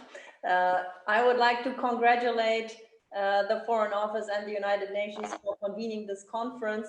I'm very honored to chair this last panel. And I regret that we cannot do this conference in person because it would be so nice to be able to chat over a coffee or tea. However, considering the carbon footprint we are producing, it's of course much better to do it this way. We are now in the third panel. We have heard very interesting discussions, questions and answers on important topics. So it might sound as if everything has already been said, but we'll try to tackle the topic from a new perspective. Our question of the third panel is about the role of law in international relations. So how important is law after all? What can law do? And we have three eminent panelists to discuss that question. I would like to introduce the panelists now briefly in alphabetical order. John Bellinger III is partner and co-chair of the Global Law and Public Policy Practice at Arnold and Porter, and also an adjunct senior fellow in the International and National Security Law at the Council of Foreign Relations of the United States. Mr. Bellinger served as the legal advisor for the US Department of State Under Secretary of State Condoleezza Rice. That was from 2005 to 2009. Before, he held important positions in the United States government. He has and holds degrees from Princeton University. He has a JD from Harvard Law School and an MA in Foreign Affairs from the University of Virginia. At Harvard, he was also one of the editors of the Harvard International Law Journal, and I encountered Bellinger's name first in an interview conducted by that journal. And I remember vividly that you said that 99% of the law review articles are superfluous. That was quite impressive for me as a scholar. Our next eminent speaker is Päivi Kaukoranta. Päivi is ambassador and permanent representative of Finland to the Netherlands, and also permanent representative of Finland to the Organization for the Prohibition of Chemical Weapons. Päivi also represents Finland in the Assembly of State Parties at the International Criminal Court and other institutions in The Hague, in the capital of international law. And before that, she served as a Director General for Legal Affairs at the Ministry of Foreign Affairs in Finland. She holds a law degree from Helsinki University, which is a place which nowadays, from a scholarly perspective, is also one of the epicenters of international law. Our next speaker is Elizabeth Wilmshurst. Elizabeth was a legal advisor in the United Kingdom Diplomatic Service until 2003. She's now a distinguished fellow at Chatham House, the Royal Institute of International Affairs in London. Her term as a legal advisor ended in 2003 because, as far as I'm informed, resigned over, not explicitly, but I think it was not coincidental, resigned over differences of legal opinions about the lawfulness of the Iraq War of 2003. Another legal advisor of a different country told me once that Elizabeth Wilmshurst deserves the Nobel Prize of International Legal Advisors. Her scholarship relates to international criminal law, international humanitarian law, and the use of force. So we have met before in order to distribute labor. I will ask questions and the answers of the panelists will be short.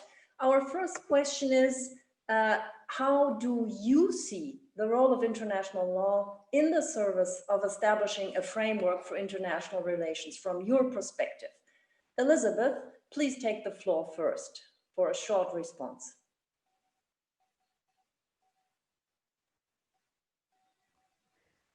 Thank you, Anne. Can you hear me? I understand my microphone is not too good. We hear you faintly. Oh dear. Well, I'll try to shout. Yes, Thank you please. for your introduction. I'm slightly overwhelmed by that. And thank you so much to the organisers of the conference. At the beginning of the conference, the UN Legal Council said, referred to the declaration by member states in the General Assembly on the 21st of September, when they said, we will abide by international law and ensure justice. We will abide by the international agreements we have entered into and the commitments we have made. And the German foreign minister mentioned the alliance of multilateralism, which has as an aim to stabilize the rules-based international order. So all governments are recommitting to international law, but it's the carrying out of such commitments that matters. I'm sure everyone who is attending this conference is of the view that international law and compliance with it are necessary for the good functioning of international relations. The current pandemic is a good illustration, in my mind, of the importance of international law and international institutions. Would we not be in a better place if governments had taken more seriously their obligations under the WHO International Health Regulations And if governments had agreed on tighter obligations and enforcement mechanisms when they last revised the regulations, and if governments were more compliant with human rights obligations in adopting restrictions for their own populations and in considering the rights to health of others outside their own countries. Leaving the pandemic aside, I give an example close to home. There's a bill presently before the UK Parliament, which concerns in part the withdrawal agreement from the EU. Some of you may have heard of this. The UK government explicitly stated in Parliament the other day that they were prepared to breach international law, a bilateral treaty they had entered into just this year. If this piece of legislation goes through Parliament unamended, it will not assist the UK with the smooth conduct of its international relations or with its reputation as an upholder of international law. I apologise for mentioning this rather parochial matter, but it's something of great concern in my country. More globally, so many international problems would be better for international law. Climate crisis, cyberspace, we'll be getting onto that later, biodiversity, international trade, agreement on international law and compliance with it is in the interests of all states. Thank you. Thank you, Elizabeth. I would now like to ask Päivi to give your perspective on the role of law in international relations. I would also like to thank you very much for allowing me to participate in this panel and having the possibility to listen to the interesting introductory words as well as the presentations by the previous panelists.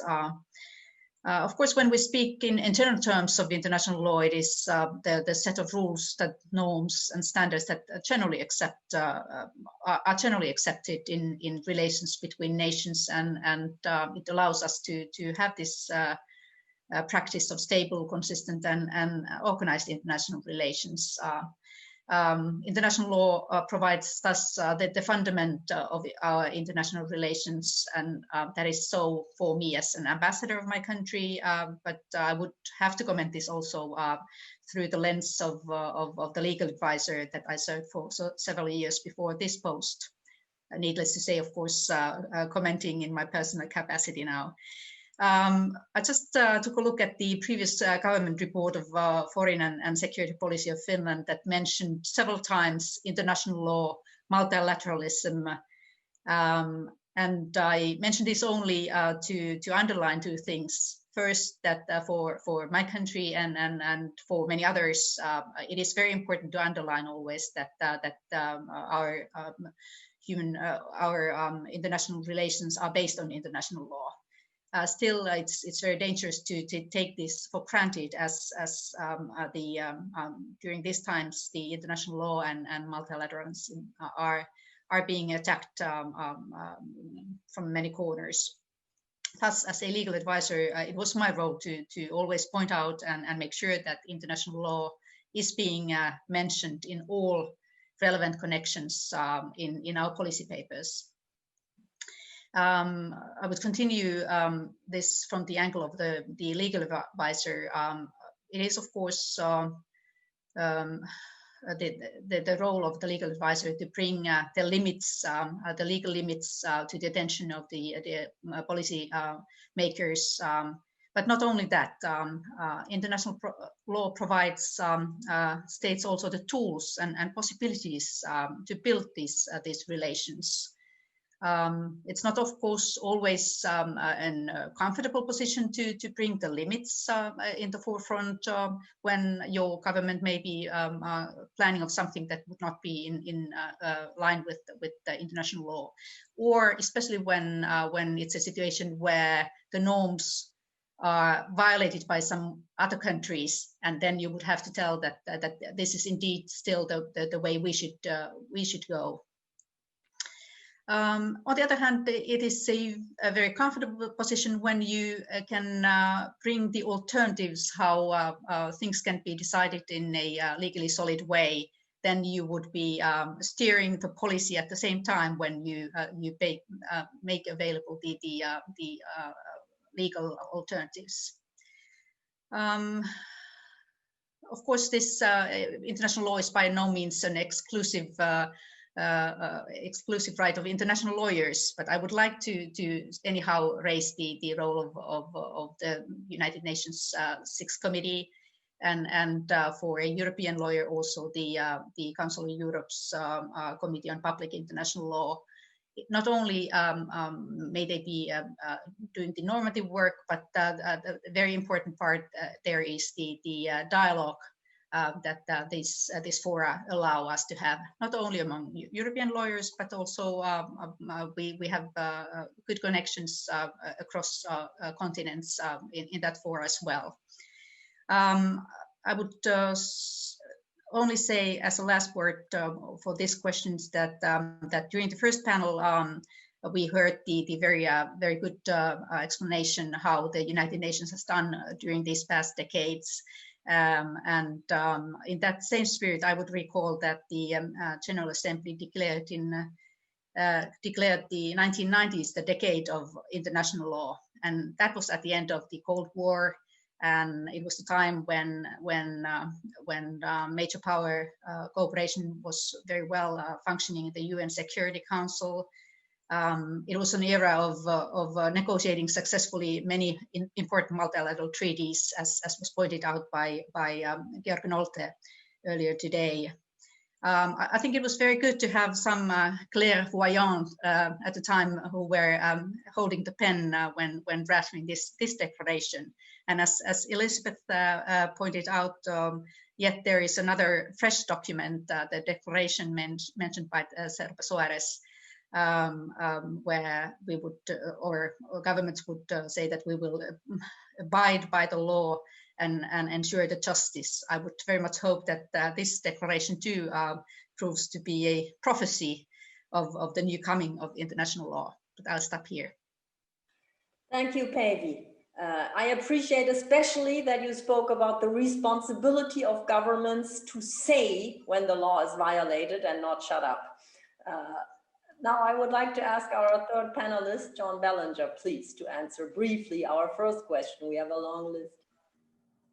Thanks, Anna. Thank you. It really is a great honor and privilege for me to participate in this special event commemorating the 75th anniversary of the UN Charter. I really want to commend Undersecretary General Miguel de Serpa Soares and my former colleagues and longtime friends, Assistant Secretary General Steve Mathias and Ambassador Christoph Eick and the German Foreign Ministry for putting this together. It's a real shame that we can't be together in Berlin. As Päivi just mentioned, the camaraderie that we have amongst legal advisors is very important, both personally, but also really contributes to good relations amongst states. And that's something I'd like to come back to later. And of course, it's an even greater privilege for me as an American to speak on the anniversary of the UN Charter, because the United States was one of the moving forces behind the negotiation of the Charter and served as the host for the San Francisco conference. You may not know it, but only 6 days after the Charter was signed on June 26, 1945, then US President Harry Truman, setting an example of global leadership by the president, personally delivered the treaty to the US Senate, and speaking himself on the floor of the Senate, urged the senators to approve it promptly, which they did on July the 28th, and the United States then promptly ratified the Charter on August the 8th, 1945. Now, in contrast to the other two panels, which focused on UN organs and on international courts, the focus of our panel is the role of international law in international relations, which I see as meaning relations amongst nations, relations amongst states. So my message here, which I suspect everyone here agrees with, is that international law is vital to relations amongst states. And it's not simply the oil that eases frictions amongst nations. International laws are in fact the gears that allow states to work together, even when they may disagree on other issues. All of us know that without major international treaties like the Chicago Convention or the Universal Postal Union, the Vienna Conventions on diplomatic and consular relations, people would not be able to engage in international travel or have their letters delivered around the world or engage in diplomatic relations. Patents and trademarks wouldn't be protected. Fugitives and abducted children would not be returned. Our birth certificates and other vital documents would not be recognized in other countries. And the global environment and endangered species would not be conserved. I personally think that it's important for all states, and particularly for us in the United States, to work harder to explain the value and benefits of international law to our citizens. Now, historically, the United States has been a leader in the development of international law, especially after World War II. I'm proud of the fact that during the 8 years that I served as the legal advisor for the National Security Council and the State Department, the US Senate approved 163 new treaties, more treaties during an 8-year presidential administration than at any point in American history. During my last 2 years as legal advisor, the Senate approved 90 treaties. And although some countries disagreed with some of the policies of the US administration at this time, and that's well known, the fact is that the United States agreed to be bound by more new treaties, more new international law during this period than at any point in the previous 225 years. I suspect that this comes as a surprise to many listeners. And these treaties covered a wide variety of topics: the environment, human rights, arms control, laws of war, counterterrorism, cybercrime, organized crime. Over 40 of these treaties were large multilateral conventions, and many of them had been negotiated under the auspices of the United Nations. I personally testified before our Senate in support of a half dozen of these treaties, including the 1954 Hague Cultural Property Convention, which had languished unratified for more than 60 years. And to be clear, these were not simply actions by our Senate. The President of the United States personally signed and transmitted each of these treaties to the Senate for advice and consent, and personally signed and ratified each treaty after approval by the Senate, just as President Truman did with the UN Charter. So this treaty record demonstrates the importance that the United States and I personally attached to international law and to multilateral instruments during that period from 2001 to 2009. Now, I have to end with a parochial note, something the way Elizabeth did as well, because both the United States and the United Kingdom are facing challenges at home. I have to acknowledge that this record of commitment to international law stands in contrast with the approach of the current US administration, which is withdrawn from numerous multilateral agreements and organizations and has transmitted only 2 treaties to the Senate for approval. Now, of course, this is not the first time in history that some Americans have urged more nationalism, isolationism, and even protectionism. And fortunately, in each case, the US returned to more active international engagement and leadership. And I and many other former US government officials from both political parties hope that the approach of the current administration will be short-lived, and that a future US administration, perhaps starting as early as next January, will return to the US's traditional role as a global leader in the development of international law and support for multilateral approaches, consistent with the US record as one of the first nations to ratify the UN Charter. Thank you, John. Your remarks already set the tone for our next question. We all realize that the rosy picture of ongoing ratifications has changed, although in the first panels it was highlighted that there is still some lawmaking going on, activity by bodies such as the ILC and Sixth Committee, and cautious law development by the courts. We also see a stagnation of multilateralism, withdrawal from treaties or denunciation, which are not violations of the law, but which are perfectly legitimate. However, The panel asks now how we can further develop and strengthen the multilateral system in order to face current challenges, and maybe also by new forms of lawmaking and law development. And we have Päivi Kauhaura as the first giving an answer to this question. Yes, thank you. The contemporary political climate seems to emphasize state sovereignty over the multilateralism. That is a fact, and a changing security paradigm has an important impact on this development. We would definitely need enhancement of international rule-based order, reinforcing of multilateralism, and enhancing of global governance. A million-dollar question is, of course, how this can be done in the world of conflicting interests.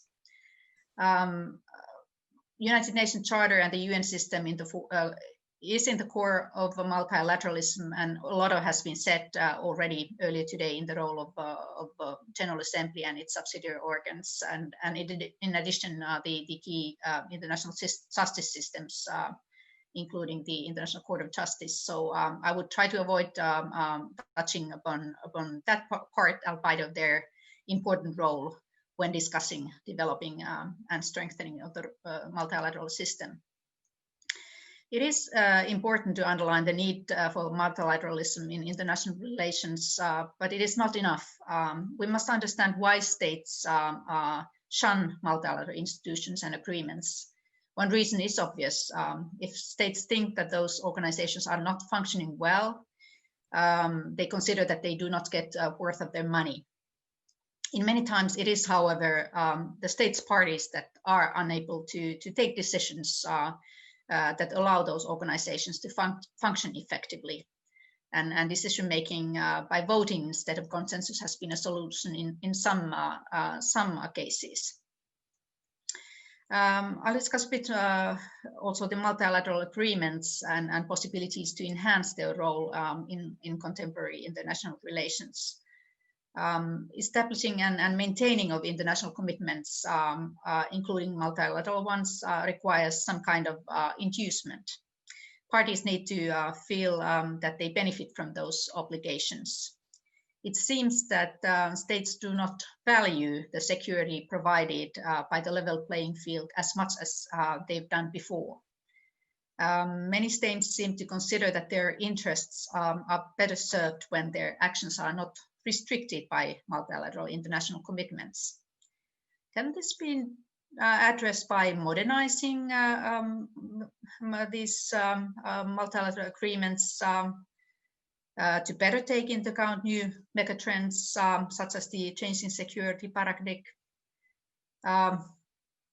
Many of us, of course, are cautious for opening earlier commitments because of the fear that the lowest common denominator today is much smaller than it was at the time when those treaties were being negotiated. So I'm cautious myself as well, but realizing that sometimes we may need to adapt our commitments. And we would have to recall, of course, that the international norms are to serve all states, and in the long run, that means that they would serve also our own ones.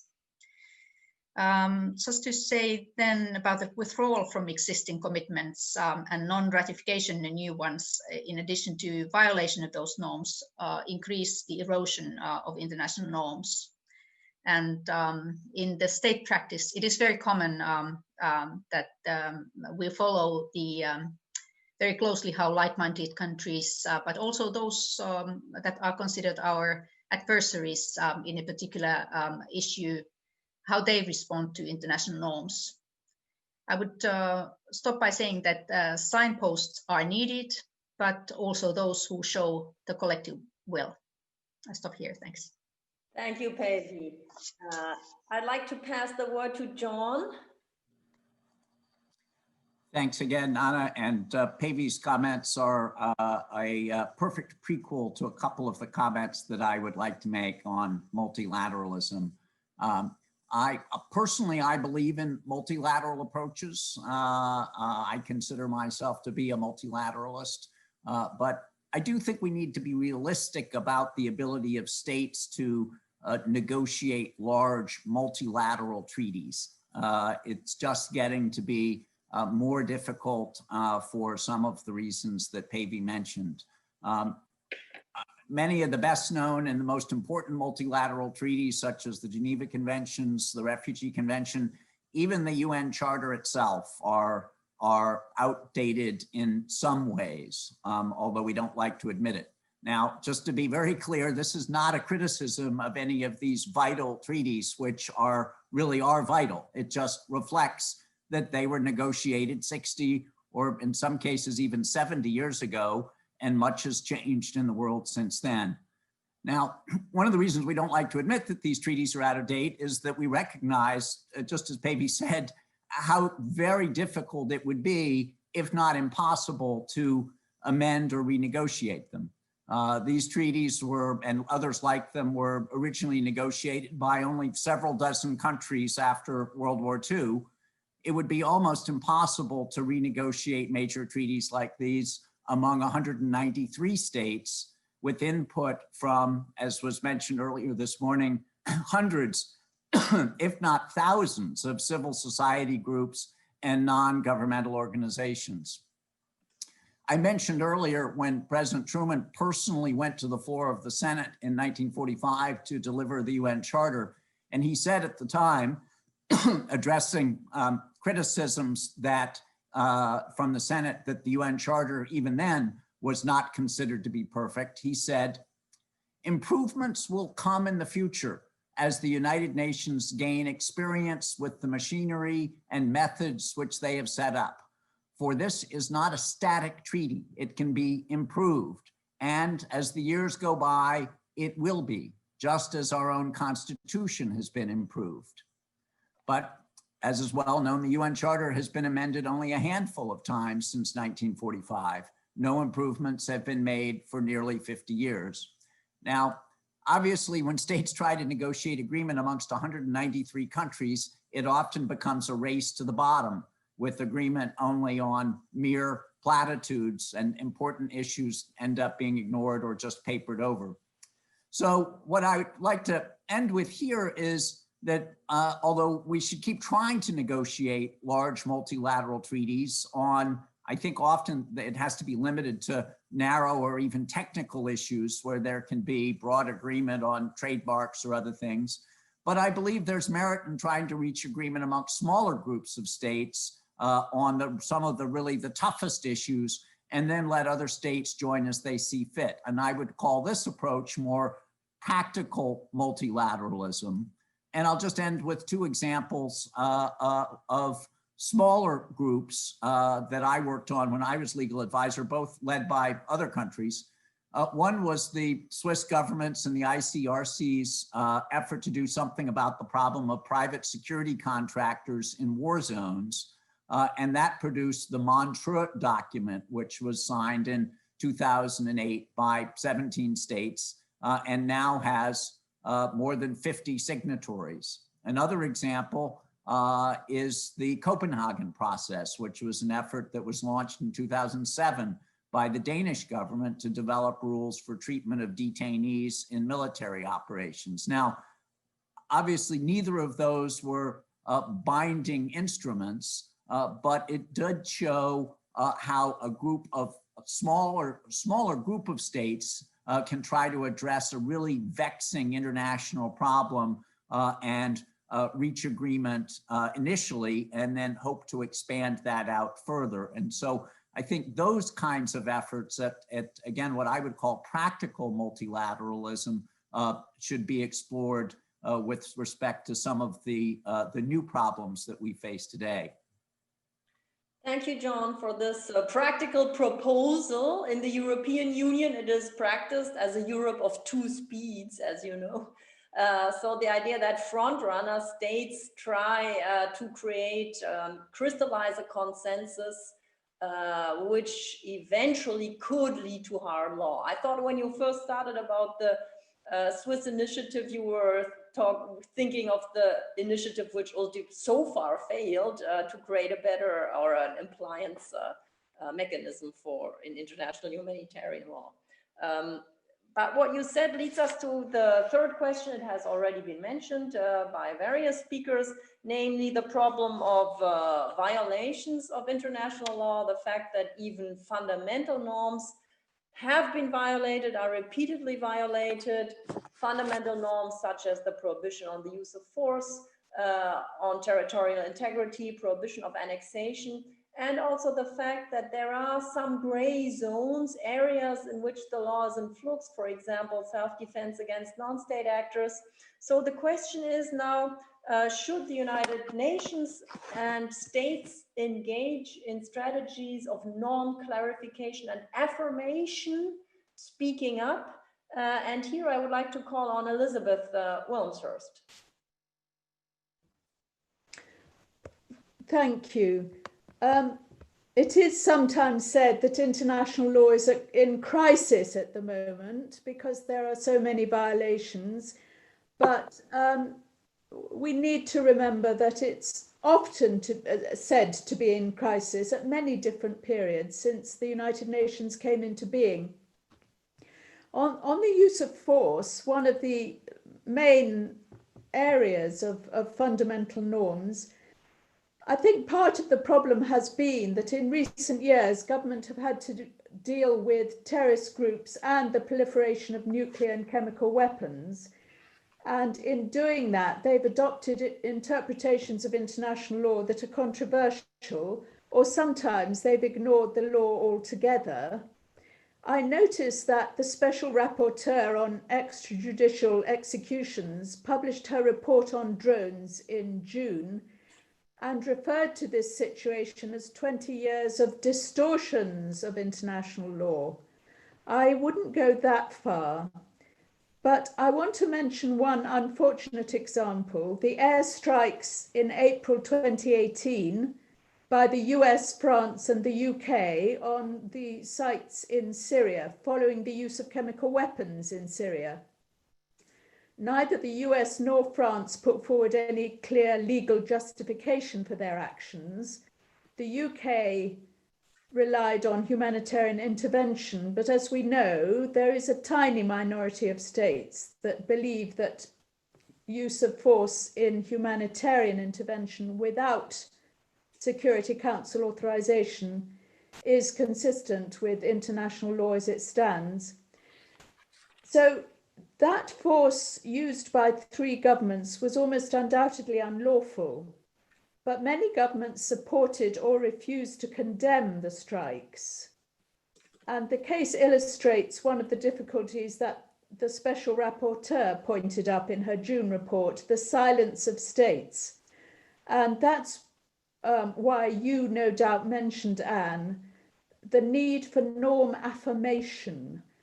Because the impact of silence is ambiguous. It can be taken as acceptance depending on the circumstances. Governments do need to explain their attitude to other governments' use of force, and they should also explain the legal basis for their own actions when they use force. Of course, if you are using self-defense under Article 51 of the Charter, you're obliged to send a letter to notify the Security Council, but those letters, of which there are many, lack clarity and detail in very many instances. Of course, it's not possible for governments to give secret intelligence information, but a more detailed explanation, both of the law and the facts, should be possible in letters under Article 51. And that would result in a clearer picture of state practice and opinio juris. I think that's where I can stop, though I will just say a word about violations of international criminal law, that body of fundamental norms. And there it's not a question of lack of clarity of the law, but of frequent violations and lack of accountability. A of course, the International Criminal Court is facing rather severe challenges from the US, but it also has its own challenges from within. For those who haven't seen it, the independent expert panel charged with reviewing the court has just published its final report, and their recommendations need to be implemented now. The draft Convention on Crimes Against Humanity has already been mentioned in this conference, and that's something that would be of benefit if it were adopted. That Convention underlines that we should not put all the weight on international institutions. The ICC has very limited resources. Another hope lies in the domestic implementation of international law. And this is another way in which states can join in affirming the norms and bringing perpetrators to justice. It's been mentioned already in this conference that Germany is setting an example by trying Syrian suspects and others in their national courts under universal jurisdiction. Thank you.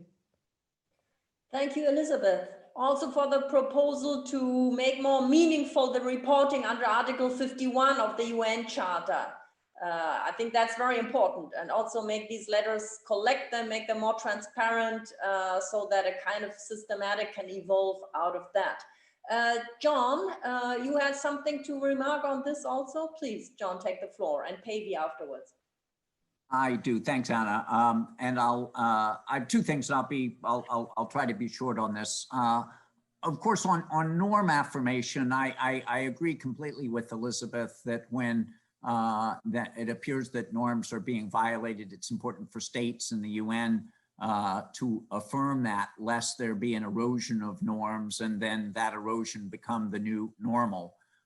It's important for states to speak out. The problem, though, as both of you mentioned, is what happens when there are gray areas in the law, and one of them is, in fact, what is the law on use of state or use of force against non-state actors. When I was legal advisor, a European legal advisor confided to me privately that it was fine to say that states must follow the law, but in fact, there was no clear law about the rules for non-international conflicts between states and non-state groups. But what I really want to talk about is this issue that Elizabeth has mentioned about speaking out and clarifying what the law is. And one of the things that I found interesting when I was legal advisor and continue to find interesting is how infrequently states and their legal advisors talk about what the law is. And I found that states either do not have well-formed opinions on complicated international law questions, or interestingly, they have a view, but they don't wish to make it public. And that always reminded me of the old philosopher's question of what happens if a tree falls in the forest, but no one is around to hear it? Does it really make a sound? When I was legal advisor, and many of you know this, I made it a point to explain the US legal position on different issues, even when I knew others disagreed, so that people could be clear and at least understood where we were coming from. And I gave numerous speeches explaining the US position, in fact, became the first US government official ever to blog when I blogged for a week at Opinio Juris about this very issue of use of force against non-state actors. Now, other foreign ministry legal advisors told me that it's difficult for them because they don't hold ministerial positions and that they see their jobs as more limited to providing internal advice to their policy officials rather than giving public explanations through speeches or written statements. And then some states don't want to offer explanations in order not to be criticized themselves or to limit their flexibility to take different positions in the future. And I can understand all of those concerns and would hear them sometimes from my own staff at the State Department. But I will say that it makes it very difficult to develop or affirm international law norms if states are not willing to speak up. And for this reason, I think it is important for all states, and especially their legal advisors, to take public positions on important international law questions. Right. We fully agree. Päivi had already also mentioned that point. Do you want to have something additional, Päivi, from a perspective of a very law-abiding state? Well, yeah, maybe I'll pass on what has been said already on the use of force and the gray zones there, since Elizabeth and John have already spoken about that. But maybe just to talk a little bit of the frustration because of violations of fundamental norms and lack of effective measures to deal with such violations. In certain fields, there may be unclarity about the scope of application of the norm question gray zones, but in many of the cases, it is so that the violations are clear, but the international community is still lacking the means to react effectively. On the other hand, I think there are more initiatives than ever before to try to overcome these shortcomings, and that has brought about some proliferation and overlapping, but still not being able to solve the problems. And with this, I don't mean to criticize the multiplication, the term used by Alan Pelé, but just to note that there is indeed some of this. I think I cannot skip of saying something about the use of chemical weapons since this topic has been up in the Executive Council of the Organization of the Prohibition of the Use of Chemical Weapons this week here in The Hague. I will not intend to touch or politicize this issue, but just to address it from the legal point of view. As a few years ago, this whole organization was considered to have served this purpose, since 97% of the declared chemical stockpiles had been destructed or destroyed. But since then, of course, we have witnessed a tragic use of chemical weapons in several countries, and the several resolutions have been, decisions have been taken in order to enforce these rules.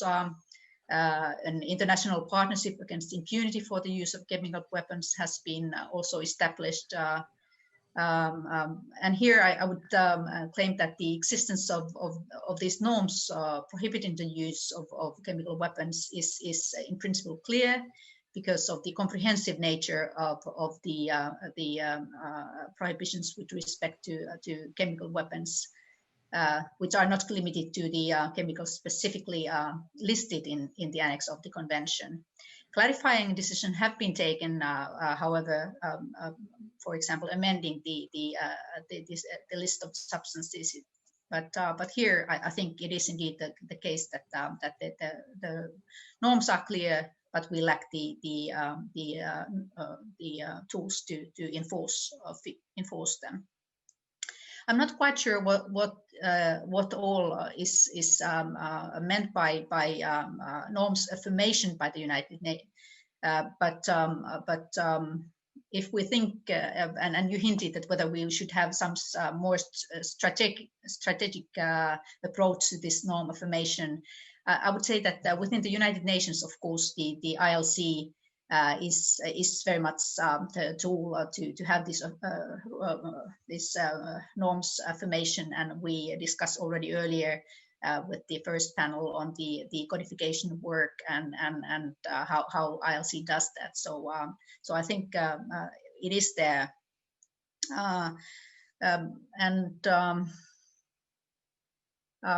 just the last point, I think it was in the chat function, someone cautioned earlier today for the regionalization and bilateralism opposed to multilateralism. And for me, the regional cooperation is not necessarily a threat to the multilateralism, but rather one manifestation thereof. And therefore, I would just point my favorite subject to point to the work of the Council of Europe's Committee on Legal Advisors and Public Law, where an example in 2013, the delegation of the Czech Republic, supported by delegations of Austria and the Netherlands, presented an initiative aimed at elaborating a declaration in support of the recognition of the customary law nature of the pertinent provisions of the United Nations Convention on Jurisdictional Immunities of States and their property. So aim was to guarantee the immunity of state cultural property on loan, and a legally non-binding declaration was elaborated, expressing common understanding on opinion juris on the basic rules that certain kind of state property, namely cultural property on exhibition, enjoyed jurisdictional immunity. I think I just wanted to raise this as an example. Good creative thinking how opinion juris can also be expressed not only by heads of states or politicians of our countries, but also the legal community can produce this opinion juris. And drones were mentioned, just the last example also in Gadi.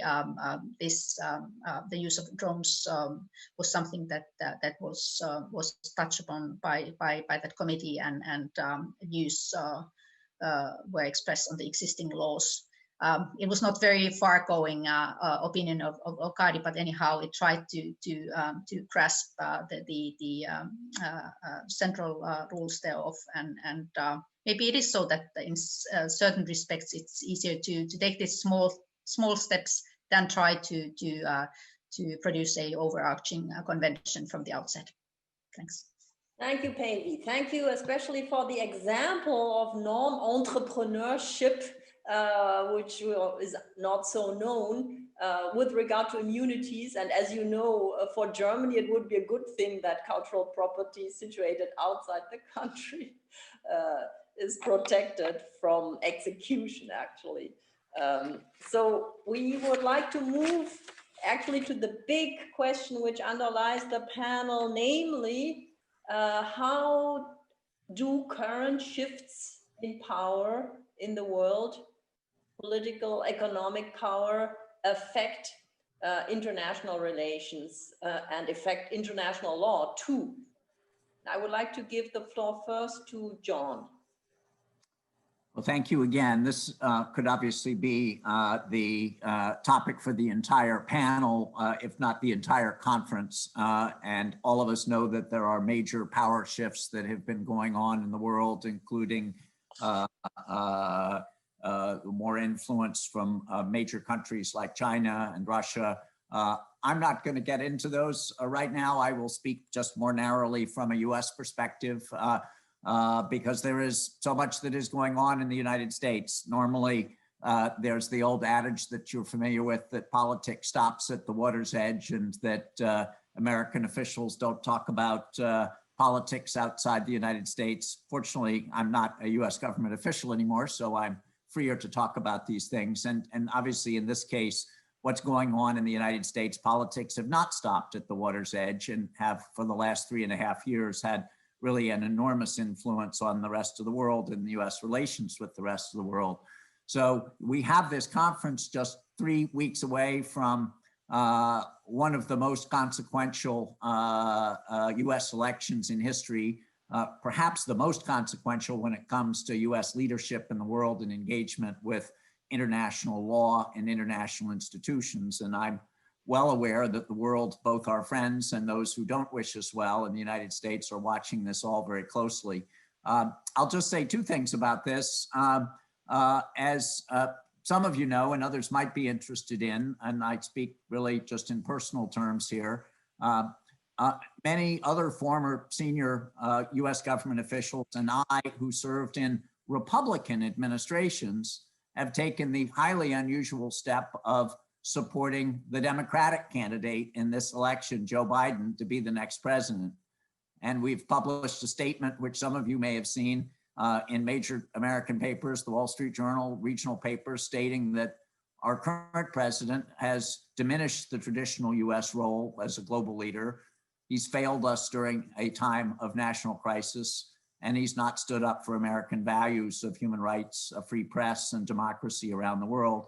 And we, all of us who have served in senior positions in Republican administrations, have said that we're convinced that the Democratic candidate, Joe Biden, would restore US leadership in the world and would defend US values. He has said, as I think you all know, that he would immediately rejoin the World Health Organization and the Paris Climate Accord and cooperate with other countries on the pandemic and on climate change. We worry that if the current president's elected to a second term, that we will see further disengagement of the United States from the world, including withdrawing from more international organizations and international agreements. So, as I mentioned earlier, many former US government officials from both Republican and Democratic administrations hope that this administration's current isolationist approach of America first will be short-lived, and that a new administration will return to the traditional US approach to active engagement and leadership on international law and with international institutions. So hopefully it will not be a long period of time after the election on November 3rd before we know the answer, but it will be consequential. Thanks, John. That's, of course, the big issue, and I would like to come back to that when we take some questions from the floor. But before we open up the session, I would still like to move a bit forwards on current issues such as cyberspace, because there has been the question whether and to what extent international law applies at all there. And here I would like to ask Elizabeth to go first. Thank you very much, Anne. I think cyberspace is an area which is crying out for international law, for an agreement on the application of international law. And when I say agreement, I don't mean a treaty, but just consensus on what law applies. It is an area where the different organs of the United Nations have been actively involved. The General Assembly, with its two different committees, the Secretary General, and even the Security Council in ARIA formula meetings. There is agreement within the group of governmental experts, that's a GA body, that international law does apply to cyberspace, but not as to which legal principles apply.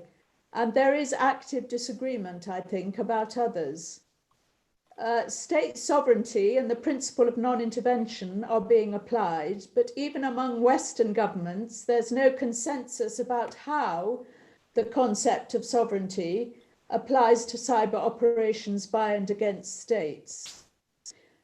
There isn't much optimism, frankly, that the General Assembly committees, the GGE and the open-ended working group, will be able to reach agreement anytime soon on what aspects of international law apply. So how can we get to a situation where there is some kind of wide consensus?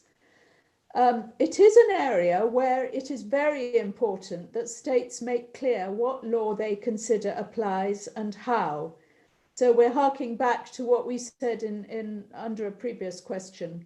Some governments are making such pronouncements, and gradually there is a body of state practice and opinio juris that's being developed. That needs to increase.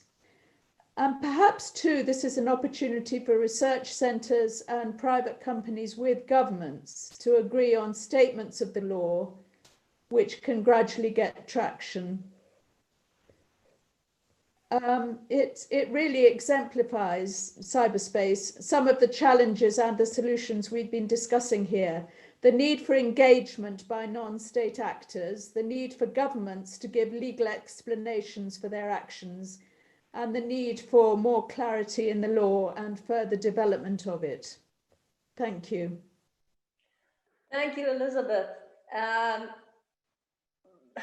would now like to ask all of the panelists to look a little bit more into the institutional side. We have all basically affirmed that we need law affirmation, clarification, transparency, but how can that translate into institutional proposals so as to contribute to the effectiveness and also to the fairness and perceived legitimacy of law clarifying and lawmaking exercises? I would like to combine that with one question which was asked in the chat function by one of our listeners, namely, what can specifically developing countries contribute?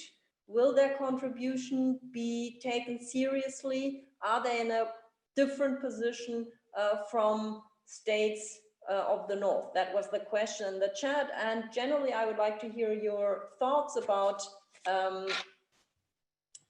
recommendations how to move forward in an institutional and practical way. Maybe Päivi, do you want to go first?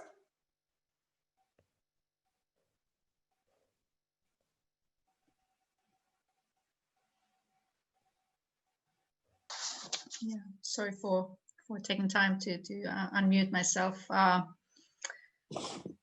I don't know whether I can produce any examples where we would enhance such institutions that would be producing better lawmaking and so on. But another thing that I cannot go without commenting is actually related to the one that Elizabeth already raised.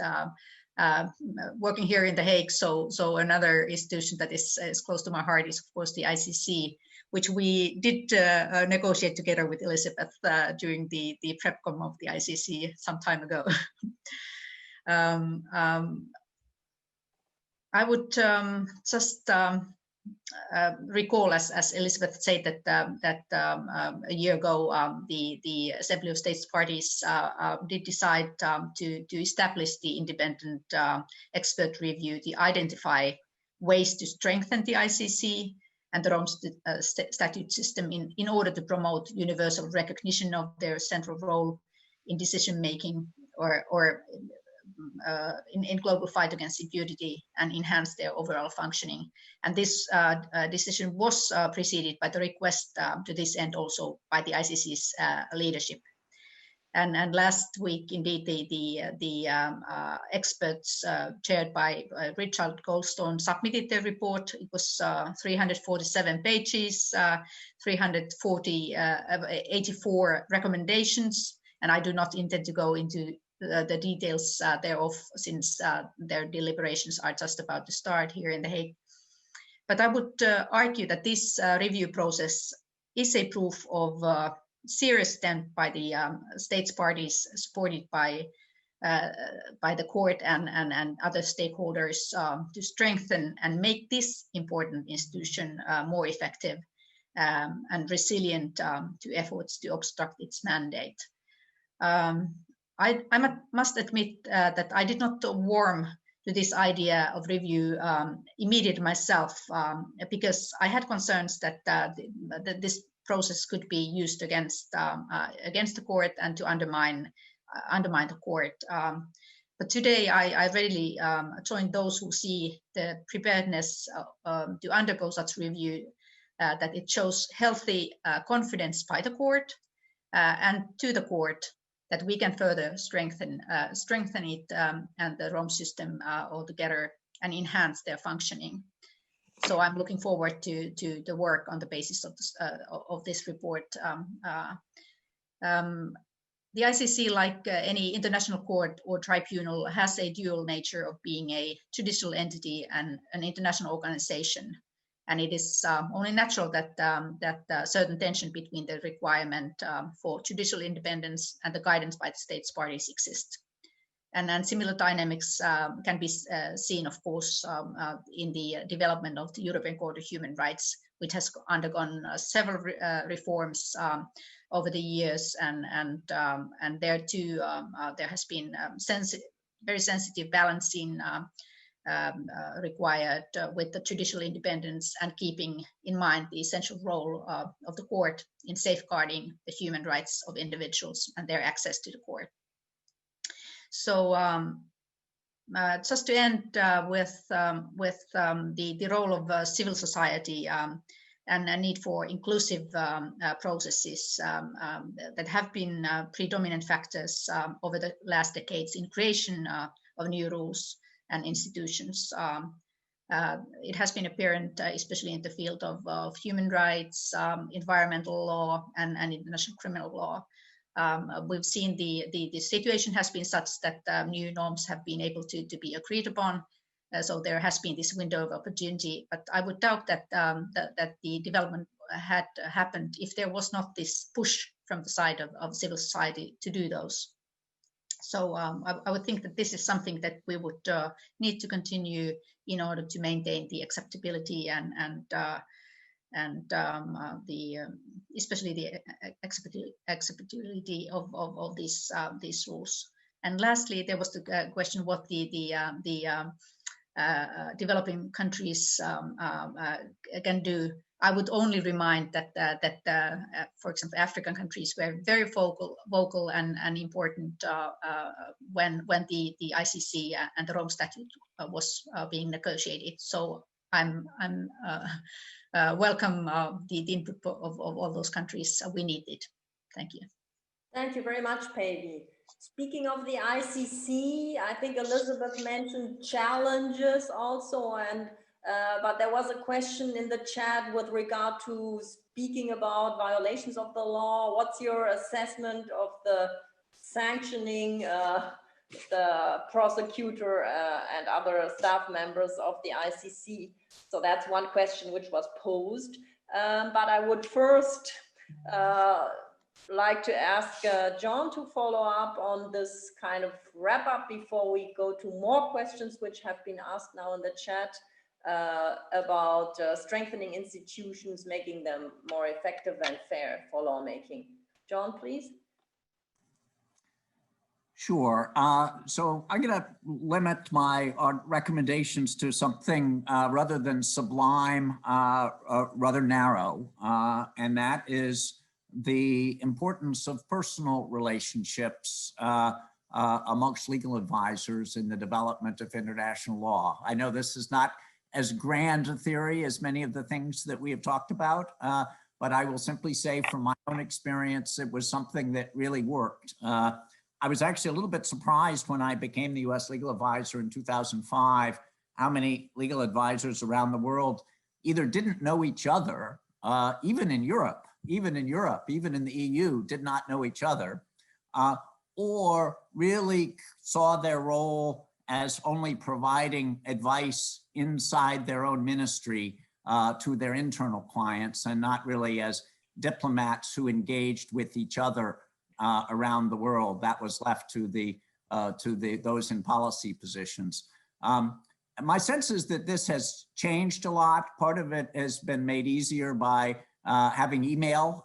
You know, in the old days, it was quite difficult to actually arrange a phone call with a colleague around the world, or you'd have to send them a diplomatic note. Now you can meet them at a conference and follow up on an email or really just by a text message now. But what I found was that that's extremely useful, and I treasured the relationships that I had with my colleagues, including my P5 colleagues. I've not seen Roman Kolodkin with his new beard, which may not be a new beard anymore, for quite some time. And Judge Shui, it's wonderful to have worked with my Chinese and Russian colleagues. Because these issues of international law can really be quite difficult.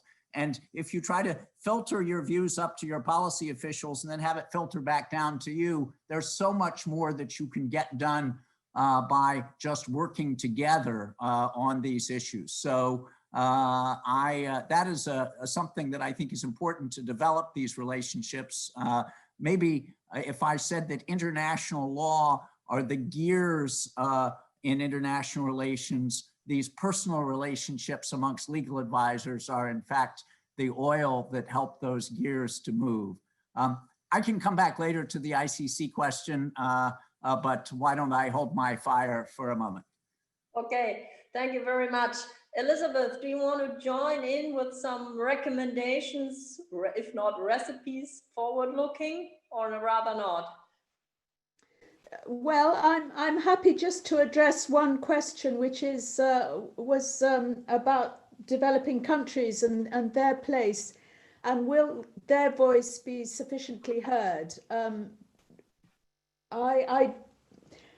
I don't want us to give up on the Security Council. The Security Council always has membership of developing countries, and although it's very true that the P5 have a big place and the veto, and it's equally true that there should be reform of the Security Council. That's not going to happen anytime soon, as I understand it. So developing countries have a place there. And with ARIA formula meetings, there's also a certain scope for at least raising issues to the fore. The African Union, I think, has an absolutely huge potential, depending on who their legal advisor is and what legal discussions they have. But the world does listen to the African Union, and coordination between legal advisors from African countries and from the West, I think, would be very useful indeed. Yeah, I'll leave it there. Thank you. Thank you very much, Elizabeth. In the chat, the question of enforcement was also raised. We've been speaking about the role of law and more lawmaking, but one participant asked, what about exercising more robustly and proactively universal jurisdiction from the side of states? Somebody from the panel wants to answer that on of universal jurisdiction for reinforcing international law and enforcing? I can't call on you, so just, I can't. Who wants to say something? I guess I will chime in on that. I think the U.S. views, and on this one, I share the traditional U.S. views on universal jurisdiction, I think can be problematic if a single state takes it upon itself to exercise universal jurisdiction. So while I understand the concern and the question, I think that exercises in unilateral universal jurisdiction do not contribute to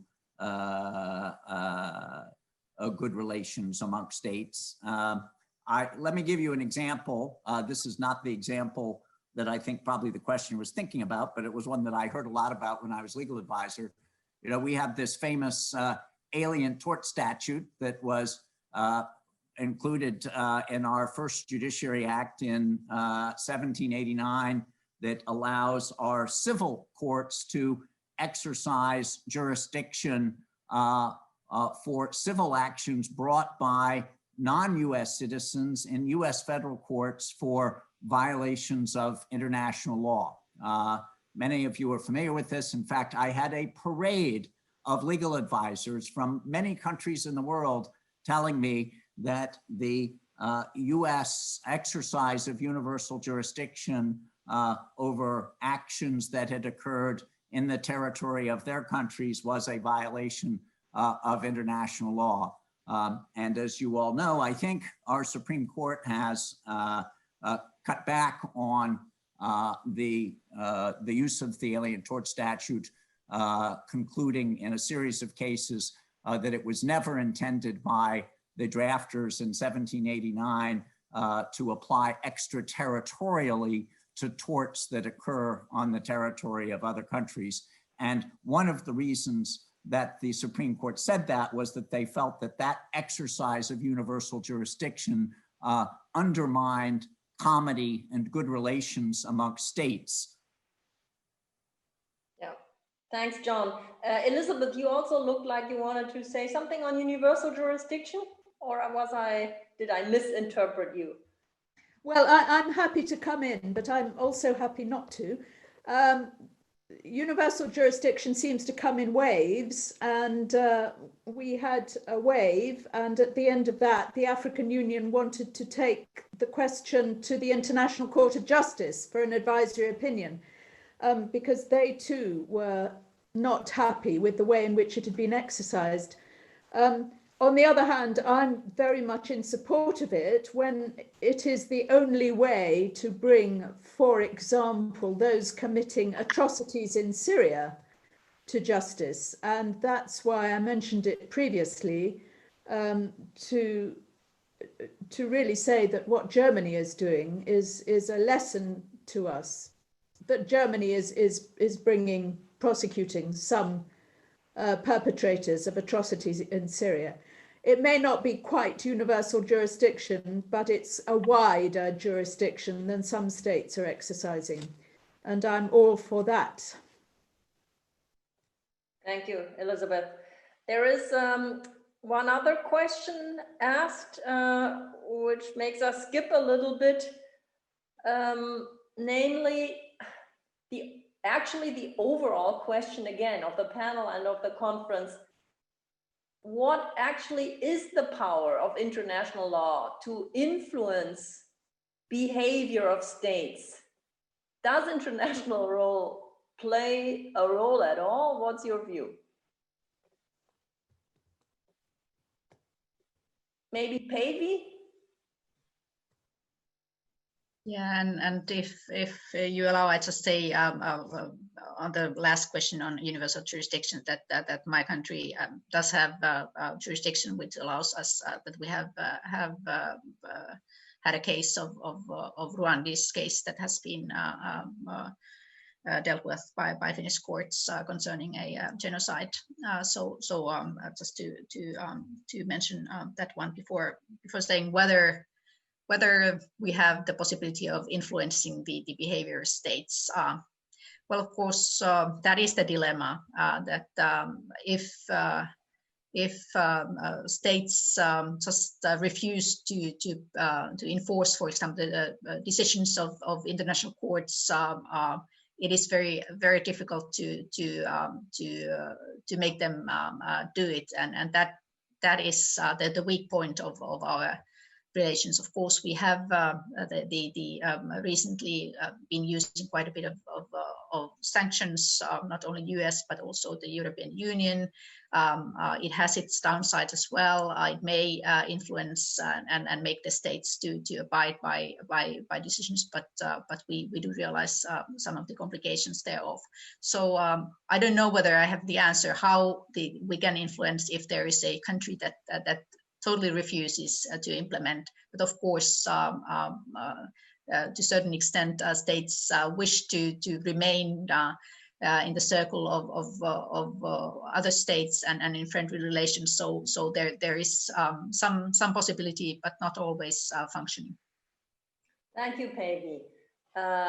Another question came up from a participant from Asia asking about multilateralism at large, asking to what extent the United Nations can play a more proactive role in engaging regional organizations en bloc, in addition to individual representation in the United Nations. The participant is speaking of ASEAN, Association of Southeast Asian Nations, which has a charter in which non-interference in domestic affairs is codified. And that poses, of course, a problem for tackling issues such as the Rohingya in Myanmar, refugees, and so on. So what's your view on the United Nations engagement with regional organizations?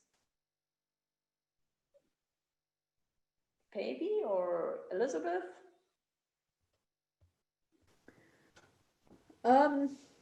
The Security Council engages, doesn't it, with various regional organizations and has institutionalized this to a certain extent, so that should certainly be encouraged.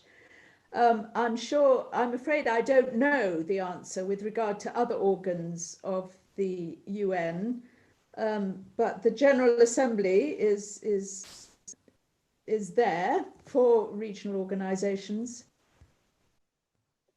Okay. Any other views on that from the panelists? If not, we have lots of other questions.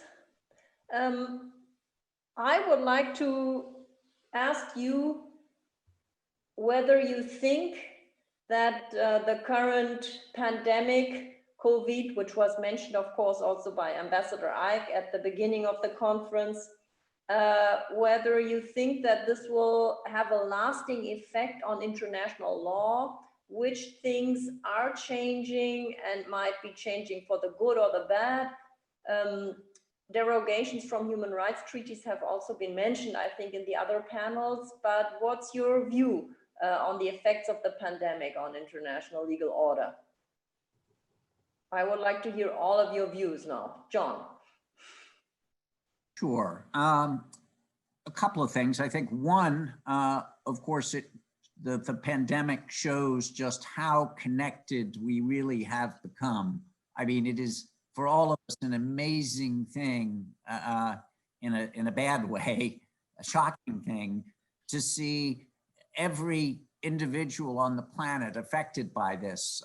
You know, we're used to us maybe, you know, between us and Europe or us and China dealing with an issue, but to see people on islands in the Pacific or in Australia, you know, in countries in Africa, all having to wear masks for a year or more. I mean, it's amazing to see how connected the world has become. And so what I hope this will show is the need for countries to work together. It's, of course, one of the reasons why it's so disappointing to me and other US government officials to see our current US administration disengaging from the rest of the world, disengaging from the World Health Organization, not participating in the vaccine conference, you know, that we have to work together to address these international problems. I'm not sure what improvements need to be made to international law after the COVID. I suspect there are some in terms of reporting to, obviously the United States has been very concerned that there were things that took place in China that the rest of the world did not know about. And we would like to ensure that there is reporting in the future because the world is such a connected place. So I would personally want to see what improvements could be made to the international cooperation, including some binding measures that would help us to both cooperate and to prevent pandemics like this in the future. Thank you, John. Päivi and Elizabeth? Yes, I think the COVID-19 has had a huge impact on international law, many aspects thereof, and in the practical functioning of international organizations. I would say maybe a few more things about how it has impacted the human rights, where the impact has been quite big, I think. United Nations human rights supervisory body is paralyzed, and the recent progress in catching up the backlog in periodic reporting was destroyed within half a year in many of the committees. Participatory and hearing procedures of civil society were impacted. New actors became active, but others disappeared under these exceptional circumstances. There is a fear that derogation from human rights obligations remain and become a new normal. Some governments are taking advantage of the pandemic by using it as a pretext for violating human rights, shrinking the democratic space and redrawing the global playing field. And actions to fight COVID-19 have undermined international law, democracy, and democratic institutions. Artificial intelligence is being used more than before, and there is no sufficient regulation for it in the human rights context. It has been also a serious test to the implementation of material rights, and we can see already the inequalities among different population groups hitting the hardest those who are already marginalized. So there are very many aspects. Domestic violence has been increased, even though it has not been reported enough. But but maybe the last, I would say, that balance these warring messages, I would have to note that the UN Secretary General Antonio Guterres has called for a global ceasefire so that the world could focus on fighting the pandemic and by placing human rights at the forefront, and the UN human rights system, the UN humanitarian and development system, and the World Health Organization have played leading roles in addressing the important challenges of the COVID-19. Thank you, Peggy. So I would also like to ask Elizabeth to add on that last question, if you want to. Yes, certainly. I think the international health regulations of the WHO do need to be looked at again. There needs to be some kind of, amendment of the reporting requirements and compliance assessments. We all need to look at what the right to health actually entails. But whether that will happen, I don't know. On the one hand, you have got the quite clear consequence, as John was saying, that we are all interdependent and that cooperation is better than not. But on the other hand, you have got what was apparent even before the pandemic, a growth of nationalism and protectionism, which makes a lot of countries more isolationist and not want to cooperate and have new multilateral systems. So which will happen? Obviously, I hope that multilateralism will win out. Thank you very much, Elizabeth. I think it is perfectly true what you three said, that we have this paradox that on the one hand, we are one humanity, interdependent, and on the other hand, that all problematic tendencies have been exacerbated, like inequality in material living conditions is so shockingly put into the spotlight, how different people can respond because of their situation, and also the pretextual measures taken by authoritarian governments, which Peggy highlighted. So I think this is really throws a spotlight on the, one could say, ambiguous and contrary tendencies in international law and international relations. And with this, I would like to give the word back to the organizers for the closing words. I hope that we are on time and that we should move back now to the plenary in a way, to the center. Thanks to all panelists for your contributions.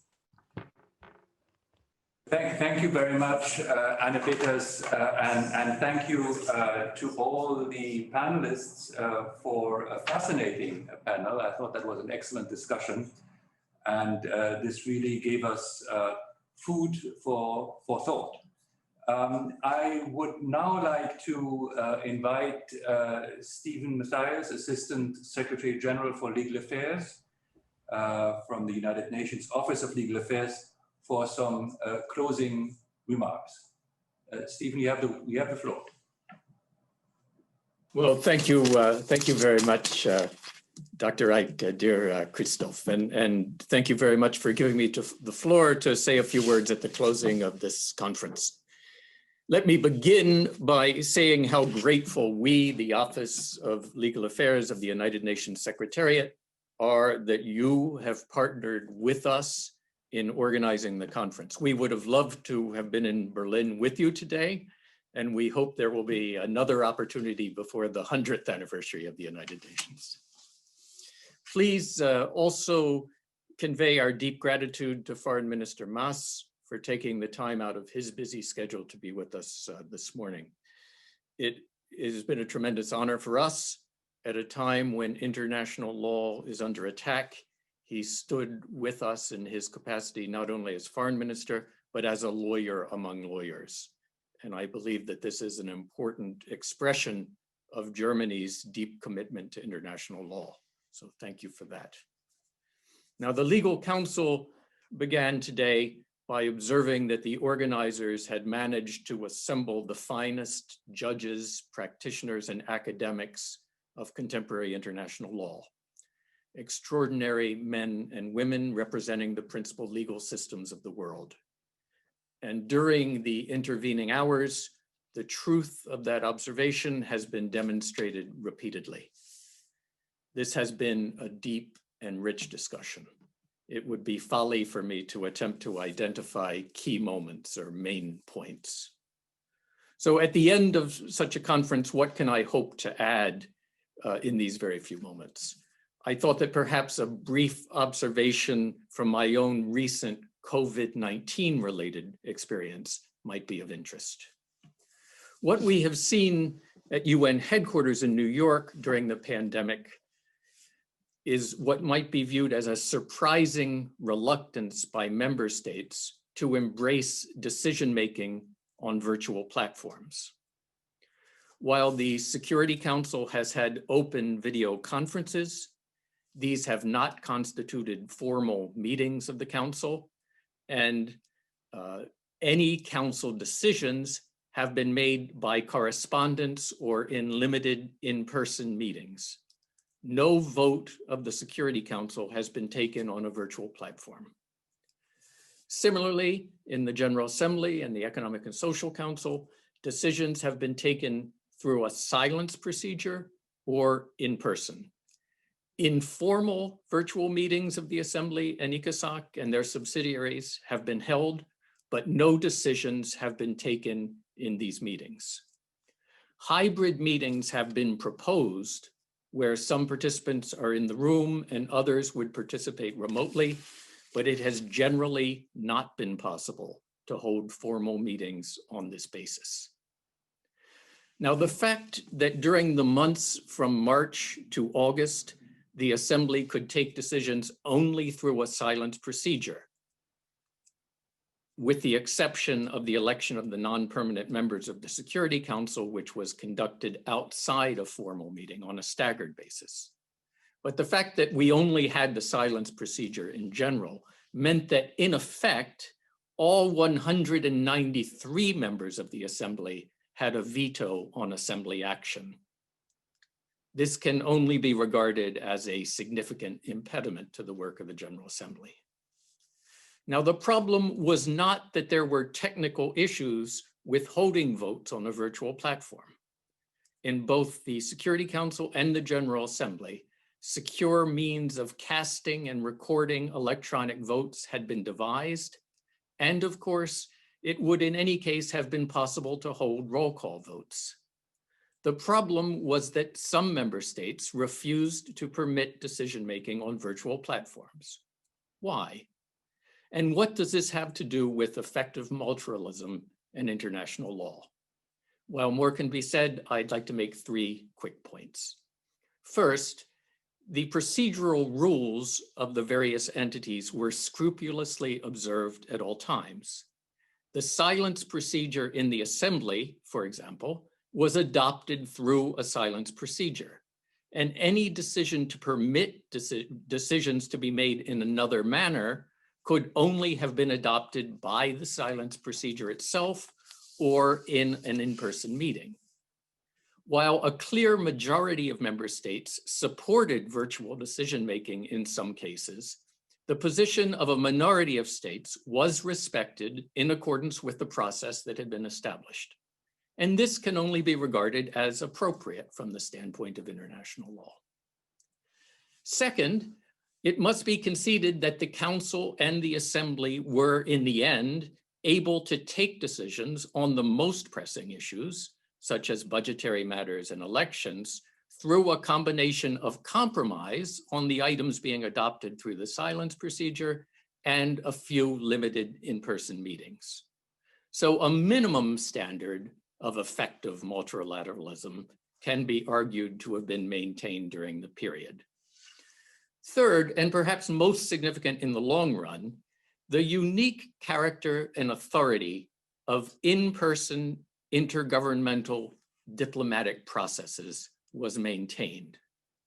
While special measures can be adopted on the basis that they don't constitute a precedent, we have all seen that they will shortly thereafter be cited as precedents. If one believes, as I do, that the best hope for effective multilateralism is well-informed diplomats engaging with each other in person, in depth, and in good faith, in a common effort to resolve the issues facing the international community, this can also be seen as a plus. I want to finish by thanking the Foreign Office of the Federal Republic of Germany for making this conference possible, and I thank you all for your participation.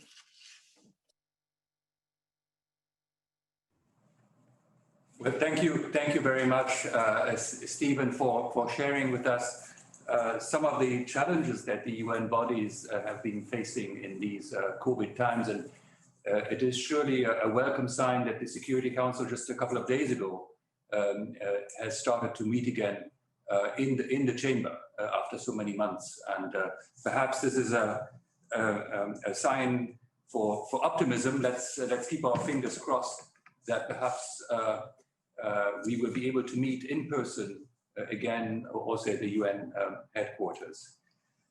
Let me just say that we are very grateful to all panelists and to all the moderators who had agreed to participate in this conference many months ago and remained committed even in the difficult circumstances we are facing. I would also like to thank the numerous participants in this conference for being with us today and for taking an active part in the conference through questions to our panelists.